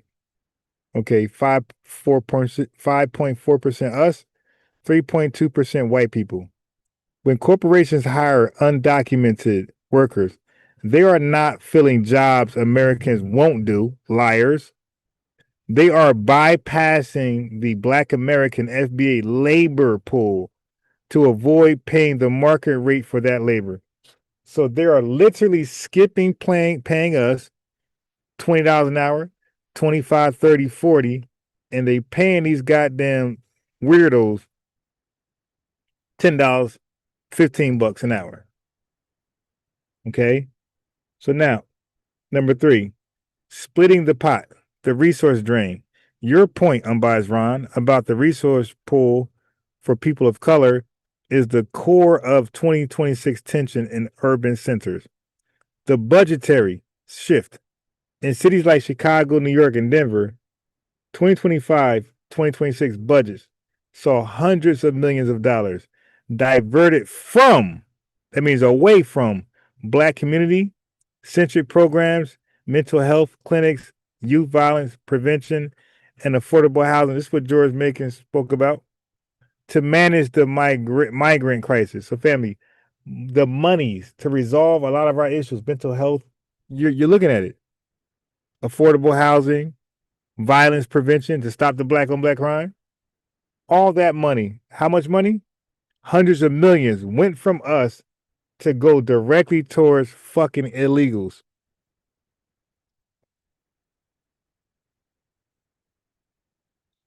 The masking effect, by using the minority label, the state can claim it is still spending money on marginalized people, aka Black Americans, even if that money is going toward housing new arrivals. Hold on.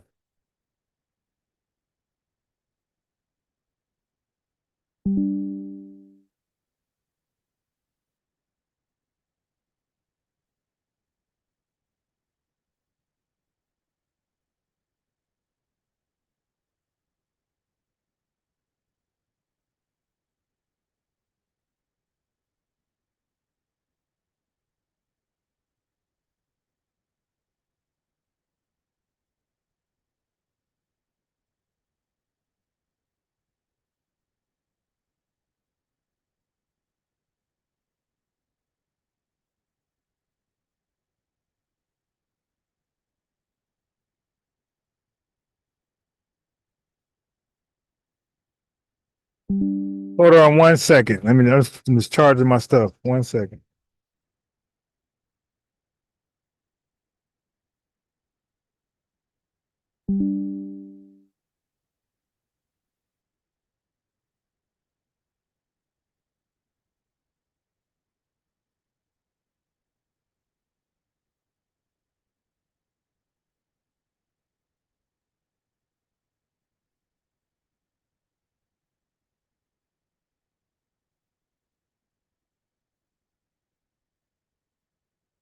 All right, I'm back. Okay. Let's talk about it. Let's talk about it. Fucking illegals. All right. Yeah. So it says the masking effect. By using the minority label, the state can claim it is still spending money on marginalized people, foundation Black Americans, even if that money is going toward housing new arrivals rather than repairing the lead pipes in 100-year-old FBA neighborhoods like Baltimore. So family, instead of repairing the lead pipes that they're supposed to do, that's 100 years old in Baltimore and wherever else, they're using this money to house new immigrants, illegal and legal. They're taking money from us to fix us where we're no longer exposed to lead poison. They're taking that money saying, fuck that, y'all gonna have lead poison. We gotta house these new immigrants legal or legal, why would a foundational Black American be pro-immigration at all with this right here on my screen? Knowing all this, why would we particularly be pro-immigration when immigration is literally taking the focus off us and our needs and putting on new arrivals? Why would we be pro-immigration? So they're like gaslighting us. So when you see people that claim they're foundational and they're like pro-immigration, like you know that these are bought agents. It is what it is, right? Straight agents.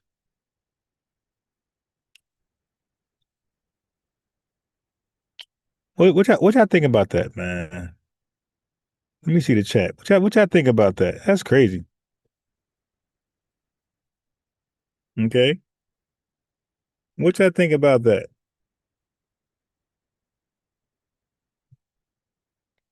I'm throwing some wrenches out there. They expect the lead to be working. Most of us who truly love our people don't want to argue with our people. We want to come to an understanding and love. Right. Well, over here, that's what we do. People got egos. People, and this space is not for egos. Okay. So, look, Ursa, I'm going to give you some advice. The first red flag you did when you called in was you looked at the chat. I'm telling you, every podcast, the host would tell you, stop looking at the chat. Just talk. Like, so that means you called in for the wrong reason. Say what you got to say, and that's it. What you care about what the chat got to say. Anyway, the percentage they gave were too low. Sickening. It's annoying. Right. Baker Boy said Unbiased Ron is great at what he does. The truth. Right, man. I'm pointing out stuff nobody points out. Nobody talks about this. About how immigration directly affects Black American society. Why will we be pro-immigrant immigration, whether it's legal or illegal? Why? It's a direct competition to us, and it takes the focus off us, and it puts the focus on immigration crisis. Now we're talking about ICE. We're not talking about systemic racism, school to prison pipeline, all type of other things, reparations. We're talking about ICE. Come on, man. By default, it makes you like, nah, I'm good. I don't give a fuck about that.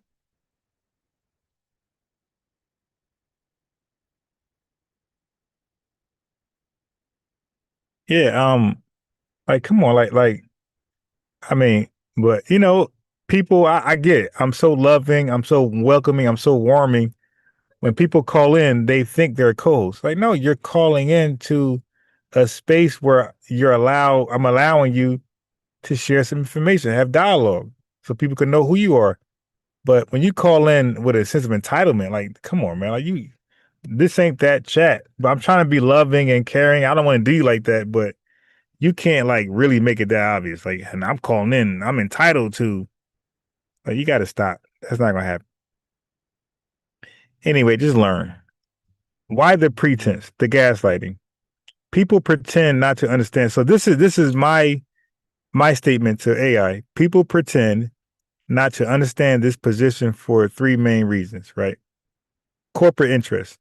Major donors to both political parties benefits from low-cost compliant labor. It keeps inflation down for the middle class by suppressing the wages of the foundational Black Americans, working class. The POC umbrella, the people of color umbrella. If we Black Americans, if we successfully delineate ourselves from the immigrant or migrant experience, the Black vote becomes a sovereign interest group rather than a guaranteed partisan bloc. You see? The moral shield. It is easier to label FBA concerns as xenophobic than to answer the difficult question, why is the government funding the emergency of a newcomer while ignoring the chronic disaster of our lineage. The reason people don't understand is because our FBA position is fundamentally protectionist. You are arguing that the home team, the descendants of the people who built the infrastructure, should have the first right to the resources and the job market. Facts.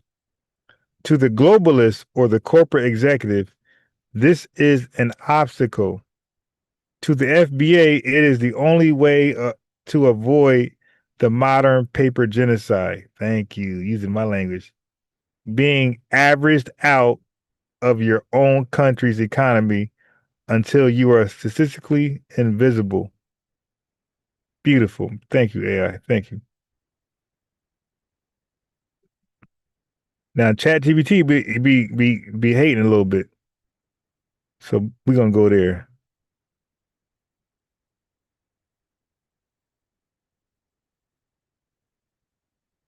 Okay.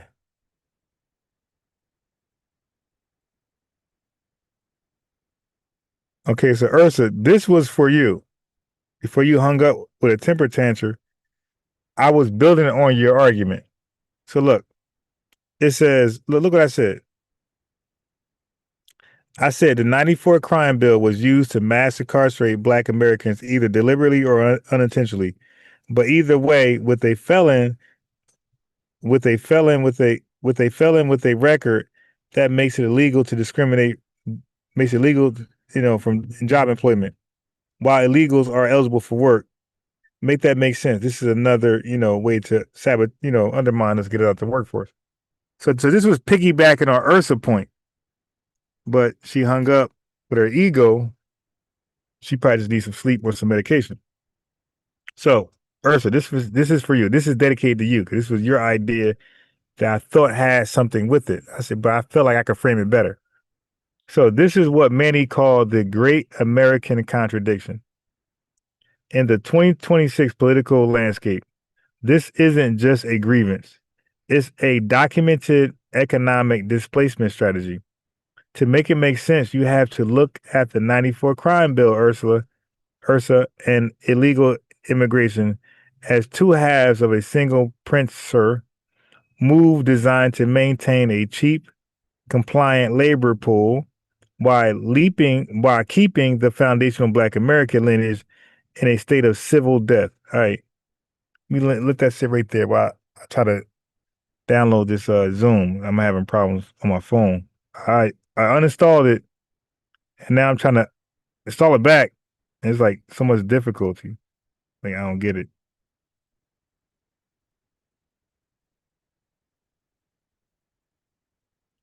Because I got to pick my son up, so I want to, be logged in. And it's causing me issues. Okay. So I'm getting through now.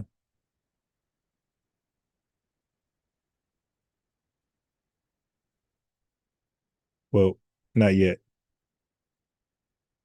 It keep bringing me to this one page where it says Zoom should launch in a few seconds. If not, please click the button below.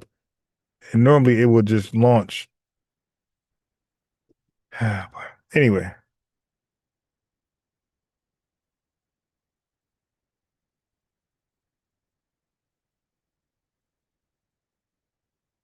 Then when I launch it manually, it says connecting for like 1,000 hours and nothing ever connects.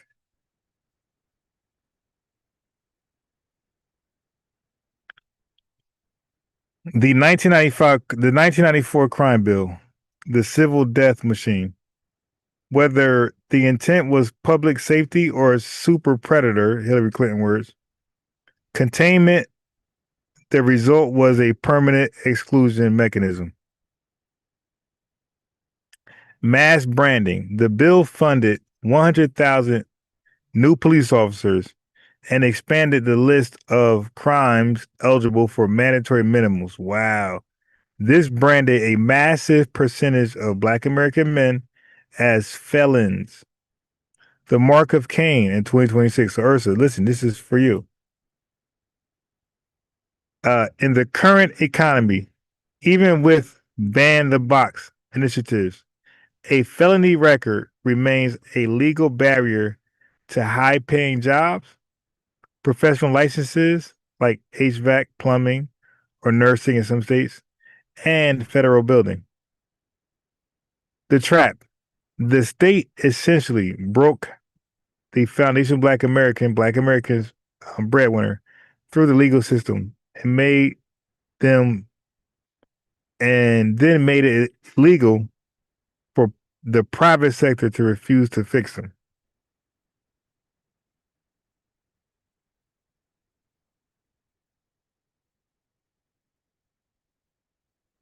The work authorization paradox. Hold on. I gotta get this Zoom right, or I'm at the end of the line. I gotta leave soon to pick up. Look. Right. I don't know why it's not letting me download Zoom. Shit fucking wow.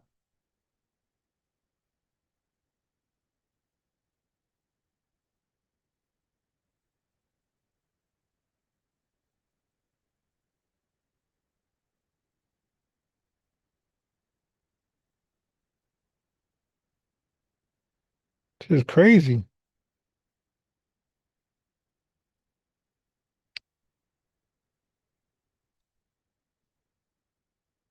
I'm trying to download Zoom so when I leave here, I could just pick my son up and I could go live on the phone, but it's not letting me connect.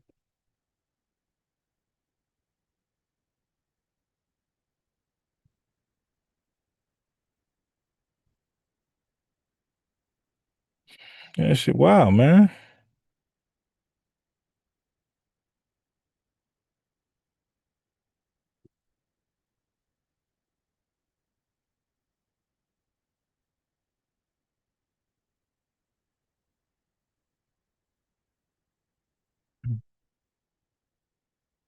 I know what I'm gonna do. I'm just gonna join the meeting. All right, 1 second, fam.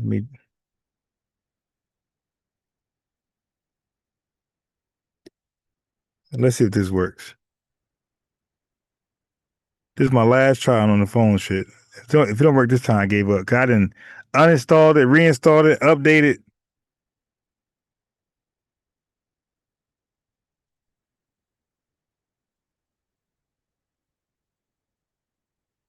Okay.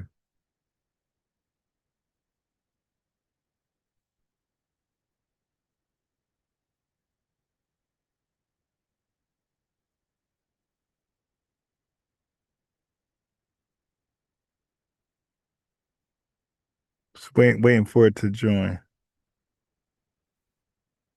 Okay, so let's see. If I could share my screen, that'd be dope.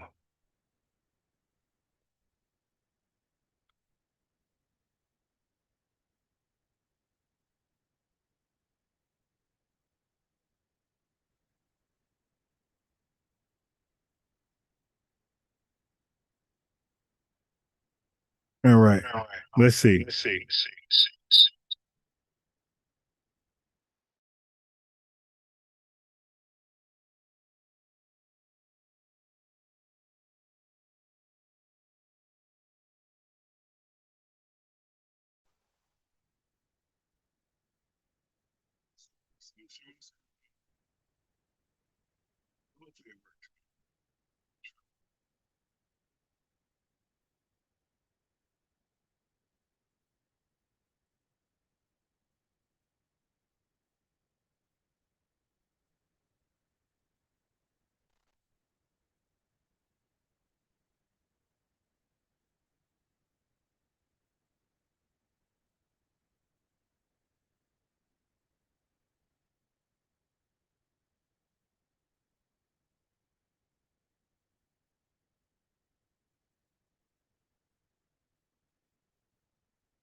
That's gonna be ass.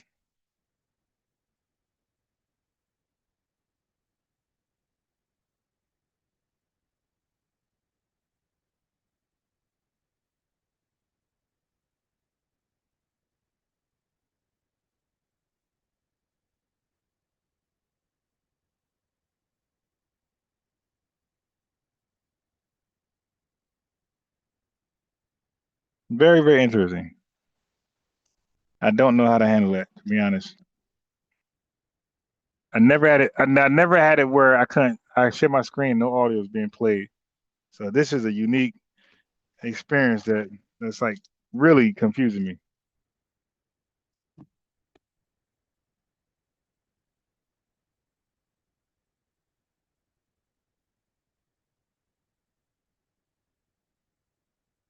This is a unique experience. Yeah, but always keep in mind, like we all got information to share.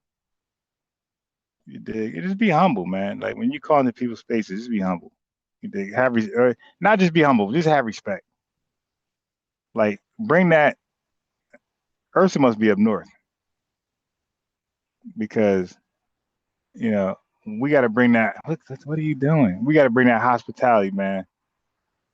We got to bring that hospitality back. The manners back.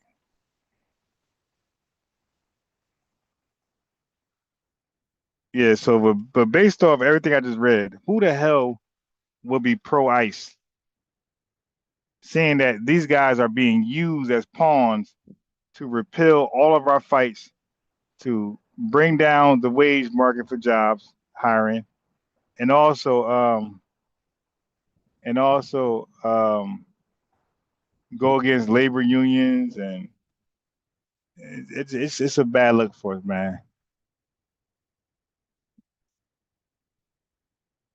But we're gonna fight ICE to keep our jobs being taken by illegals of all people. Like, man, if y'all don't stop, I mean, y'all gotta at this point. Who gonna do the job? You gonna do it? We ain't going back to slavery. Jasmine Crockett.